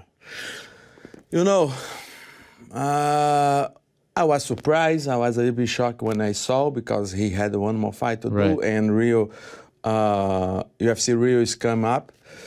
So I really think he should be there in Rio to do the last one. Be perfect. It will be perfect, but I don't think Aldo is happy to still fighting right now. In UFC? Yeah. Yeah. Yeah, I think he thinks, to me, he thinks like his time is over, he lost good opportunities. He's sad, but because he's a great fighter, a great idol, what do you think about it? I think he'll still fight. Maybe No, boxing, something like that, right? yeah, Everyone's yeah. doing that now. He's very young, right? Yeah, he's not that. He just had his third kid. You saw that on Twitter? Unbelievable. He has his what? His third child. Oh, yeah. Baby. Born now. Yeah. Yeah. A man, I think. Everyone's doing this now, right? The boxing thing. There's a guy, good friend of mine. He's actually a good friend of mine, Winderson. Is your friend? Yeah. Oh, nice. Chris Cyborg this Saturday is in Curitiba. Yeah. Yeah, so everyone's doing it. This Saturday, yeah. Oh, okay. You gonna go? I'd like to be there, but I can't. No. Where in Brazil are you from? Who? What part of Brazil are you? Me, I'm from Belo Horizonte. It's a state like Texas and Arizona. Oh, okay, very close. Yeah. To Rio or São Paulo? To Rio, São Paulo, same. The three states are very connected. Okay. Yeah. The UFC has done some shows there. In Belo Horizonte, twice. Twice, yes. Yeah. The first time that I saw in local a UFC show was on my city, Belo Horizonte. Wow. Yeah. You were there as a wall. fan? I jumped the wall because I have money to go to the stadium. So we jumped. Oh man, it was crazy, but was very good because I was there watching the whole fights, and when everything finished, I still there for more 1 hour, and the people came. Hey, you need to go out. You need to clean everything here, and I still there look for the cage, and man, I will be there. So it was like 2012, I think. Wow. Yeah, 10 years ago. 10 years ago. And you were thinking, one day I'm going to be there. For sure, man. My brother was with me. I told him, man, we will be there one day. And now here you are. It happened, yeah. You know, I think this can be a good example for everybody who dreams something, because everybody has a dream, right? Right. So if you keep doing, chase your dreams, something will happen. Maybe not 100%, but if you target for the clothes, maybe you'll hit the moon, something like that. You know? Wow, how do you know that saying? Reach for the stars, even if you fail, you'll land. No, sorry, reach for the moon. Even if you fail, I screwed it up. You'll land among the stars. Yeah, you guys. That's a good one. Yeah. Who told you that one? True. I saw something. Yeah. Saying that, I don't remember who. It's a good one. It's a good one, for Yeah. sure, but makes sense. Yes, go for it. Yeah. Who taught you how to speak English so well? No, man, I learned for by myself, watching your show, Thank you. Yeah, and listening some movies. Yeah. Just yourself. You didn't go take myself. lessons? And when I came to New York, a place like New York, and the people called me to take a photo, I use the people to learn more English because I start to ask something and start a good conversation. So I think this is more by this way. I asked Tamara, let's try to talk in English. Yeah. My friend Joe is going to help you out here. What do you want? Oh, no. He's just going to help you. Okay. He doesn't want any problems. What's happening? Oh, it's because you took we're changing the mic? Oh, we're going to put it on. Wow. Good thing you have no hair. You want to touch my chest, right? Yeah. I know you. Is that better, Joe? Yeah. Okay, thank you. Now it looks like you. I'll do some propaganda here, okay? That's okay? Yeah, it's perfect. Okay. Now it looks like you're like one of those guys who works for the FBI. You know, you come in with the wiretap here on this thing. That is incredible. So I was just curious because I was reading. You used to have a job where you worked in Microsoft Word, Microsoft Excel. Yeah. A desk job. I Tech. How you say? Technology. Yes. IT.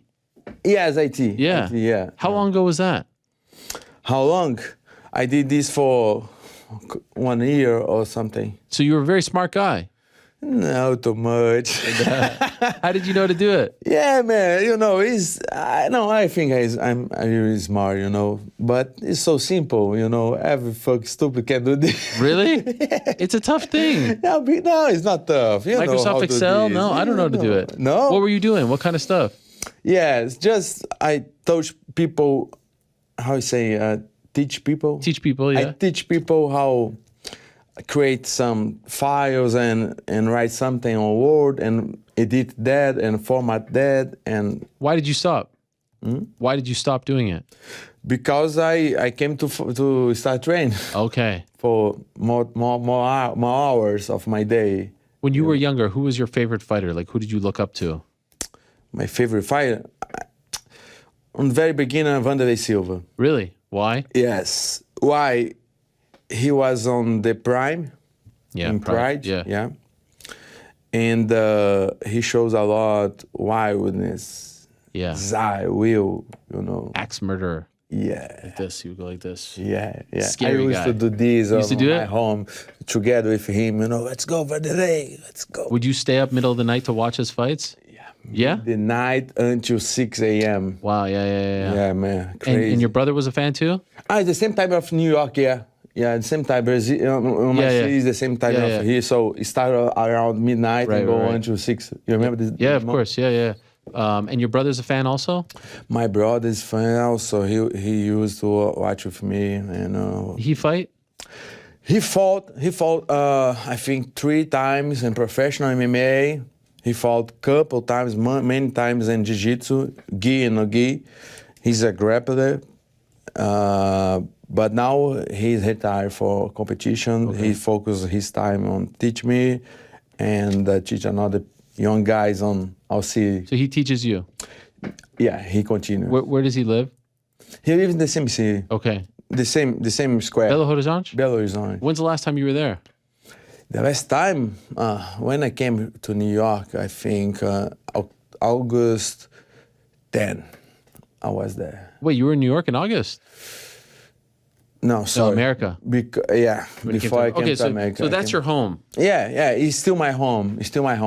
I be mostly part of my time in the year there, but I go to another states in Brazil and Vegas, and I travel a lot. When you were younger, you used to get into a lot of street fights. Man, I had a lot of problems in the school. Why? I don't know. The people doesn't like me. The kids picked on you? Huh? The kids were picking on you? They were bullying you? Yeah, bully a lot. Were you a big kid? I was big, but they always had a group. Really? A gang. And they would jump you? Yes, a couple times. Really? Really. Did you ever get beat up bad? One time. The problem is because the kids there in favela, it's close to favela, very close. So they are sons of drug dealers. So I was scared to real fight then. And next day, the dad comes with guns and a lot of stuff. That happens. Of course. Wow. Of course, couple times. And the worst time, I don't know if Tamara know that, but... Oh, wow. She's learning new things. Yeah. Tamara's filming this. You're filming the whole interview, Tamara. Is your arm going to get tired? Yes. We're going to be here a very long time, I just want you to know. 4 hours we're here. Paulo, is that okay? She will be strong. Yeah, he does. You need to pay. But speaking of payment, I'm trying to look at her hands. I don't see anything, Paulo. What? I'm trying to see if there's anything glistening, but nothing. Yeah. I saw nothing. What's happening? Where? In the finger. In the I said I was trying to look at her finger. I was trying to see if there's any jewelry on her fingers. Oh, here? Yeah, no, on hers. Oh, yeah, I got you now, my motherfucker. Don't say that right now. I am avoid this By the part. way, New York, perfect place for something. You think that? Central Park, you go at night, you get a guy, you get the horse. I didn't clip expend clop. so good money. Oh, you I didn't expend so good money. have It's so nothing? cheap, right? It's very cheap, yeah. Cheap, okay. So let's see. Just give her one of your rings on. You have look at your ring. Look at My rings. Look how many you have. Yeah, I have 3 rings right now. From who? That one is from Omega Wave, from UFC PI to measure my sleep, my training, something Oh, like okay. that. That's you know that? Yeah. Yeah, this one is, I will not do this, yeah. Yeah. This one is, I forgot this. It's a Saint Judas. Okay. No, not Saint Judas. This is Jean Baptiste. Saint John the Baptist. Yeah. That's a big guy in where I come from in Quebec. Oh, yeah. We celebrate his birthday June 24th. Oh, June 24th. You know that? My okay, mom's yeah. birthday too. It's the day of Saint John the Baptist. Okay. Okay. Wow. Yeah. This is nice. Is this real? That's not real. Yeah, it's silver. Fake. This is nice. What's wrong? You okay there? You're sniffling a lot. Huh? You're sniffling. I don't know, man. I don't know. I think I'm crying. Nervous? I don't Okay. know why. I think I'm get emotional to And be the here. other one? And another one is just, just to make better, just to look better. Yeah. Yeah, I like it. It's Yeah. nice. That's Real a- or fake? No, Fake. no, This it's is not in the diamond. store. Yeah, No, of it's not. course. Yeah, then I don't pay me a lot, Yeah. enough money to get It's diamond. fugazi, this. This is like zirconia. It's cheap stone. Yeah. Dana, pay me. I know. One left. One left. One left. Yeah. Yeah. Any talks? About my best fight. Yeah. No, about extending you, new contract. I think they want. I didn't sit down. Nothing? Hunter? Hunter wanted to talk with me and You Tamar, but not yet. I didn't time. I haven't time yet. So, So when you do these negotiations, is it going to be tomorrow in the room with Hunter? Tamar will be. No, she needs me. You need my help? I could come in there. Oh yeah, please. They're going to try to, be like, oh, why she doesn't know. Oh, girlfriend. Is she even your wife? I don't know, They're going to try to do funny business. You need someone who they are intimidated by. No. Imagine you say, Hunter, 1 second. Let me bring in my special legal counsel, Ariel Helwani, the Jew, who comes in to negotiate. What do you want for this? No, on the house. Oh I yeah. care about the money. Yeah. Oh yeah. I don't believe you Jews. I don't believe in that shit. 35%. Okay. So anyway, back to the when you were a kid, you said that you used to get beat up, this and that. People would jump you, right? Yes. All kinds of problems. Yeah. I had a very, very big trouble one day. I remember I was in the class, and man, every single boy on the class in the same room go out and jump the wall and go to the, just hanging out, just to be free of the school, of the lessons. Yeah. This guy is That's crazy. Yeah. And did you go? No. Okay. Because I'm not part of the group. So that was my big mistake, because of course, man, this guy was crazy. The director of the school came and because the professor, the teacher, called the director, say, look, there's nobody there, just the idiot Paulo is there. You were the only one? The only one.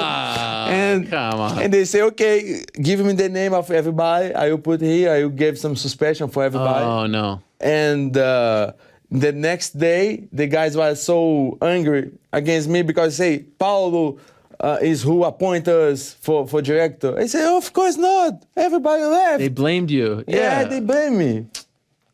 Of course, it was easy to know who wasn't there. You were the only one there. So they beat you up for that? Man, in the next day. Oh no.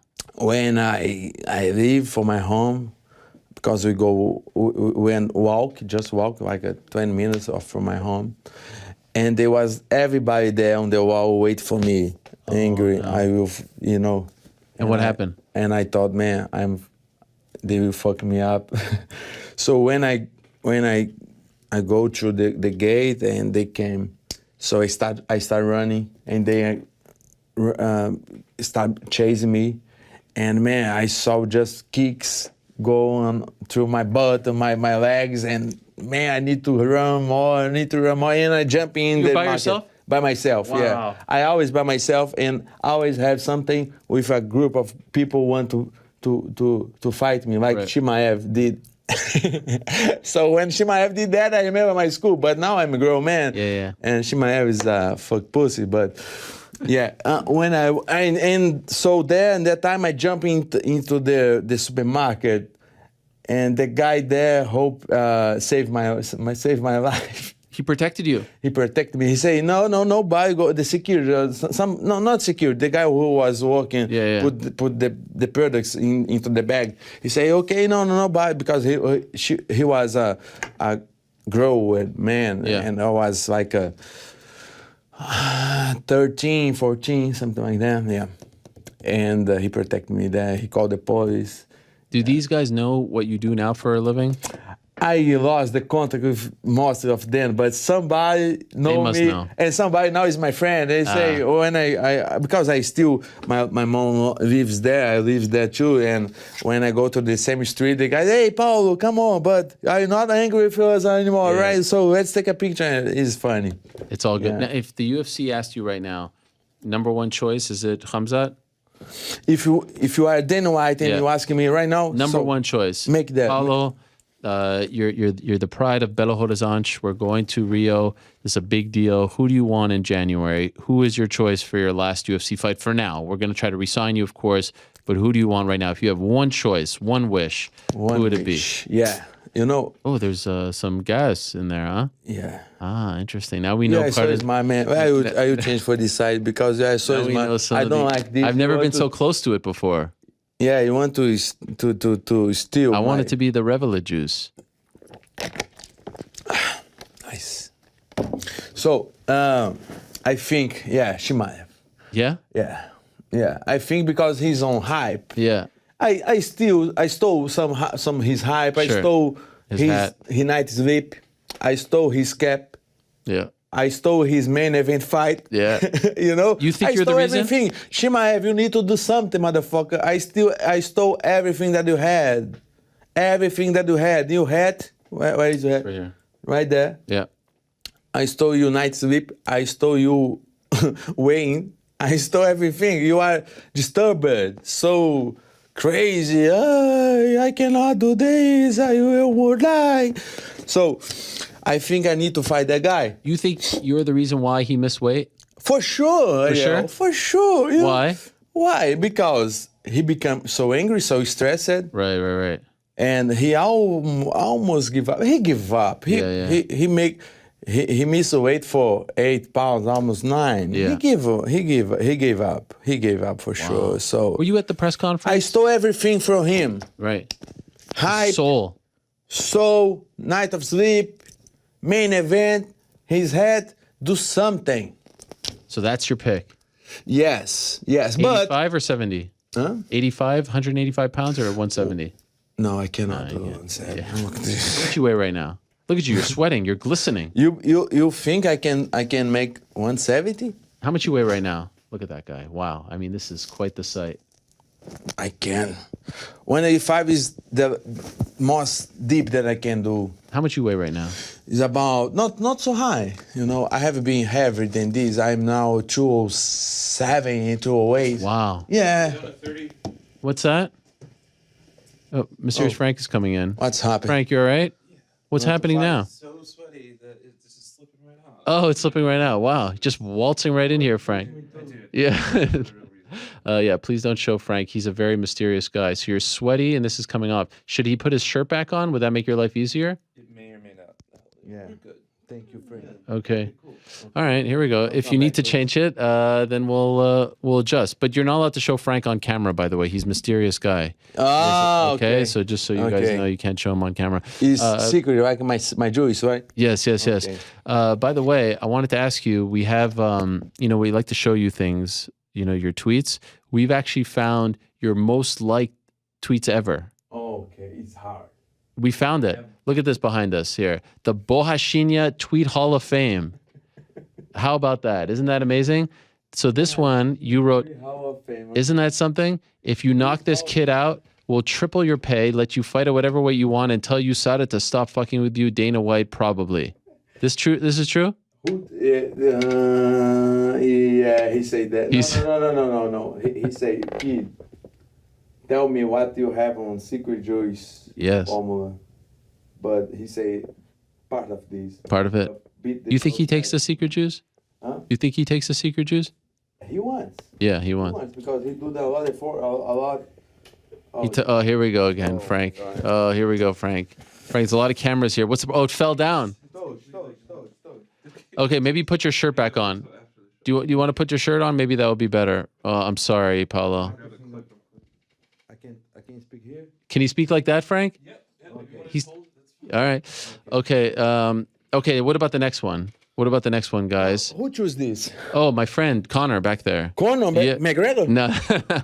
Okay. This one didn't have a chance to take a selfie with this I'd like to fight that motherfucker Connor. in cage, so I'll do now watching that fight. That's nice. I feel like you guys are friends. Yeah, man. I don't think so, but I can try. Okay. I can try. Yeah, you know, he say on Instagram days after our fight, he say I really beat that motherfucker ass. He in his thought he beat me. Yeah. You agree? It's close. What about the next one, guy? And show Paulo, by the way. Go back and forth. I want to see his reaction. This is good. Just you changed his eyes. Yeah, not me. I just you just steal it from someone. I steal from someone. Yeah, I have a me. They work 24 hours per 7 to create these things for me. Yeah, I have a me. Thank you, me. So what did you do? You took his tattoo on his body and you put it on his face and you switched it. Oh man, I think it look a little bit better. Yeah, I agree. A little bit better. Okay, these are some. Look at this one. 32,000 likes, Paulo. Oh my God! You're a bigger social media star than Jake Paul. Yeah, man, I have just 300 people on Twitter. Imagine when I have 50 millions. Imagine how crazy. I will dominate everything, the world. What else we got? Guys? Okay. Oh, speaking of Jake Paul, fake fighters versus real fighters. How about that? Man, this is amazing. This is fucking amazing. But I think Perry Pimble doesn't like too much more looks like fat, you know. I think he didn't respond to your ice cream party thing. Yeah, man. I why? What's up with that? He got big time. I become upset when. By the way, I think you versus Jake Paul would be quite the fight. Man, he's not. You think? I think that would be a huge deal. You can make a lot of money for that. Yeah. Who do you like better, Jake or Logan? I sparring. I spar. Oh yeah, you did, right? Logan Paul. You did wrestling with him. And wrestle too, yeah. What was that like? Yeah, he's good. He's good? He's good. You know, he didn't show too good when he fought Mayweather, but I understand a lot of pressure, the GOAT of boxer. Right. But he has good abilities, you know. Logan is a tough guy. He's not, you know, I think he's tough than Jake, but Jake is put a lot hours on training, man. He take more serious than Logan, but I think Logan is taller than him, heavier than him. You know, I think Logan has better mentality. Yeah. Okay. But yeah, that's it. All right. What else we got? Oh, this was a great one. This was amazing. I really hate when I'm walking around and some fanboy come ask for a photo. Guys, if I'm walking, let me alone, please. Did this really happen? Is this Photoshop or really happen? I know. This is not. Man, Photoshop cannot be so real. I don't know. I've seen some good ones. Yeah. When was this? I was walking and he begged for a photo. Derek Bronson. Wow. Man, I'm a huge fan. Let me take a picture. Yeah. When was this? Yeah. This was in the fight week, Diaz and Chimaev. Oh, really? Just a couple weeks ago? Couple weeks ago. Why are you not smiling? Because I'm so stressed, man. I don't like when I walk and the people, hey, let's take a selfie. Yeah, selfie. You know, but he's a nice guy. Were you at the press conference, by the way, the one with the fight and they threw the bottles and all that? No, I wasn't there, man. I wish. Yeah. I wish. Whose side would you have been on? Diaz? Whose team would you have been on? Oh, yeah. I'm Nate Diaz's arm. Yeah. I will do this sign. Yeah. You and Jake Shields, what a tandem. Yeah. This, right? I think it's that. You and Jake Shields, you have a lot in common. Yeah, man. Very nice guy, you know. We don't like I have. You I both have don't. You both don't like COVID. You don't believe in COVID, both of you. I think that the Earth is flat. The Earth is Yeah, I think the Earth is flat. I think this vaccine is a fuck bullshit. Yes. And What happened with the nurse over there? Is that a true story? Huh? The nurse. Is that a real thing? The nurse. What is this story? Can you talk to us about this? Yes, I can. What happened? Can you tell us the real story? I'll come to you. I don't report. If you don't want to talk, I understand. But I saw this and I said, Paulo, he seems like such a sweetheart.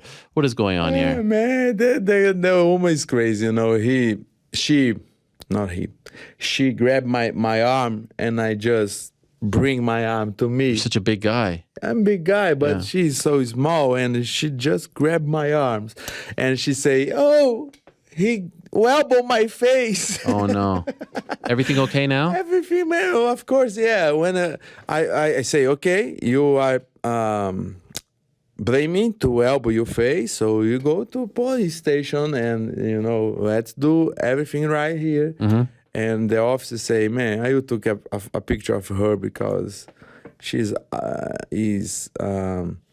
clearly tried to blame you, to get some, I don't know why, maybe money, I don't know, but if she knows I had no money, she UFC doesn't pay you enough. Yeah, no, all my money I pay for food and gas and hotel. Right, okay. Yeah. All right. I'm happy And that's... rings. Thank you for clearing. I thought you were going to say you give... That's why I need to sell this shit. Yeah. Are you guys working on that? Sponsor? We'll work on this. This is a raw formula.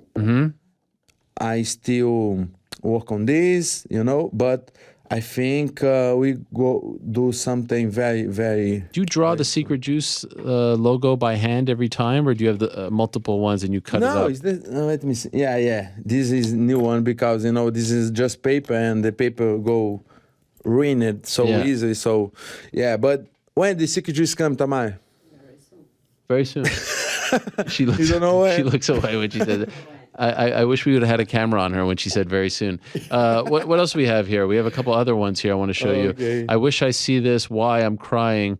Cry there, yo, too. What happened to his chin over there, Shemaev? The people used to say, and I believe this too, he wear that beard, that ugly beard because he has No this chin. kind of chin. Yeah, no Wow. chin. Yeah. You think that's true? Yeah, I think. What do you think? I don't know. No. No? I think he's got a nice, those guys. Okay. Okay, what else we have? Which stand-up was worse? I saw you get involved in this one. Ben Askren and Brendan Shaw. Why did you get involved in this? No, that's because he's a He was real going question. after your Yeah, your boss. It's a fair question, huh? He was going after Dana White. Brandon, right? Yeah. Yeah, man. It's a nice beef too. I'd like to watch the fight. Yeah. Who do you think wins? Oh, Dana White's so strong right now, right? And his stand-up is not good. So, You're not a fan of Gringo Poppy?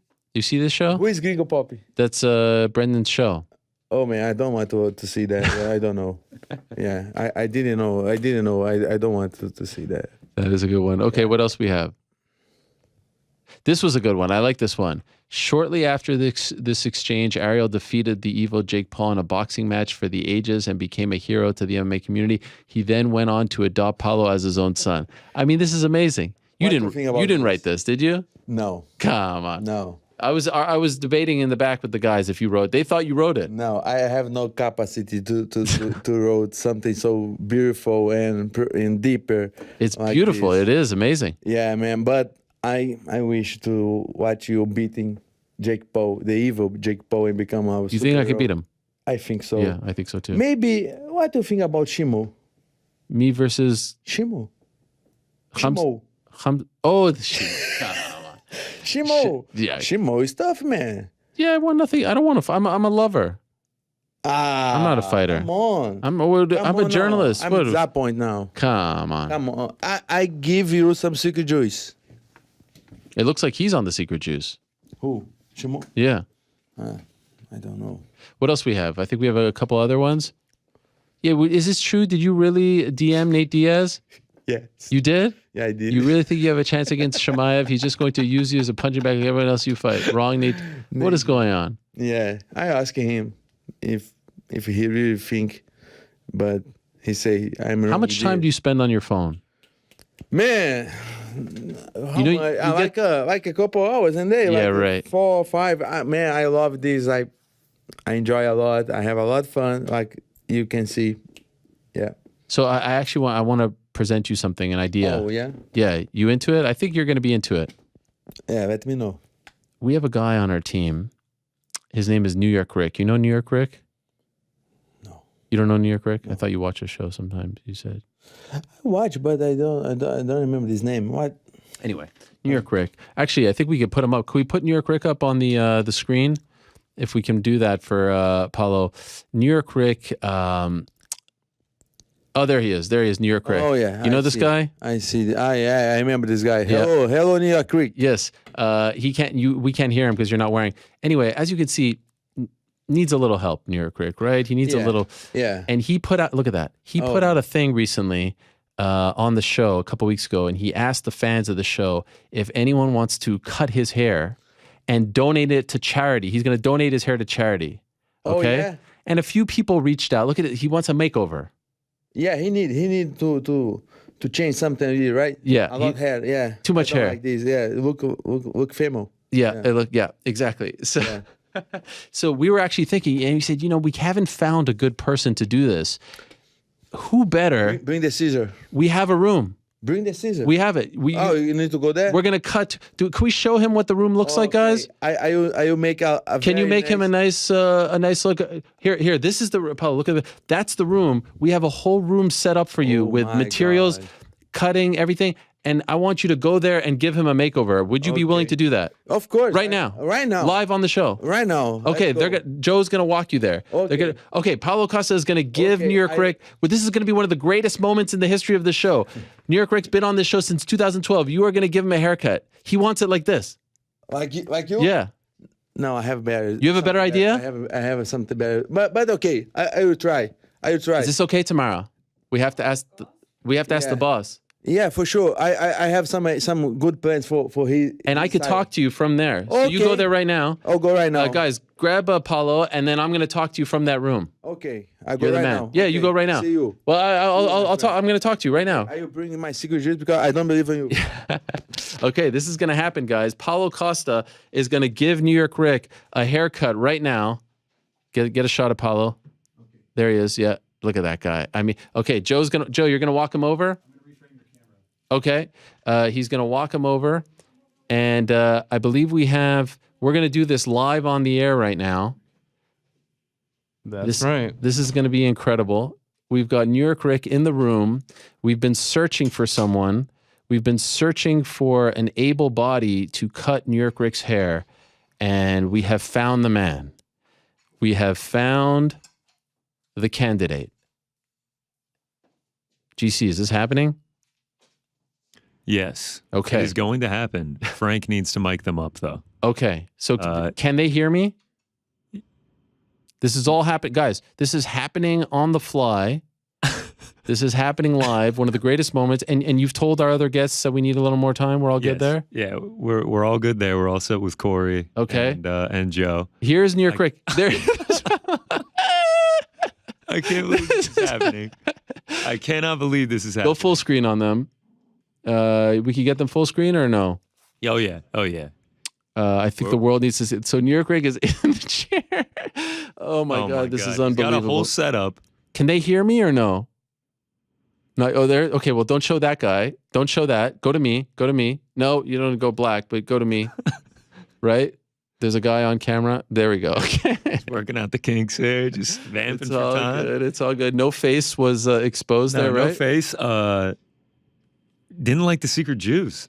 Wow. You know how fast he took that away from me? Visceral. I mean, maybe it's the copyright thing. He's trying to make some bread off of it. I'm sipping my own secret juice back here. There he is. There. Oh, there. Yeah. Oh my God. This is turning out to be one of the great moments. Okay, Man. There's Paulo. Paulo, can you hear me right now? You can hear me? Hello, guys. Paulo, you hear me? Hello. What a ridiculous image this is. Okay, go ahead. Paulo Costa, he's NewYorkRic. Can you hear me? Can you hear me? Yeah, I hear you. I think they can hear you, yeah. Oh, yeah, okay. We can't hear them, though. Okay, so That's Frank, okay. Let Ariel know. Are you ready to look like a man? Yes, I'm ready. Okay. I'm He's ready, Paulo. Ariel. Do I need the secret juice first, or what do I do? No. After? Maybe. You don't deserve secret juice with this fuck hair. Oh, there we are. Oh, this is amazing. Can you hear me, Paulo? Yeah, Now we check it can, out, now we can. motherfucker. Okay. You're going to cut it off right now, Paulo. This is the moment. Can I go? Wait, cut the phone. Eric, how long have you had this hair for? Start a pandemic, March 2020. Okay. Are you ready, Frank? Eric, I'm ready. Eric. What's your name? Eric, New York Eric, Ric. New not York Ric. Frank? No, the other guy was Frank, the microphone. I'm so nervous right now. Oh my God. Rick, are you nervous? Here it is. Let's go, Ariel. Oh my God. Oh my God. I'm crying, Paulo. He's got it. Turn around. Turn around. Yeah. Okay, he's still working at it. Can you see? Yeah, I see it. Just don't cut his head, okay? Oh my God. Wow. He's working through it. He's working He's through got it. it. This is one of the most incredible moments in the history of the MMA Hour. Paulo Costa is shirtless, cutting. Can you He's still bring a going. sharper Yeah, what's up with these scissors? He's still going. He's almost there. Breaking news music, Frank. Look this. Wow. You grow up this for what, man? No, it's a just case. It's a just case. For sure, it is good. That's you know? good. Yeah, that's exactly. good. Yeah, you did a good sacrifice for this, right? Thank you. Okay. Now, what Now else are we doing? Now we gotta. Okay, now, what kind you want? You tell me. Yeah, it's up to me? Yeah, you do it. What you think, Tamai? What we can do here? Huh? I say. Just cut. Okay. Just cut tomorrow. Ruthless. Just cut. One size? Just one side. Just one size? Okay, let me see. I was thinking about that one, Mohawk? Mohawk, Let's do it. but reverse Mohawk. I will. You're gonna shave right down the middle? Yeah. What do you think about this, Tamai? I think it's good. I think, but Okay. Paulo, make it nice for him. Huh? Make it nice. He has a family. He has a wife. You have to make it look nice. He has. Two girls. He had. He had. He had. I mean, I don't think he will have anymore. But okay. Okay, Eric, are you ready? I'm ready. Do whatever you want. Okay, my man. Okay. Let me see. This is incredible. Okay, I do reverse Mohawk. Okay. Let's do it. I will start for this. Are you ready? I'm ready. Okay. Paulo, have you ever cut someone's hair before? No. Okay. Just my dogs. But look, Sinu. Yeah. Oh my God. Wow. Oh my God. This is. Okay, let me get this. It is all Very coming nice. off.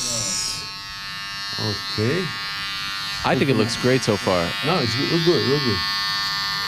He is shaving him down to the bone. It looks like my hair. One of the greatest moments in the He's almost crying, man. He's almost crying. My wife is gonna love it. Oh yeah, she hate that. She doesn't like the long hair. You're doing her a favor. Just you like this. Just me. Nobody else. By the way, those are great clippers, by the way. To cut that much off in one shot, high quality. Man, now you have a man face, an alpha male face, like a Viking, you know? Viking, yeah. Viking. It's nice, Paulo. You know, Davison Figueiredo, he's a barber too. Man, you need to see Davison? backwards, yeah. On this angle, it's so nice. It's mesmerizing. Okay. What's happening?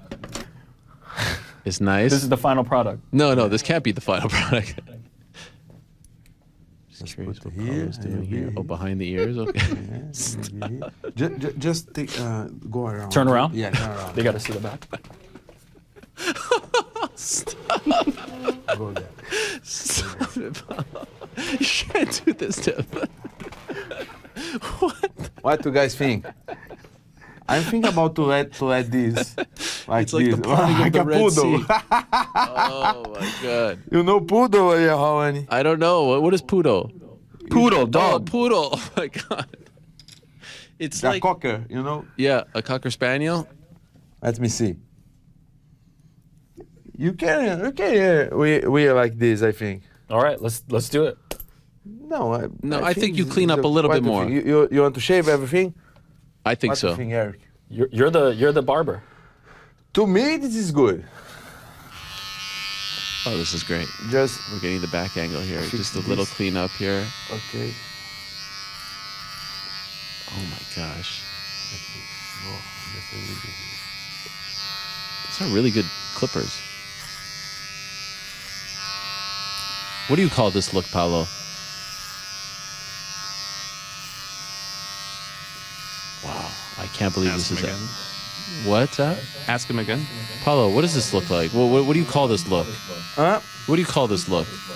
I call this poodle hair. Poodle hairstyle. Yeah, it's nice. Let me see. It's like Moses parting of the Red Sea.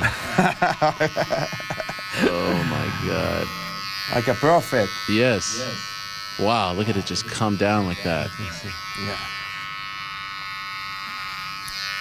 Eric, how are his hands? Gentle? Very soft. Very soft hands? Very soft. Yeah, I'm a good guy for sure. Yeah. That's why we wanted know. you. We thought of you. Yeah. This is. Oh man. He's taking it very Just a seriously. little bit here. Just a little clean up there. Oh, it's coming down now a lot. I can't believe that's Eric in the chair right now. I mean, this is... We'll take around one more Turn time. around. Yeah. Just, let's see. Oh my God.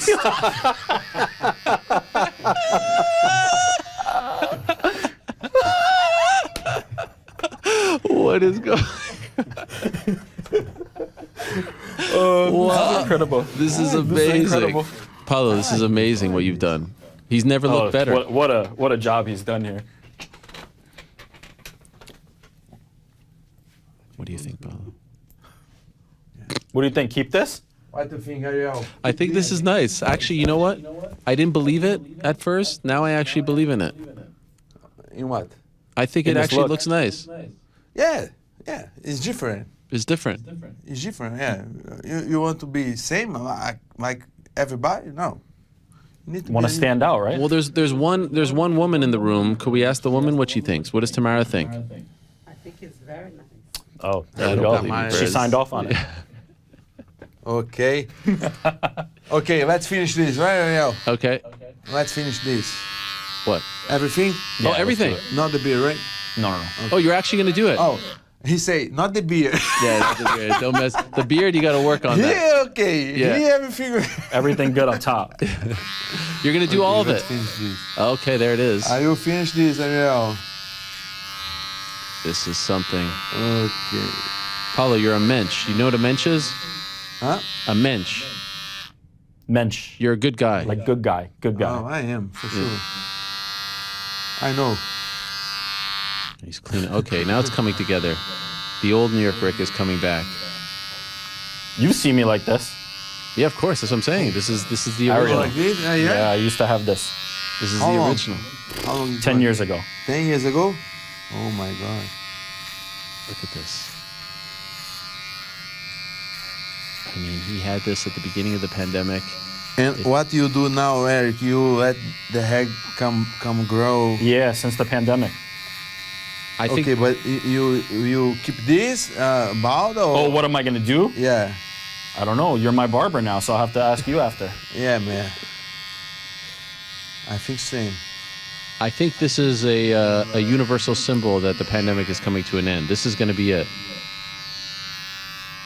Oh yeah, we did a very, he did a good, Thank you, Paulo. a very appreciate attitude. Yeah. To give his hair for charity, right? Yeah. To get Yeah. some money. Charity. And we did a very good job for him as well to look very like a man, not like a fag anymore. Stop it, Paulo. Well, we were doing so well up until that point. We were doing so Right. well. It's very nice. Can we see the back? Huh? Wow. It's actually very nice, very clean. You know, maybe a couple spots here and there. I do. Yeah, it's good. It's nice. Well Thank done, you, Paulo. Paulo. Well done. 50. 50? All right, we'll do it. We'll do it when we. There it is, there. the first haircut in the history of the MMA Hour. Paulo Costa, well done. Thank you so much to Paulo Costa. Let him stop by here just real quick, and we'll say goodbye to him. But wow, they didn't think it could happen. Connor, what did you think about that? I mean, that was... Oh my gosh, when he had it on the sides, someone in the chat said "founding father looking ass." That one, Oh my that one had me gosh. dying. Yeah, I didn't think it was really gonna happen. Crazy. I am I'm crying right now. People are texting me. Oh. People are texting me. That was one of the all-time great moments. And by the way, what a good sport. He took my secret juice right away. I didn't even get to put my lips on it, but when I said cut someone's hair, he pounced on it right away. He was all about that. Paulo Costa's babyface turn is complete. It is a done deal. He has now become a man of the people. Now, what's NewYorkRic going to do, you think? You think he's going to take a shower? I mean, there's probably a lot of hair all over him right now. What do you guys think? Yeah, a lot of people are saying it's going to be itchy for him, an itchy rat home. Yeah, it's going to be very... Like, well, I'm one of those guys, I cut my hair, I got to take a shower right away. You know, there's some people who get haircuts in their like lunch break or something, and they go back to work. Who are these people? Psychotic. Right? Who can go get a haircut on their lunch break and then come back and sit in their office for the next 5 hours? By the way, can we get a shout out to the clippers, GC? Because I actually, as someone who cuts his own hair, those were really powerful clippers. Shout out to Wall. That's Wall, huh? That's the brand, yeah. WAHL. Yeah, maybe we can get a sponsorship for the next time we do a haircut on the air. Wow. I mean, we've been talking about this haircut for a long time. And thank you, by the way, to everyone who reached out. But for some reason, we all felt that Paulo Costa would be the guy. And I feel like he's... We got Rick back here. Oh, my God. We got bald Rick back. Oh, there he is. Paulo, thank you so much. Is he back? He's coming, yeah. I just wanted to thank you. Great job, Paulo. Great job. Yeah. You saw my ability. I thought... I'm a man of many abilities. Well done, my friend. Well done. Thank you so much. No, he looks better. He looks better. He's in the room over there. Yeah. He's shad. Yeah. He's shad. He looks like a shad. Nice. The wife will be very... Where else can you do this? Huh? What other show can you cut someone's hair? No one. This is the best show, right? Best show, the best of America, the best of the world. The best not only in MMA, but sports. Tell the world. The whole sport. Well, what you are doing is amazing. We're a fan of yours. Well done. Thank you so much, Paulo. Thank you, my man. I appreciate it. Thank you. And I saw the interviews with Rampage Jackson. Yes. And you... Legendary. Yeah, I think you did amazing. Thank you. Scared him. I think I scared him, yeah. Sure. Nick Diaz, no problem. Yeah, Nate Diaz too. Yeah, you studied this for Brazil? Yeah, you know who sent it to me? Virna Jandiroba. Oh, yeah? She sent it to me because she walked out to my song. You know this thing? No, maybe she... No, stop it. Come on, come on. You're going to take the hat back? I will, because I need to give him by myself, hand to hand, you know? Yeah. Yeah. All right. Okay. Well, enjoy your time in New York. If you need anything, let me know. My man, thank you very much. I appreciate you guys. Let's go around like a bike on Central Park. The problem is I don't know how to ride a bike. Yeah? That's true, yeah. But, so we need to... I walk. You need to get that bike has 2 seats. That's the exact... Oh, me and you. Me? It'll be nice. Of course. All right. I Text me. I... You pedal and I sit in the back. I tell you where to go. Pedal and you drive. Okay, perfect. Bye. Thank you so much, Paulo. You're the man. Thank you, guys. Okay. That was incredible. Paulo Costa, first haircut in the history of the MMA Hour, Paulo. Bye. Bye-bye. There he is. He's walking out.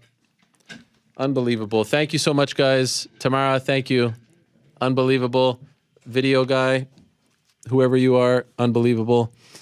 What can we say about Paulo Costa? I mean, that was something. NewYorkRic there? He's saying goodbye. Okay, yeah, they're having a nice. I feel like I need a cigarette after that, Joe. I mean, I don't even smoke myself, but I'm here. Oh, how do you feel, NewYorkRic? Can we get a shot? Like a new man. There he is. Wow. What we have to remember, though. By the way, it looks great. I like it a little bit longer, so we'll let it grow. I think it's that bad. But what we will say is it's for a good cause. Yeah. At the end of the day. So where's it going? Paulo Costa.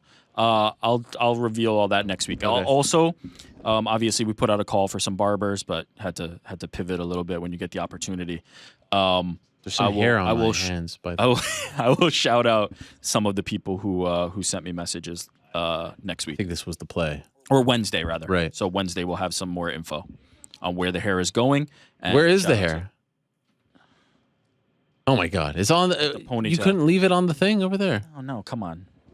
It's all. Don't worry. It's all bundled up. Did you think he would say yes? I was hoping. Did you think? I was hoping. I put it at 75% yes. You were right. Honestly, Connor should have taken the odds on that. Honestly, he couldn't have said yes faster. Right? Listen, he's the man with the secret juice. And you've been around for a lot of shows. MJF to action to Paulo cutting your hair has got to be up there. Look. Oh, there he is. Oh, I gotta be right back, guys. What's happening? Oh, to pay. Okay. What happened to his? What's that, Paulo? We'll get you sorted right now. Yeah. Go sort him out. Paulo Costa asking for his money. He wasn't messing around. There it is. $10.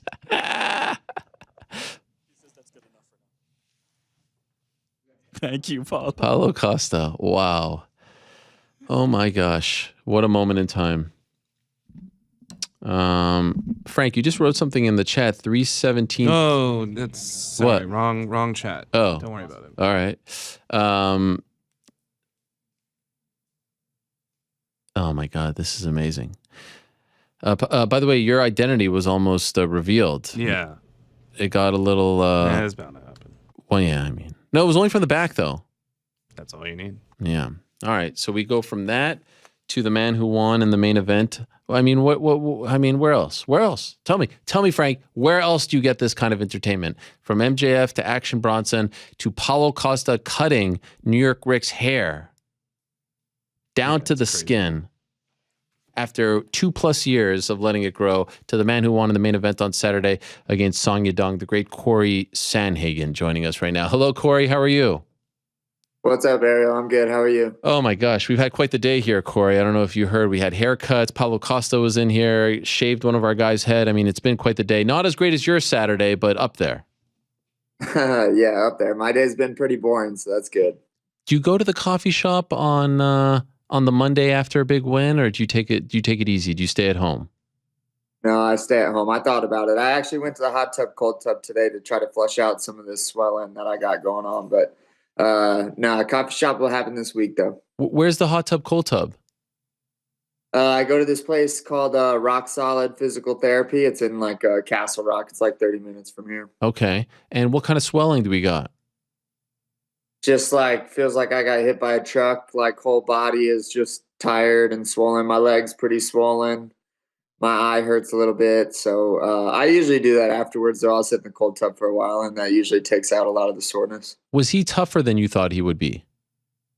No, he was about as tough as, I mean, I guess, okay, so him as like a durable person, he was about as durable as I thought he'd be. As far as like skills go, yeah, he was a little bit tougher than I thought. There was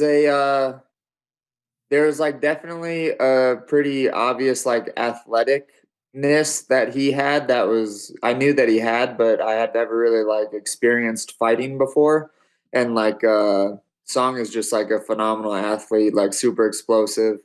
And I hadn't really faced anyone I feel like as athletic as he was. Really? All the guys you faced, he's the most athletic? Yeah, I would say so. He did a really good job, man. He did good of like keeping really patient and then like exploding on things. His hips were super strong. Yeah, he was an athletic guy, man. He always had like this like sense of eeriness to him that he was like getting ready to knock me out, you know? Yeah, he had that to him for sure. You know, I had a theory because obviously he was battling that cut for a while and you were beating him up. I had a theory that if the co-main didn't go the way in which it did, in other words, Rodriguez has the cut, they let it go, even though it was, I mean, really gnarly. I mean, it was one of the worst cuts I've ever seen. And then he wins the fight in the second round. Had that sequence not happened, if the co-main or the second to last fight, which is probably the more accurate way of putting it, would have just been a normal fight, and then your fight happened with the cuts, they probably would have ended it sooner. But I think they couldn't justify ending that fight earlier, even though he could not see, it was messing him up, it was in a tough spot. They couldn't justify ending it sooner. Did you think of it, like, was there any part of you that's like, how are they letting this go every time they're checking him? No, I didn't really think that, but I definitely knew it was a gnarly cut, and I could like definitely see it wasn't like it was very obvious that like the cut was going directly into his eye. Like it wasn't going like around his eye at all. It was going like directly straight through his eye. Yeah. So, but no, I actually didn't really pay attention to it that much. From what I heard his other eye more. I guess he wasn't able to see out of his like not cut eye or good eye. Oh my God, really? And yeah, apparently. And then the blood was getting in his like good eye. Because I guess I hit him pretty good in the other eye also, is what I heard. I don't know. That is brutal. But when they stopped the fight going into the fifth, it looked like you were mad. I know, yeah. I was being a bit dramatic in that situation because I think I was really trying to fire myself up for that fifth round. Like, I knew that it was definitely a really close fight. And honestly, I feel like I was picking up like a lot of steam and doing a lot better as the fight was going on. And I kind of just felt the momentum swinging. I felt like I had him down a little bit more than in the earlier rounds. So I kind of wanted to just like have that fifth round so I could like solidify that I was better. And like, I think thought you I was solidified like, it. Oh, yeah. Okay. So yeah, but I was being a bit dramatic. I just really wanted to fight the fifth round, you know? Do you agree with the stoppage? Sure. Yeah. I think like, the cut did. I don't really know how it works. I watched some video on it where like it gets legs, whatever that means or whatever, but it did look like it started, like the skin started to curl in or something, which apparently is not good. But yeah, I thought it was a good stop, man. I mean, when he got up in between the fourth and the fifth, like you could see that the blood was like pooling in both of his eyes. It definitely was not a good for him. You saw the skin curling? It was like a cut goes like this. Yeah. It looked like it was going. Oh my gosh. I feel like that's what it looked like. Is there a part of you that actually really enjoys that? You were talking about the violence and all that stuff. Like, do you enjoy looking at your, like, if his face is your canvas, do you like look at that and be like, look what I did? No, not really. Okay, sorry. I think that the violent piece is honestly to get me through like the more dangerous parts of the fight, like in the beginning of the fights when people are really explosive and really good. And I think that like going into a fight and knowing that it can get like super, super ugly, I think is important. But once you're in the fight, you're in the fight. There's not a lot of thinking or any emotions like that going on while I'm in there. So, but yeah, that whole violent piece, I think just kind of gets me through that like initial burst of energy and that initial burst of nerves and stuff. After the fact, do you feel bad? Yeah, a little bit. Yeah, I always do for some reason. I think that I have more in common with a lot of these guys that I'm fighting than I do with most people in life. And I know how much they're struggling, especially a guy like Song, who is like a 24-year-old kid who is on his way up. Like, I don't want to see the guy lose as like a fan, you know? So, yeah, I always do feel like a little bit bad because I know how it feels to go back to the hotel room and just like sit there and cry and it, you know. You feel guilty about it? No, not guilty. I just feel bad for them. Feel bad. Definitely not guilty. Okay. Because it's either you or them, right? Yeah, me or them. Yeah, me or them. Always them if we can. And just curious, like if you're in that spot and you're trying to remind people, because we were talking about how it's like the third leg of the Grand Prix and all that stuff, right? There was first the Cheeto fight against Dom, great showing. Merab Aldo, solid showing. Now that it's over, you said all the right things going in, but now that it's over, do you feel like there's a massive weight lifted off your shoulders? Not just because there's all this talk about the bantamweights, but also because of the two losses, the past year, Could you say on this Monday that this 800-pound gorilla, does it feel like something is off your shoulders now? Yeah, it definitely feels like something's off my shoulders. I don't really register like too many pressures, you know. I just don't let them seep in too much. But I do realize that, like, from an outer perspective, I did take like some pretty gigantic risks going into this fight. Like, I was fighting down against someone who had really only lost one time in the UFC, who is a very, very good fighter who knocks people out all of the time, and is like a young and upcoming kid, you know. And I took a fight against that guy when really I didn't really need to. So not only that, but coming off of 2 losses too just sucks. You know, the 2 losses were not just normal losses, but 2 losses.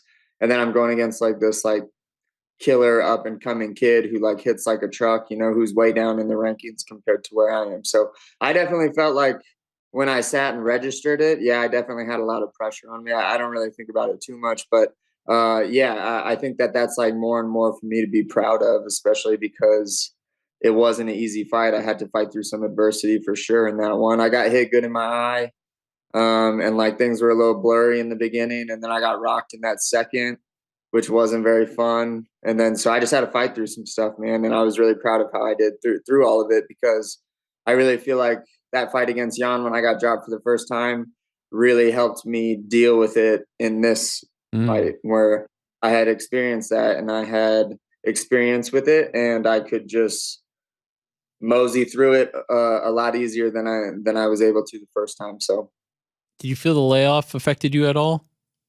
Rust, all that stuff? I don't think it's that as much as it was me changing a lot of things in my style. Like, I still move my feet, but I was a lot more grounded. I was incorporating a lot more wrestling. It was just incorporating a lot of new things. But to be honest with you, that almost makes me even a little bit more proud, because after I had lost to Jan, the 2 things that I said I needed to add if I'm going to fight someone that's just going to cover and be a really good striker, which is more or less what Song was doing in that fight, was I need to elbow them and I need to threaten takedowns. And I did both of those things. And I really think that both of those things won me the fight. So it felt like not like a normal Cory fight for me, but it definitely felt like it was a good step in the right direction. And I had the balls to like try new stuff really far into my career, which I think is something that not a lot of people would do. So I'm happy for myself and proud of myself for those 2 things. And considering that, do you feel like this was the performance that you needed to win? You know, just like the body of work that you needed to stay in the mix there at the top of the division? Like, ultimately, are you happy with what you did?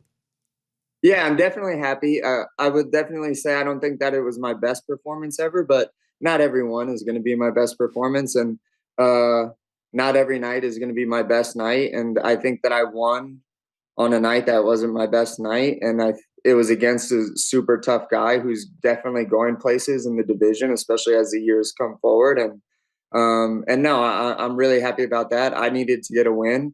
I got a stoppage, and yeah, so I'm really, really happy about all of that. All right, so who do we got next? I mean, you kind of like, you said Cheeto maybe, but like, do you feel something strong inside? Do you feel someone that makes sense next? What are you thinking now, a couple days later? I think Cheeto makes more sense, man. I don't mind the fight with Merab either, but Cheeto has a lot more pull behind him. He's coming off a big win against Cruz, an unimpressive win against Cruz too. And he's finishing people. And honestly, from what I've seen on social media, it's like what a lot of the fans want to see too.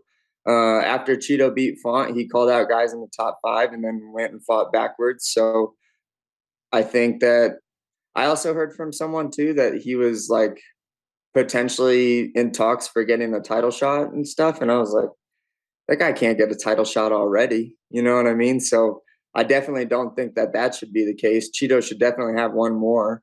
And if it's against me, that would be fantastic for the both of us. Win over Cruz, not enough? No, I don't think Cruz was fighting down, man. You know, or Cruz was ranked number 8 or whatever. You know, like I've been fighting like all of these top 5 guys for like the last 2-3 years of my life. You know, like he beat Cruz, and a lot of his wins that he's having too aren't like super stellar. Like he's winning most of the minutes. Like he's getting good shots in, which is great for him. You know, like he's figuring out ways to win, but he's not showing that he's like beating these guys, beating them, you know, which I think is just different. I think the reason why people are saying that is if Aljo beats Dillashaw, who's next? Yeah. Have me and Cheeto fight, and then let's find out. Okay. Number one contender. I guess the one curveball is Henry Cejudo. Yeah. Why do you laugh? Because what is he doing, dude? I don't feel know. like he says, I don't know what the hell the guy's doing. So I guess he's going to be a curveball forever if it's his decision. But if he comes back and is legit serious about it, are you okay with him getting a title shot upon returning? No, definitely not. Really? He's been off for so long. Why would the UFC do that? Why would they invest in someone who's just going to like probably peace out after he maybe wins the title again? You know, like I don't really see Henry as someone that they can like really build off of, because I don't really think he's going to stick around for long. I think he's going to try to like cherry pick some fights, make another title fight to whether make money or legacy or whatever his motivator is. I can't really say, but I don't really think that he's going to do it because he wants to stick around. He's going to do it because I don't know why the hell he's going to do it. I just don't get it. You know, like I just don't see him sticking around. If he says I'm in, like I'm here for the next 5 years, the guy who was the former champ who gave up the belt, you don't think he deserves a title fight upon returning? Not if it's over me. What about you versus Henry? What interests you more? Biased, huh? You versus Henry as opposed to you versus Cheeto. Yeah, that's great too. I'm okay with that fight also. Man, that would be a fun one. Is there one that you like more? Yeah. I haven't thought about Henry too much, but yeah, fighting someone as good as Henry would be really awesome too. Yeah. Can I just make one request, though, if possible? Maybe you can pass this along to the brass at the UFC, or the great Lloyd Pearson can do this on our behalf. No more Apex. I mean, you deserve better than the Apex. I mean, can we get off the Apex? I mean, enough already. I was thinking that actually, I had a lot of friends and family that actually wanted to come this time around, and they didn't get to come because it wasn't in an arena. So I would really, really love to fight in an arena next to that. Like my family and friends can actually all attend, and I can actually have some fans in the crowd for the first time, because I haven't had fans in a really, really long time. You know, like against Jan, I kind of did, but it wasn't really because I was halfway across the world. So yes. I'm in the States in an arena against Cheeto for a main event would be really great. But just curious, there are some fans there, right? You couldn't have anyone? No, I mean, I had like my mom, dad, sister, and fiance. It was just them four. And you wanted more? Yeah, I had a bunch of people that wanted to come, you know, like they're also tired of not, like all of my friends used to travel and like, hang out, you know, like that was like a big thing for, you know, my group of friends and a lot of my family and stuff for them to do, is just to like go to my 1 or 2 fights that I would have a year and hang out, and we all get together, and, you know, it would be nice to be able to do that again. And just as an athlete, do you find it hard to get up for, I mean, it's just like, it's a sterile environment, right? This is not what, you didn't fight so hard to make it to the UFC to fight in front of 50 people. To be honest with you, I don't really think about the crowd almost at all when I'm fighting. You know, like I know that it matters to some people. It's not really hard for me to get up with or without them there. For me, it's just about beating the other person. That's really all that I try to make it about. So it's not hard to get up, but I want to like do it for them so that they can all come watch and stuff. You know, that's like a cool thing for them. I know. Would you like to fight again this year, or are we done? Yeah. I mean, if we could do another one at the end of the year, I don't really know like what the card situation is or if they're all filled or whatever. I think that I probably deserve another main event. So if those aren't all booked out, then yeah, but if they are, January is okay too. You versus Cheeto is a main event. I mean, that would be incredible. Imagine. I think so. I think so too. I think that the UFC should set it up. All right. I like that. By the way, a lot of people, I don't know if you got the same, a lot of people hitting me up about this whole milk versus oat milk controversy. Did you get a lot of messages about it? No. What side are they on? Wow. I'm a little bit offended that you didn't read any of them. There was a lot of chatter about this. By the way, I found your new Twitter. I didn't realize you had another Twitter. Well, someone started using it for me. So It's not yours? I just followed it. I was a little taken aback by the fact that you weren't following me already. I was like, wow, are we on the outs? I wasn't sure. But it wasn't verified, but it looked like a real account. Is that you? Yeah, it's a real account. My agency is doing stuff with it for like promotion that I need to do, but no, I still don't use it. No. Oh, okay. Well, anyway, there was a lot of activity. If I'm being 100% honest, the vast majority were on your side, and it was very disappointing. A lot of although Action Bronson, whose opinion I really respect, was all about the oat milk, just for the record. And I mean, it doesn't get more alpha male than that guy. Well, when was the last time that you had a whole milk one? It's been a while. If I'm being honest, I'm talking, 6-7 years. See, that you haven't had that's like you've been eating like the fake ice creams for a really long time. Now it's time for real ice creams. Okay. All right. Fair enough. By the way, can you have a coffee on the day of the fight? Is that allowed? Yeah. I always have a decent amount of caffeine before fighting. Okay. Yeah. Like how many will you have in a 24-hour period before a fight? I just do a double espresso. Oh, that's it? Yeah, that's it. But I don't really drink a lot of coffee throughout the day. I drink like a half a cup will kind of get me going. If I drink like a full cup of coffee, I'm kind of really weird with the caffeine, but yeah, man, if I have like a full cup of coffee at like 9 a.m., it will sometimes keep me up at night. Come on. Isn't that crazy? What? I know. I don't know. It just really affects me. So I only drink like a half a cup, 3/4 of a cup of coffee every day. Yeah. Really? Yeah, I know it's weird. Yo, if I have a cup of coffee at 9:30 p.m., I could fall asleep in the middle of the cup of coffee. No, I don't know how people can do that. I would literally be up all night. Really? Yeah. Have you ever had an affogato? Oh yeah, I like those. That's the ice cream and they pour the espresso on top. Yep, I like that. When you're celebrating this week, treat yourself to an affogato, a nice little vanilla ice cream with an espresso on top. There's nothing better. The mix of the hot and the cold, the coffee, the ice cream, it's fantastic. Yeah, I don't even know where to get one of those, but I'll definitely, that actually sounds really good. Maybe I'll do that, but it'll have to be before 9 a.m. or else it'll keep me up all night. Well, I'm very happy for you, Cory. Congratulations on the win. Well done to you. And good to see you back, reminding people, like the great Roy Jones once said back in 2002, y'all must have forgot. We have forgotten who Cory Sandhagen was, that he's still a tour de force at 135. You reminded everyone on Saturday. Well done. I look forward to your next one. If it's against Cheeto, I mean, two of my favorites. I don't know how to feel about that. If I'm being honest, my heart is going to be going in multiple directions, but it's a great fight. So I hope you get it if that's what you want. Right on. Thanks a lot, Ariel. Thanks for having me on, man. Always. There he is. Cory Sandhagen joining us back in the mix at 135 pounds. What a guy. 1 second. I just have to do something. I'm still here, Frank. Don't worry about it. Don't worry, Frank. I'm still here.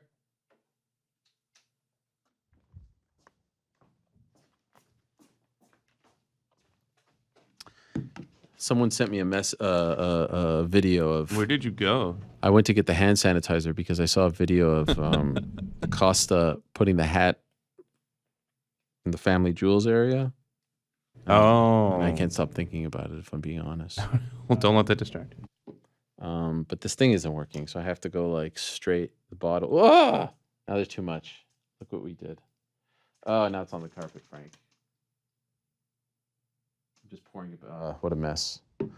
Well, the floor is sanitized, okay?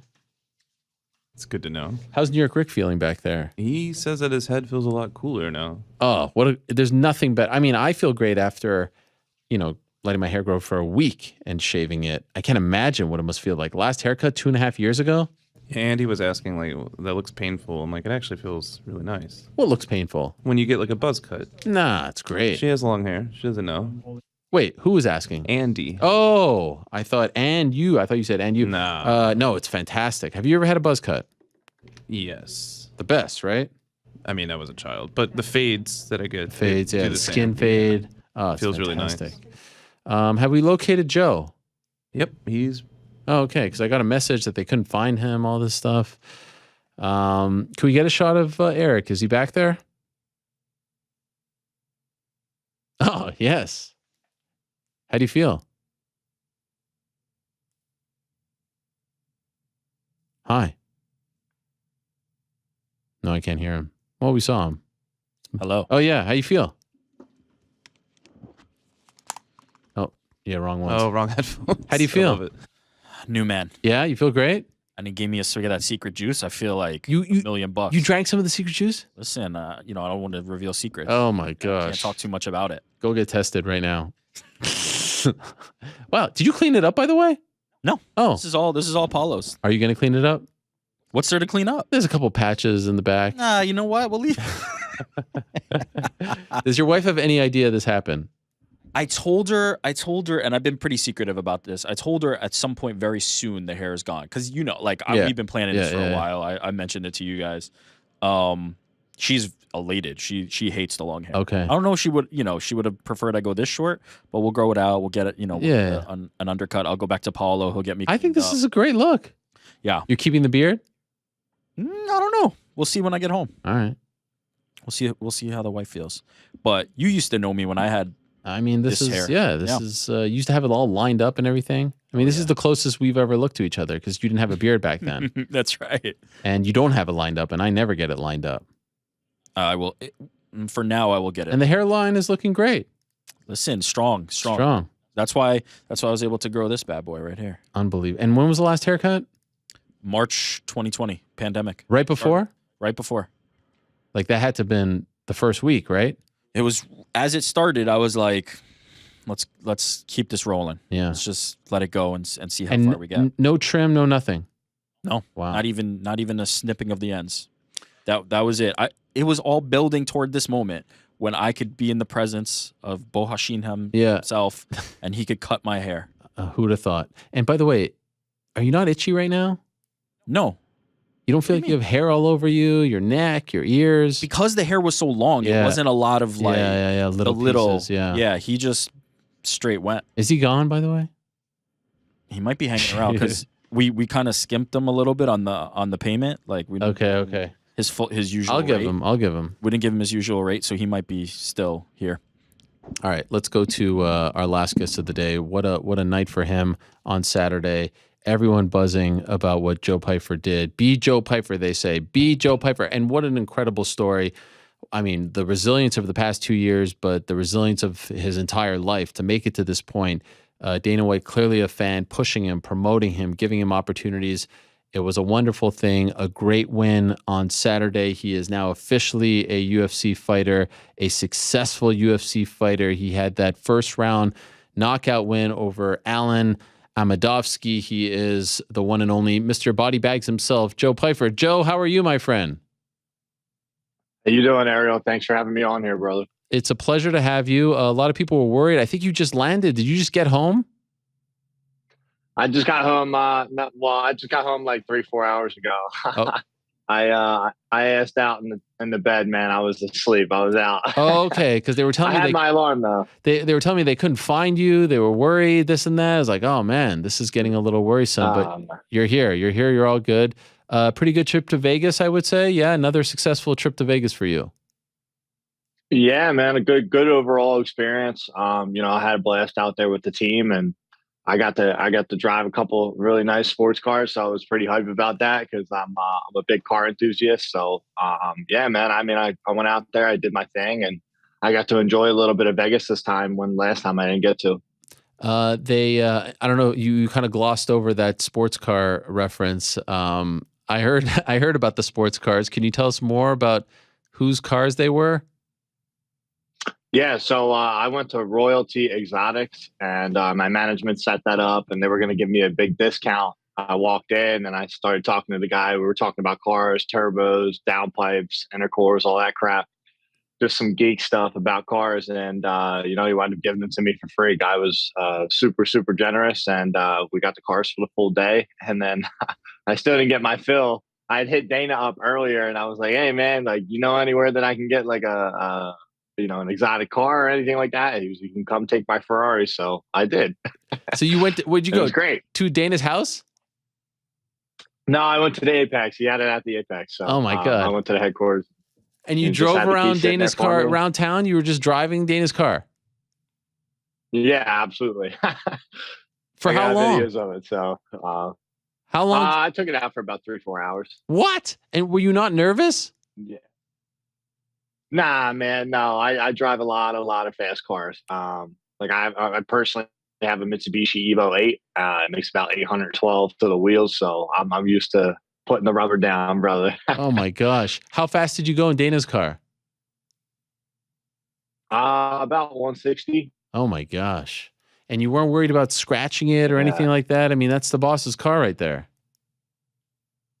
Hey, listen, man, if he tells me to take it out and enjoy it, I'm going to take it out and enjoy it. No, I was not worried about it. He did tell me don't wrap around a pole. It's my daily. So I didn't wrap it around a pole. And then I texted him afterwards. I was like, my man, I was like, this car has got no traction. It's just spinning all over. So it was good, man. I really appreciate it. You know, it's super generous. And, you know, I know the guy is super successful, but I've had nothing but a great experience since I've been in the UFC and on the Contender Series. Any part of you that, you know, he clearly has taken a liking to you and wants to help you and promote you, and that's his job and that's what he should be doing. I actually had some people hit me up after you mentioned like he paid you and gave you extra money, like, oh, Ariel, you're going to be so mad about this. And I said, no, this is exactly what Dana White should be doing. He should be picking guys that he wants to push, support, help out. This is his job as a promoter. So I actually think it's great and have no issues with it. He's doing everything that he should be doing.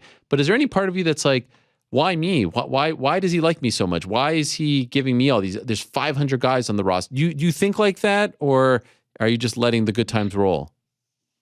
Nah, Ariel, I'm not stupid, man. I know this is a business, and that's first and foremost, is that this is a business. This is a career. You know, this is also something that I think a lot of people lose sight of. This is my business. And, you know, I went out there and I talked my shit, man. I went out there, I fought my ass off with what, you know, I always give 100% effort. So I went out there and, I mean, it was a rigorous series of events for me to get back there and really still be, you know, mentally in the game, and with all the shit that I had going on in my personal life and not knowing where I was going to live, you know. So I think closed mouths don't get fed. And, you know, I told him in the back, like, hey, man, like I'm down and out on my luck. Like, and there's a lot of people that are, but, you know, I spoke up and personally shook his hand and asked him, you know, to hear out my story. And he did. And he offered that, you know, I didn't ask for it. He offered that. So, you know, I'm not worried about what other people think on the roster. It is what it is, man. I'm going to have haters.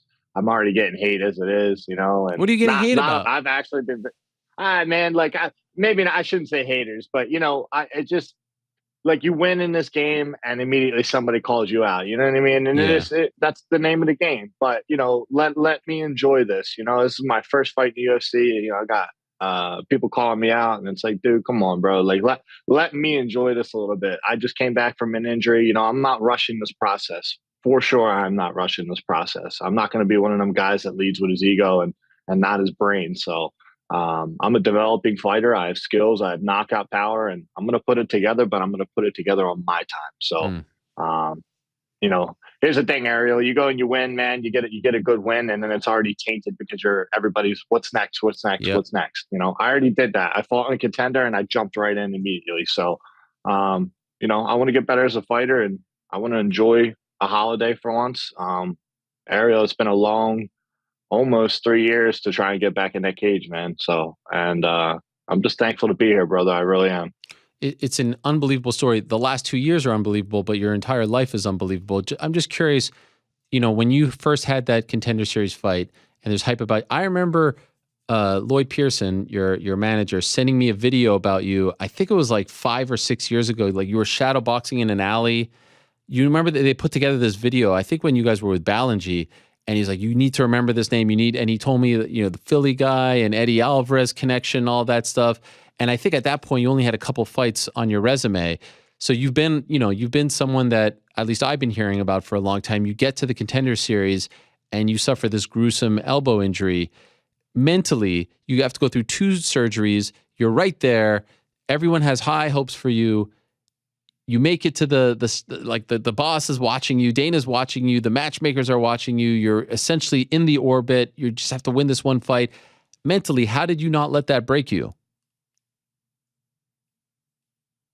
I got built from breaking my arm. Honestly, you know, I hit the slumps, man. I hit a depression. like temporary suicide shit, feeling sorry for myself. I allowed what I thought was a failure to really like break me as a person. And like, maybe people are right. I'm not meant to do this, or, I don't know. I used to ask myself these questions all the time, like, why me, why me, why me?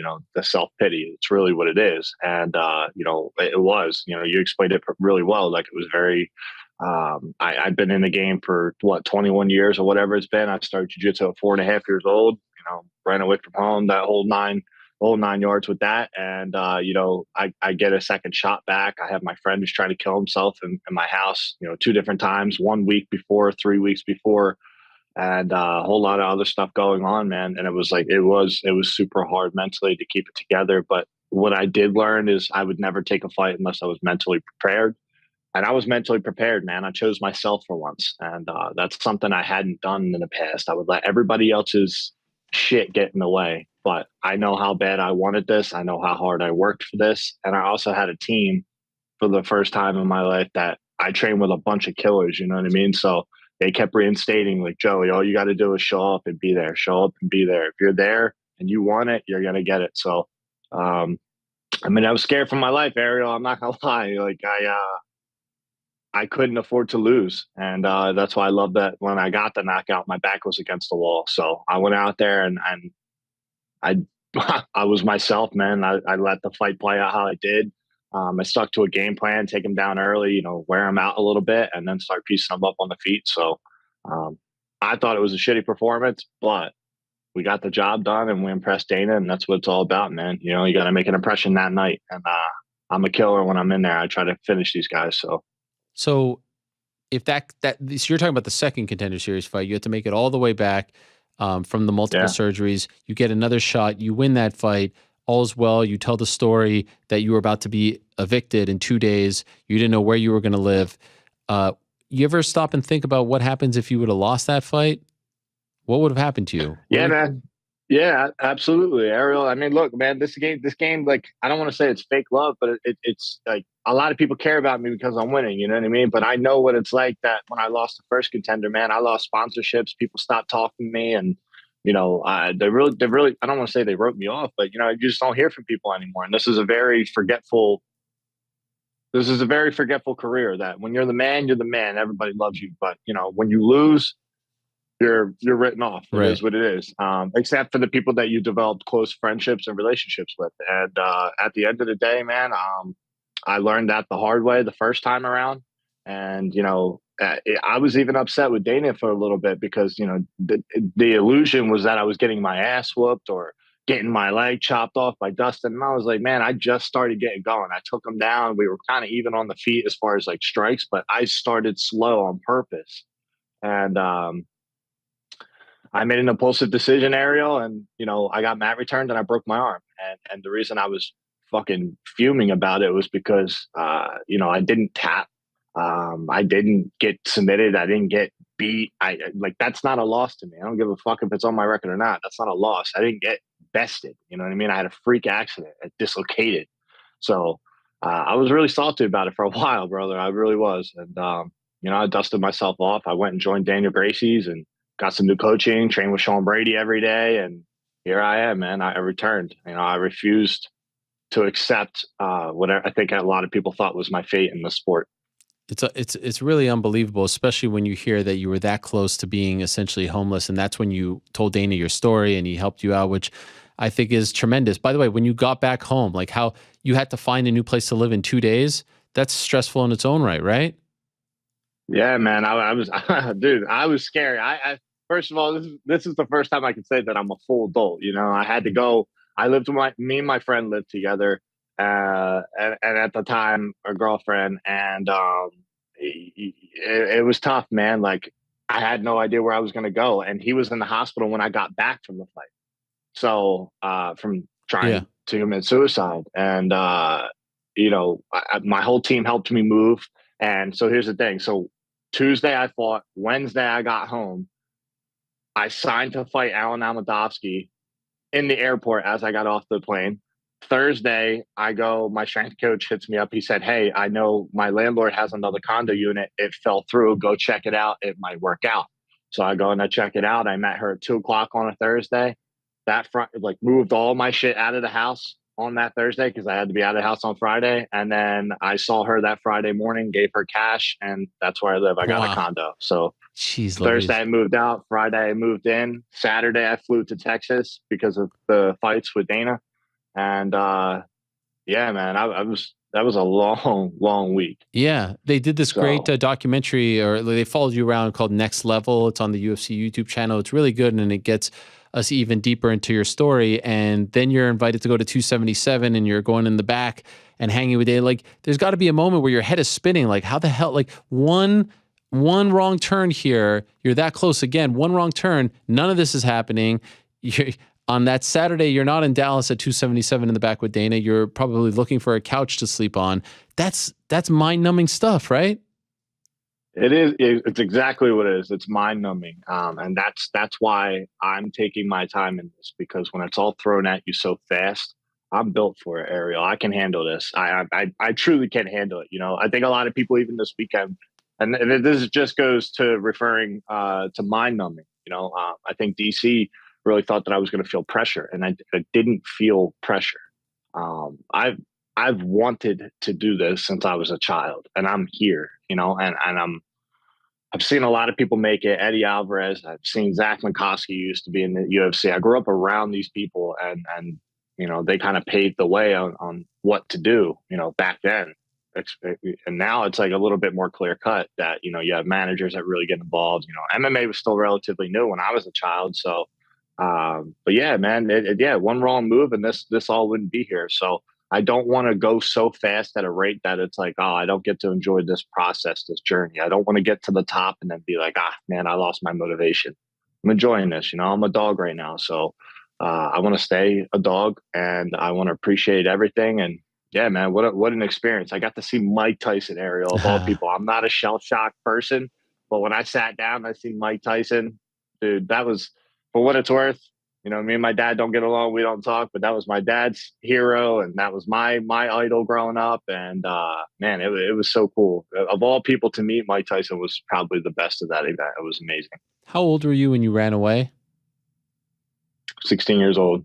And why did you run away? I was 16 going on 17. Because I got beat from the time of about a year old all the way up until, and I mean beat. So I got beat like a grown man, and verbally, physically. My four sisters suffered the same thing.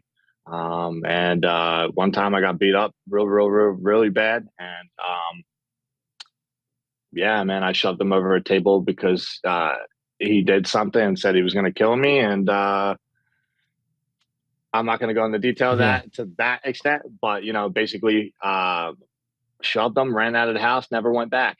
And, you know, I've been discredited from that moment by him ever since then, you know, laughed at, you know, made fun of, told I was going to be a fucking loser my entire life, man. And it's very common. There's a lot of gruesome things that were said. And I just basically, short version is I ran away from home because I got tired of being beat up in front of his wife and treated like I was just some type of slave and property. You know, nobody fucking owns me. So I got tired of that shit, man. And either at the end of the day, it was either going to be him or it was going to be me. But I was going to either hurt myself or hurt him. And, you know, that was the final straw. I got tired of being some trophy that he could beat on in front of his new wife. So, you know, I got fucking over that, man. So I got out of there and I went and lived with a kid that I wound up standing up for in high school for getting bullied. And he was adopted by a white man. I went and lived there for the duration of high school. But, you know, living conditions were disgusting. It was basically everybody was petitioning to get the house condemned because it reeked so bad. I mean, the guy was a hoarder. There was cats in there. They pissed all over. I mean, area you could touch like any surface and it would feel like it was fucking dried honey. It was disgusting. God. Like literally white carpets that had like been originally in the house were literally like brown like a chair. It was disgusting. Rust all in the bathrooms and things like that. Roaches, like, and you know, these are things that people can attest to, that seen that I lived through this, and this is why I graduated high school. And But you know what? I graduated high school, and when I ran away from home, I had no means to go and train MMA anymore because my dad never let me get my state ID to get my license. He would never let me drive. Like I had zero opportunity living with either of my parents. So I joined the wrestling team, man. And I graduated high school. I met I think I met my savior in life, which was my high school wrestling coach, Will Harmon. And with all my heart, Ariel, I can say that I probably would have called it quits if I didn't meet that man and join that wrestling team. Wow. So why? Yeah. Why was he so impactful? Because he was the one person that, you know, I grew up in Violin, New Jersey. I grew up in a town called Pittsgrove. It's a tiny suburb area, farmland type shit. And I went to high school at Shalleck, which is a high school in Pittsgrove. And, you know, across 4 grades, it's about 330 kids. We left when I was 15. He moves in with this lady that is now his wife. And we're in an apartment. And, you know, that's when I was like, I got beat bad in front of my mom and my sisters, but then I got beat even worse. It was like he was trying to prove a point. Were you it alone? is what it is, man. Or were your sisters with you, or were you alone? No, it was just me and my dad when we left. So, and where was your me mom? And my dad moved in. My mom stayed at the house with my 4 sisters. So, and there was a no contact order. So I wasn't, you know, she wasn't allowed to speak to me, and I wasn't allowed to speak to her. It was an ugly divorce. Because my mom was just as abusive as my dad. Oh, man. And yeah, so it is what it is, man. She was just as abusive, a lot more verbal than physical. But you know, when you get beat by your mom physically, it hurts a lot more than your father. I don't know why. I guess it's the emotions that you're supposed to have with your mom. And yeah, I mean, my mom despised me because I was a spitting image of my dad. You know, we were very dysfunctional, very verbally abusive, very put down type people. Like I don't know how to explain it other than I think that my family's complete white trash. Like that is what it is, man. They're not good people. They don't get over things. They blame. They don't take accountability. You know, even as most recent as my Contender Series when, you know, my mom doesn't talk to me and my mom chose somebody that was a meth head over me as our last encounter. And, you know, that's my sister's boyfriend, and he was doing drugs with my older sister's husband. You know what I mean? So it's like, and they all faulted me because of some stupid shit. But basically, yeah, man, I can't have people like that in my life. So when I left, there was a no contact order. It was real ugly through the divorce. I said I hated my mom and I didn't want to ever see her again. You know, she was threatening to put me in a home anyway, and send me away. So I went with my dad because of jiu-jitsu, and that was the only outlet that I thought I was going to have. And, you know, that got taken away very quickly. So I only lasted with him a couple months, maybe 3-4 months. I was just shy of 17 when I left. And, yeah, so I ran away from home after a couple months, and just as the school year started. So imagine going to a school that now has 1,400 kids. I've never seen something like that. I was homeschooled most of my life. So it's like, I'm the oddball out, you know. I was socially fucking awkward. And really hadn't found myself, you know what I mean? Because I was always doing things to impress my dad and competition and all this bullshit. So it was a tough adjustment, Ariel. It really was. You know, I felt like a fucking freak most of my life. So. Wow. Holy crap, man. The fact that you, like I said, the fact that you are here is incredible and thriving. So you have no contact with any members of your family anymore? I let my dad text me sometimes, you know, because for what it's worth, you know, here's why I let my dad text me as much as people can't understand it. He will never admit to probably 99% of anything. And he tries to blame it on, you know, almost like he has an illness. Like, so he had a back surgery, right? And, you know, he blames like, he texted me not long ago, sorry, my health failed me. He will blame every reason except for himself. Like, my health failed me, or the medicine did it to me, or your mom did it to me, or I was a broken child, you know? And he came from a rough background himself. He was a Kensington kid. He was homeless at 14 years old. And, but it was always a comparison. Oh, you're trying to do this so you can pretend like you're me. You know, he completely eradicates, or writes off every single thing that I've gone through. You know, I told him I slept on a park bench. Oh, you did that because I slept on a park bench because I told you. And it's like he thinks everything revolves around him, and he really has a hard time understanding that everybody else has, you know, their pain too. And I carried a lot of pain. The best way I could say it is I was left in a room, and whether I was sad, happy, depressed, or whatever it was, I never was explained what feelings were. I felt like a robot most of my life. So then finally it caught up to me, because you become a teenager and you start hurting and understanding like, oh shit, my parents are liars and they're abusive and this isn't normal. And like, what the fuck is going on? But when you're homeschooled all your life until 8th grade, how are you supposed to know any different? I didn't have my first fucking friend until I was 14 years old, you know? So what I knew was nothing but dysfunction. And that house that you lived in, where you said it was, you know, like the walls, and how many years were you living there? Almost 3. Wow. Almost 3 years. So I was there for my junior and senior year, and then just maybe 4 or 5 months after that. And so, like after your win on Saturday, will you hear from your dad?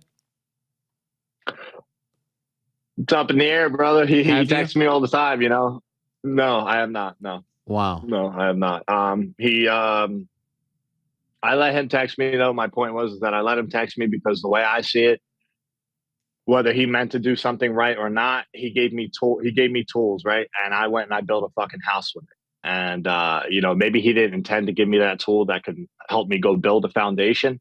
But that's what I did. I was the kind of kid that all you had to do was give a little bit to it. I was going to go and make it something big. Right. So at the end of the day, I think my life was all supposed to pan out this way.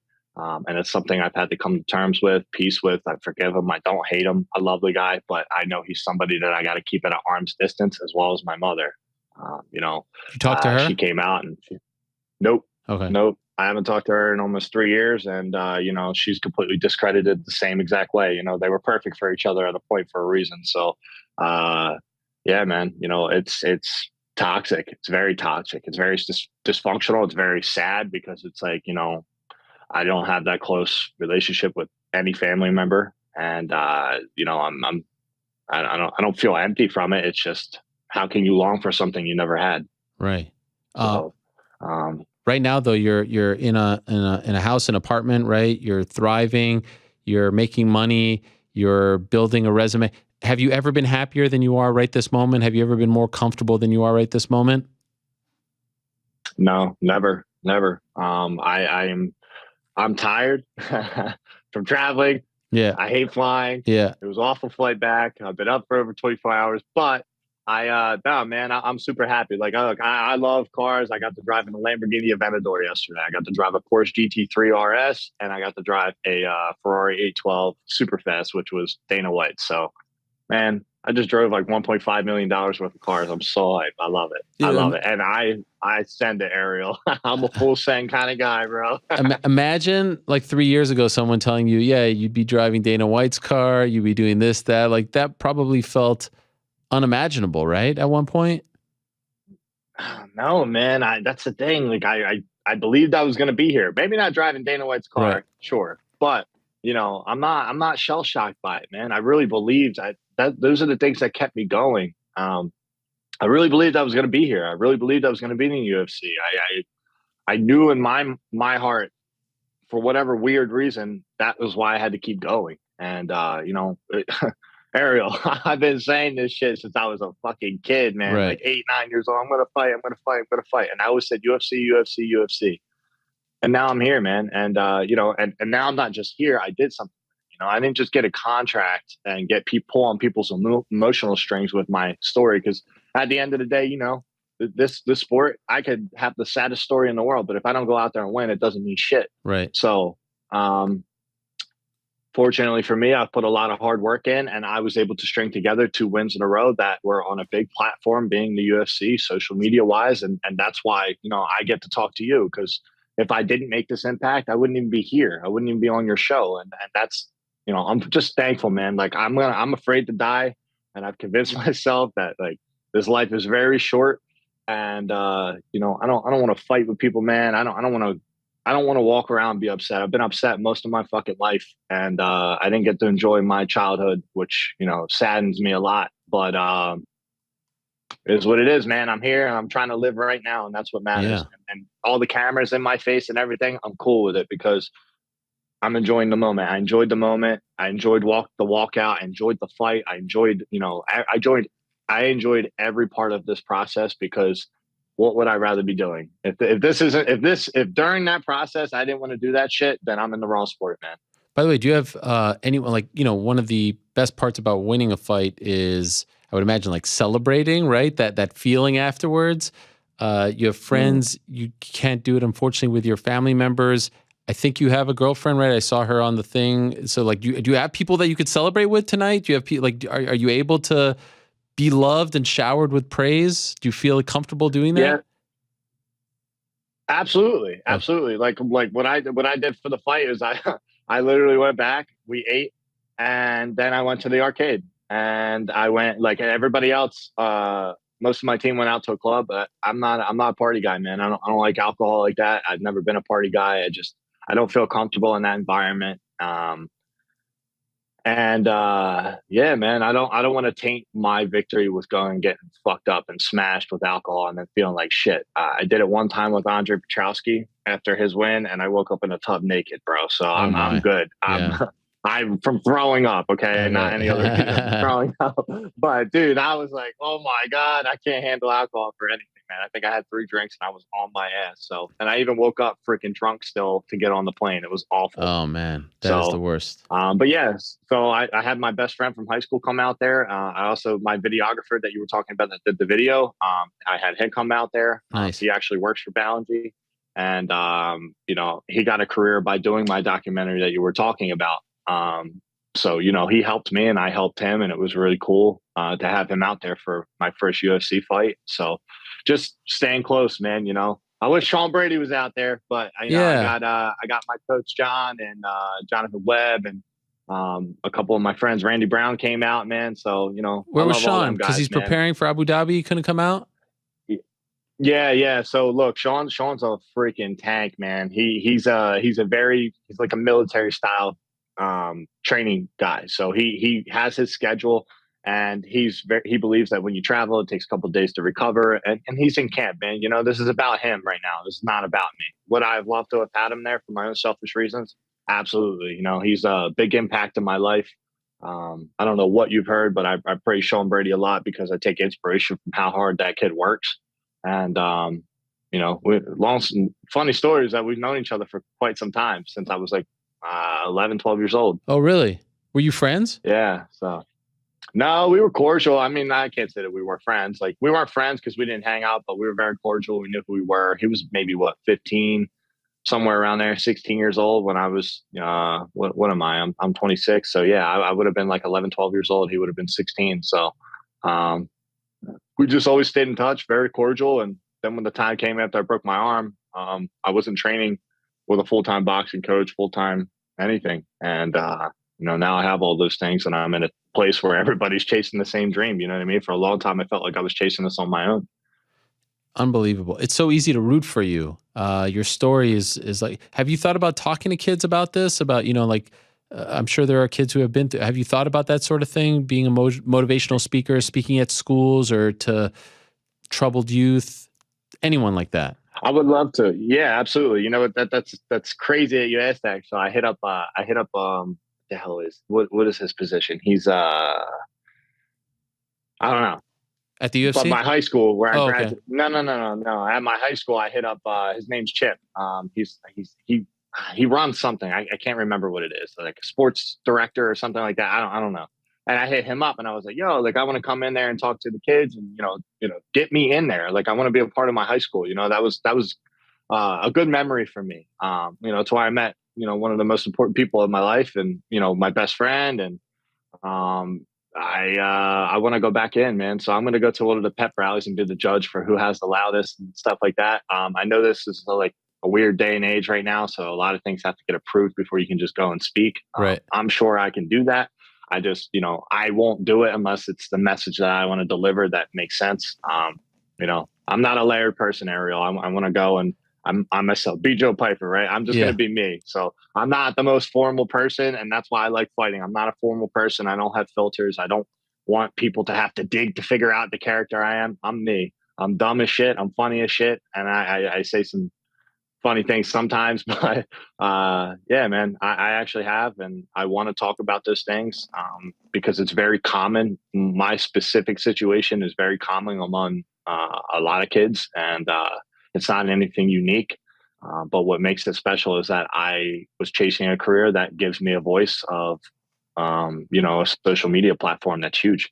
So it blows up, and I can actually change people's lives with it, I hope. By the way, what do you think of the whole Be Joe Pyfer stuff? Like, I see you selling shirts as well, but I feel like we can't say your name without either calling you Joe Pyfer, like one word, or just saying Be Joe. It's just very catchy. They made this little like rap video for you.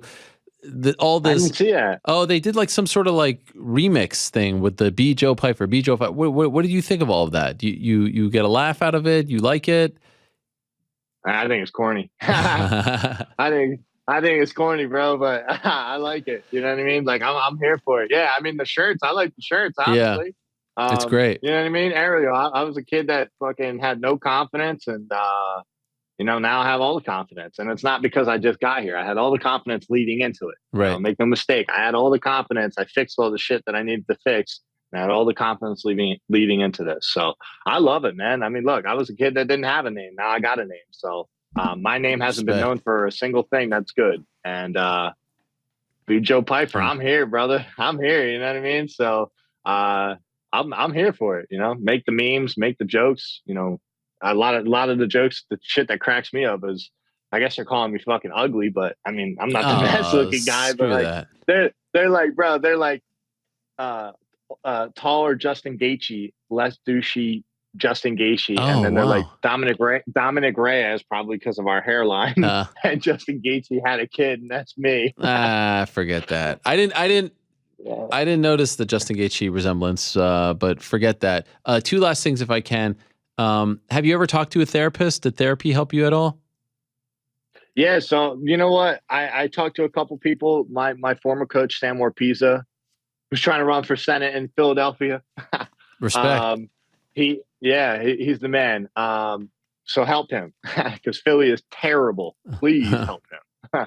But yeah, he was my mentor for a long time, man. He got me prepared for a lot of things. He helped me make sponsorship deals and really mature as a person. And I've talked to Zach Pierce, who's another guy who's been like a mentor to me. And I've talked to a life coach, and I had talked to therapists initially when I was younger, but I don't know. I'm a negative guy sometimes, Ariel, and I really didn't think that someone I was paying to listen to my bullshit was really somebody that I felt like I could trust and learn from. So, I decided to reach out to people in my immediate circle, my wrestling coach, Will Harmon and Sam Orpiza. And, now even, Sean Brady, if I'm feeling something, like I'll tell Sean Brady anything. And, and John Marquez, John Marquez has a similar background to me, except, he never knew his dad. So, you know what? I just talk, man. And, because at the end of the day, it's not just my past I had to grow from, but, it's even being prepared for what's to come. And, there's going to be people that hate my guts for zero reason because it's social media and a lot of people talk shit, but, I'm a smile and wave, brother. It is what it is. The things you have been through, the things that you've overcome, all of that should just be like water off the duck's back. Like none of that should affect you for 1 second.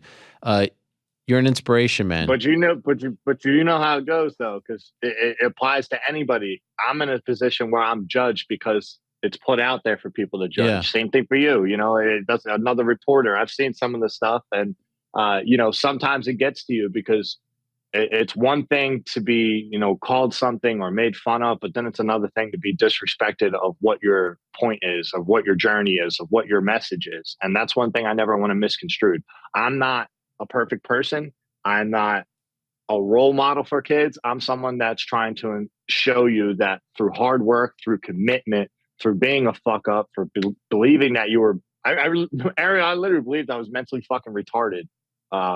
If that's not too harsh to say, I don't know how else to say it. I'm not the most articulate person, but I literally thought I had a mental health issue all my life, because I was convinced of that by my parents. And, I'm just a testimony that self-belief, putting yourself around the right people, don't do drugs, don't fucking smoke cigarettes, don't kill your health, don't kill your body. It's the only thing you walk into this world with. So if I can be any type of inspiration, I want people to care about their health, and I want people to speak up if they've been abused or if they need help.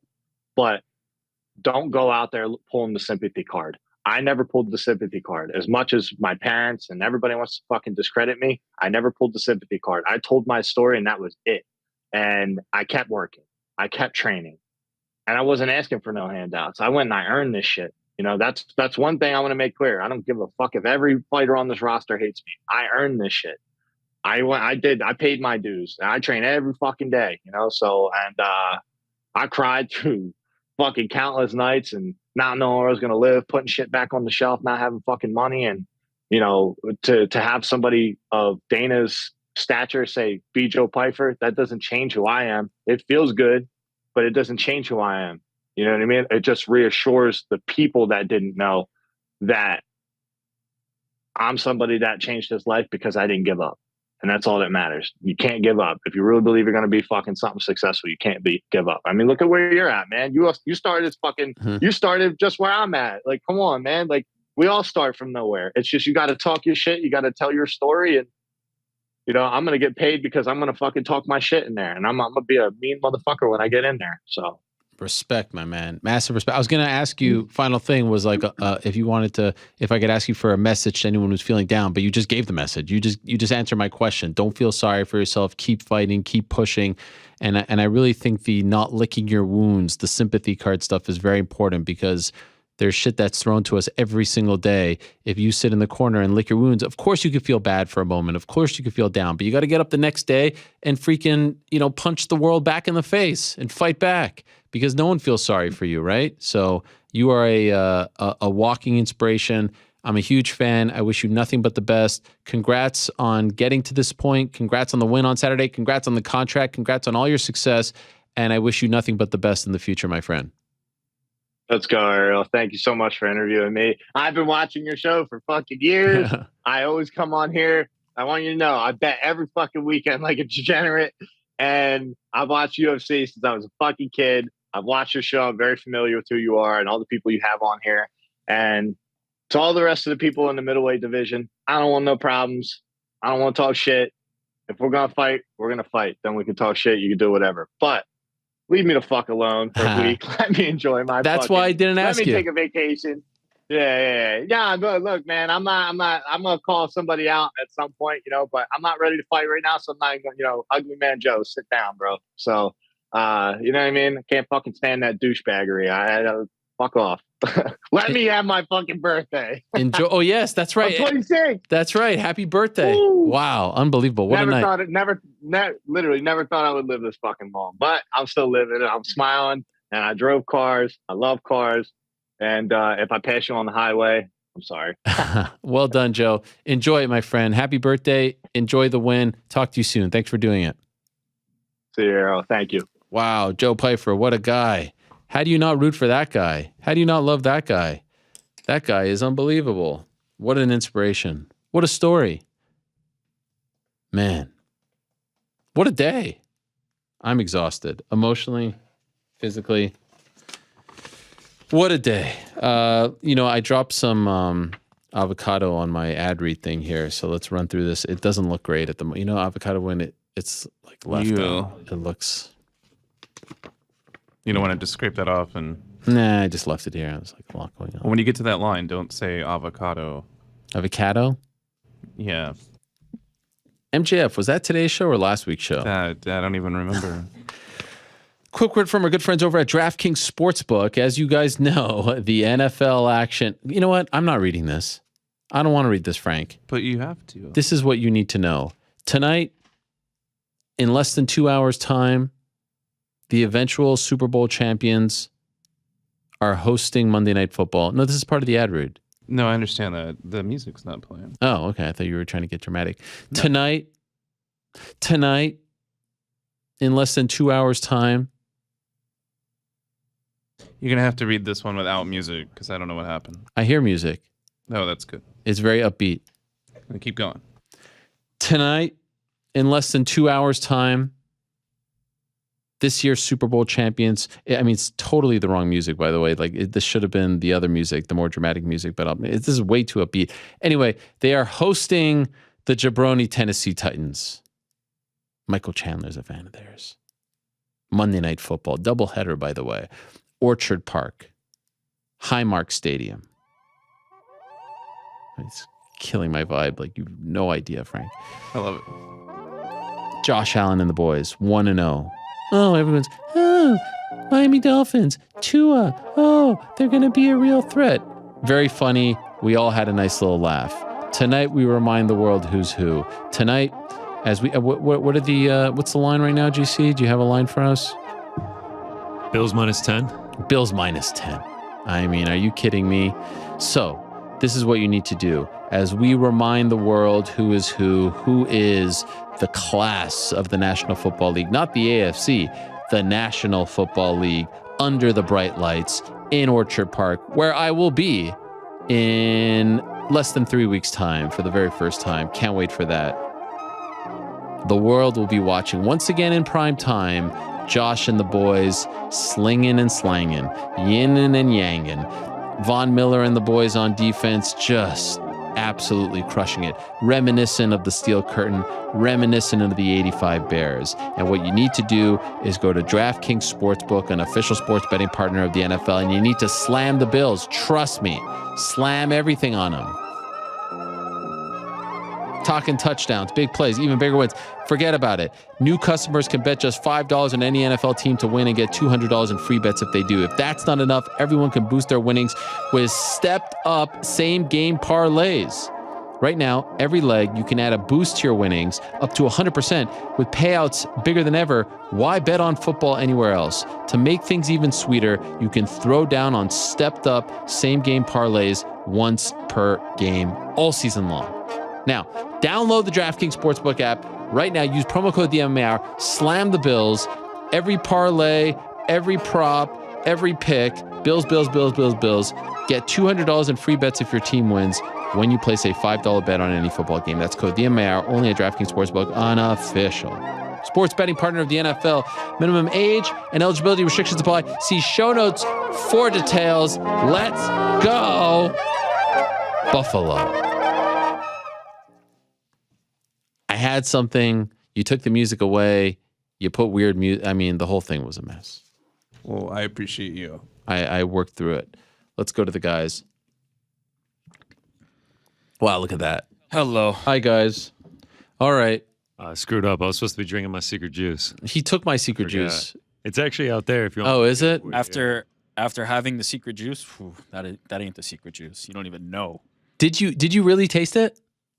Who knows? Oh my God. Who knows? Oh, it's a secret. It's a secret. After the haircut, I think he was worthy of it. I mean, it's almost essential. How do you feel? Good?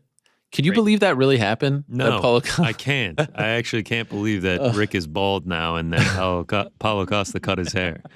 When we talked about this last week, I didn't. I mean, even this morning, I didn't have a ton of faith that was going to happen. I told Paulo in the hallway, I was like, I can't believe you actually did that. Well, he was just like, yeah, of course. Well, gents, I'm exhausted. I'm sure you are. Parlay Pals didn't do great. I mean, there's a reason for not that. Really. What do you mean? We lost. Yeah, we did pretty good. Oh, Parlay Pals did great except for one man cost us. Okay, remind us. Oh yeah, let's go to the graphic here. Oh, here I am fixing my pants. Thanks, guys. Golly. I was literally fixing my pants. There it is. Thanks. There it is. Appreciate that. Beautiful. Thank you. Speaking of pants, did you hear about what happened with the hat? Or that he put the hat on on his junk? Yeah. Yeah, that's why I went to go clean my hands. The new fragrance. Was there actually a new fragrance or no? Oh, that's what he was talking about? Yeah. Now, did he put it in his pants or above his pants? Yeah. No. In his pants. Deep in his pants. Yeah, rubbed it all over everything. New fragrance, though, or no? I don't want to think about this anymore. I'm going to throw up. All right, go ahead. Here's the thing. When he was leaving, it was on his head, so it can't be that bad. Yeah. I mean, there's not much to say. Rick did well. You did well, Joe Pyfer. What a story. Oh, yeah, I forgot to tell him that I picked him. I totally forgot about that. He said he's a degenerate gambler. I love that. I mean, how can I think not he was cheer for that referencing guy? you. Canelo. And Frank? then, Frank? Anything? I mean, it wasn't me. It was Daniel. You were our golden boy, and then the golden boy let us down.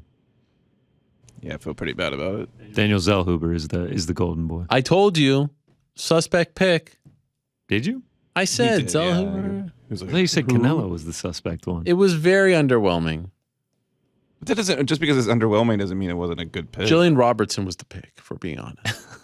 Yeah, I mean, I liked Robertson, but I also would have probably said Sabatini. Sabatini too, and that would have busted too. So You were all over Sabatini on your no bets bar. I'm talking GC here. Yeah, I round trip, terrible traffic on Saturday. I drove like 2 hours to get a cheesesteak. Get home, start eating it. Loses. Yeah. Whiz? Yep. Whiz. Wow. It was great. Did you go to Did you go to actual Philly? Yeah.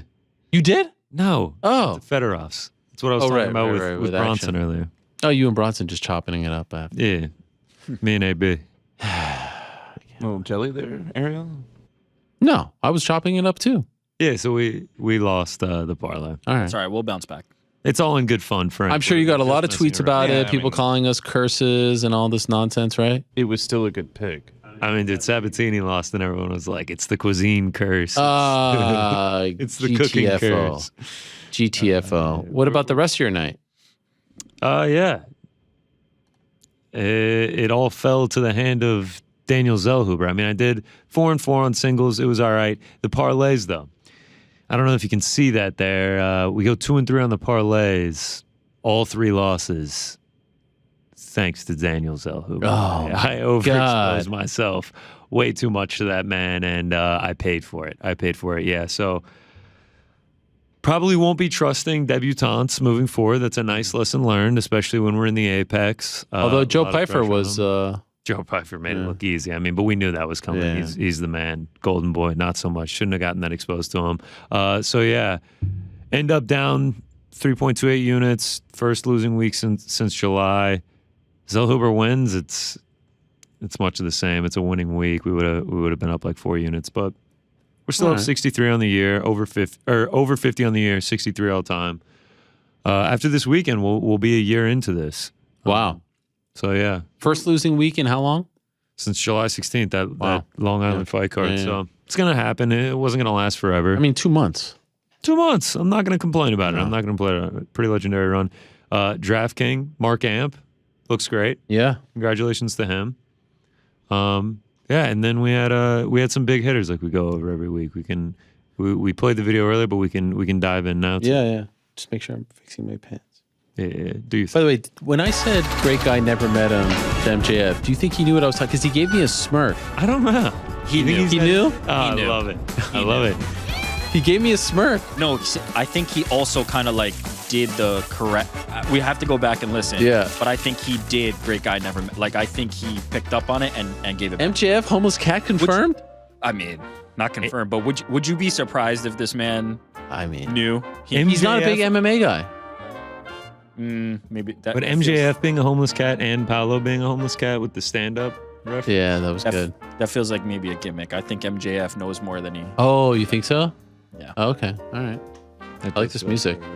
Yeah, it's to go over the big hitters. We'll rip through them real quickly. Shout out to everyone. Pick'em MMA bets. An exacta right here. 2-team parlay. Gregory Rodriguez in the second round. Cory Sandhagen in the 4th round. Pays out at plus 14,600. I mean, I don't know what would incline you to make a bet like this, but he's not the only one that made the exact same bet. Alex McAdam also takes Rodriguez and Joquani to end in the second round and Cory Sandhagen to win in round 4. That pays out at 84-1. I mean, just crazy stuff.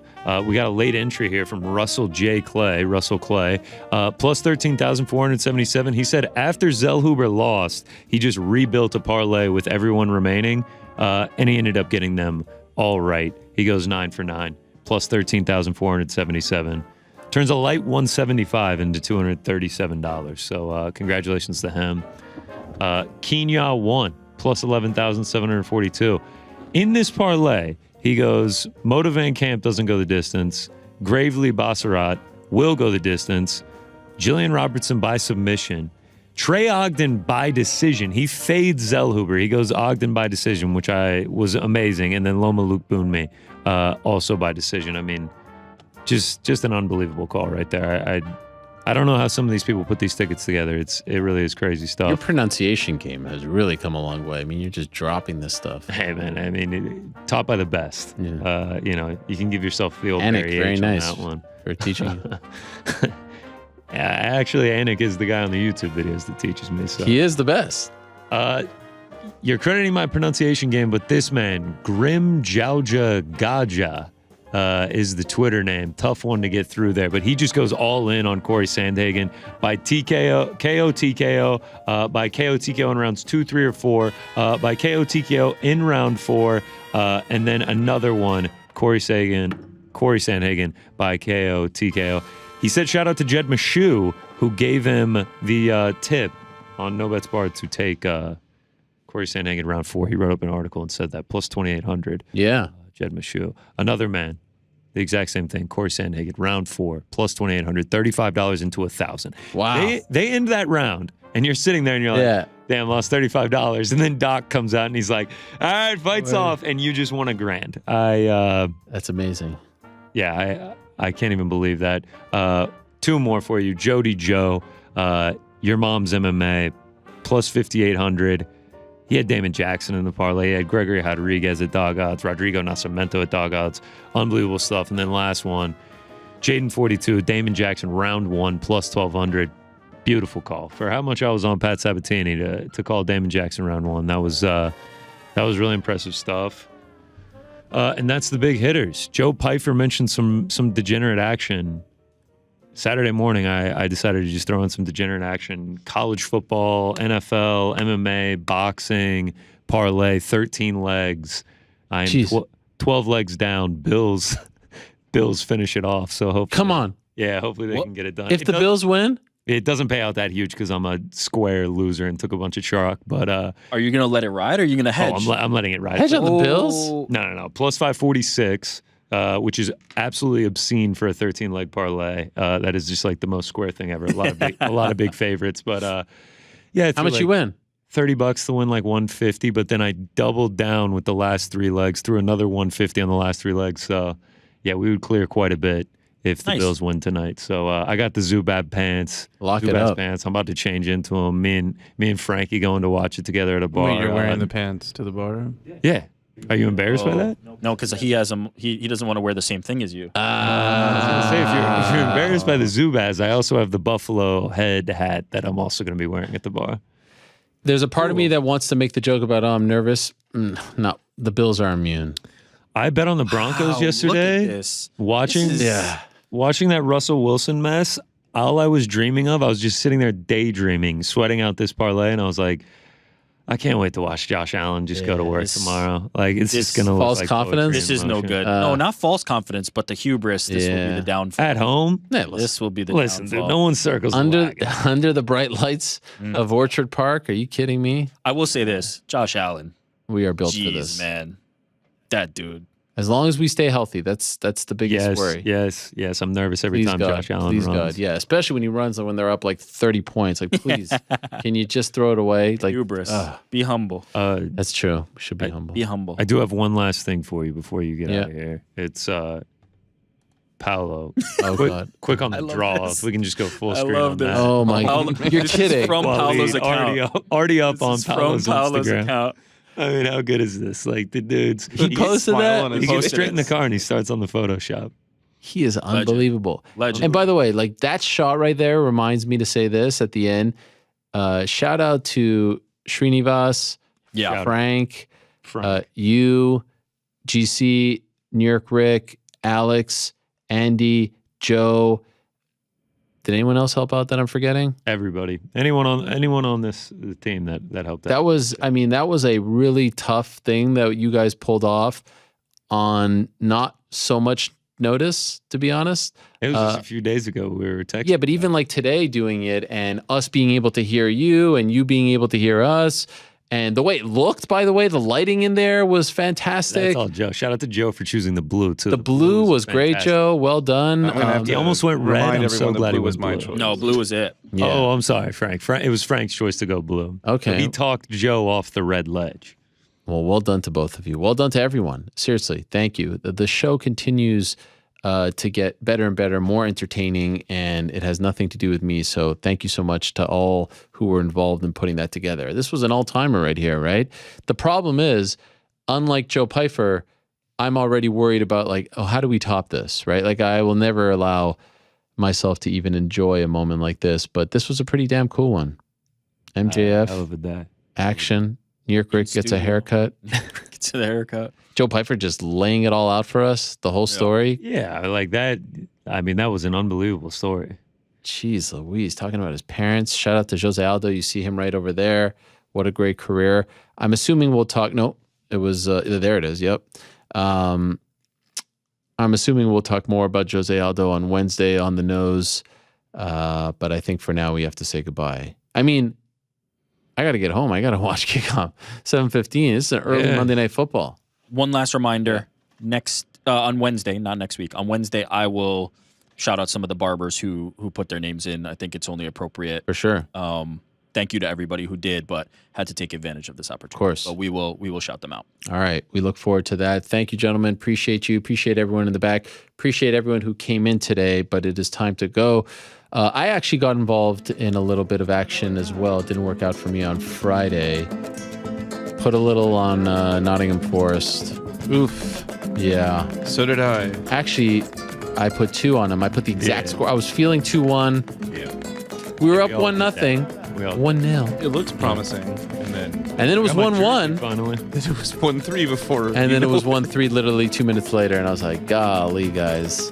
Listen, a lot of people calling for Stevie Cooper's head. This team a year ago was bottom of the table in, the EFL, all right? So everyone just chill out. We're facing tough competition. And when you sign 22 guys, and yes, I said 22, it's really 21, but if you add me 22, you're going to need some time to gel, all right? We're going into the international break. Nothing to worry about, if you ask me. That's our Premier League minute here on the program. What a day, my friends. What a day. Thank you so much to all of you. Appreciate you all for tuning in. Thank you to all our guests. Thank you to Maxwell Jacob Friedman for stopping by. Wow, that was something else, and I'm looking forward to Arthur Ashe on Wednesday. Thank you very much to Action Bronson making his pro wrestling debut alongside Hook on Wednesday. That's going to be incredible. Can't wait for that. Arthur Ashe, Flushing Meadows, Queens. I mean, where else should Action Bronson make his debut? Thank you very much to Paulo Costa Bohashinia coming in, the eraser, with his crew, cutting NewYorkRic's hair. That was incredible. Thank you to Cory Sandhagen.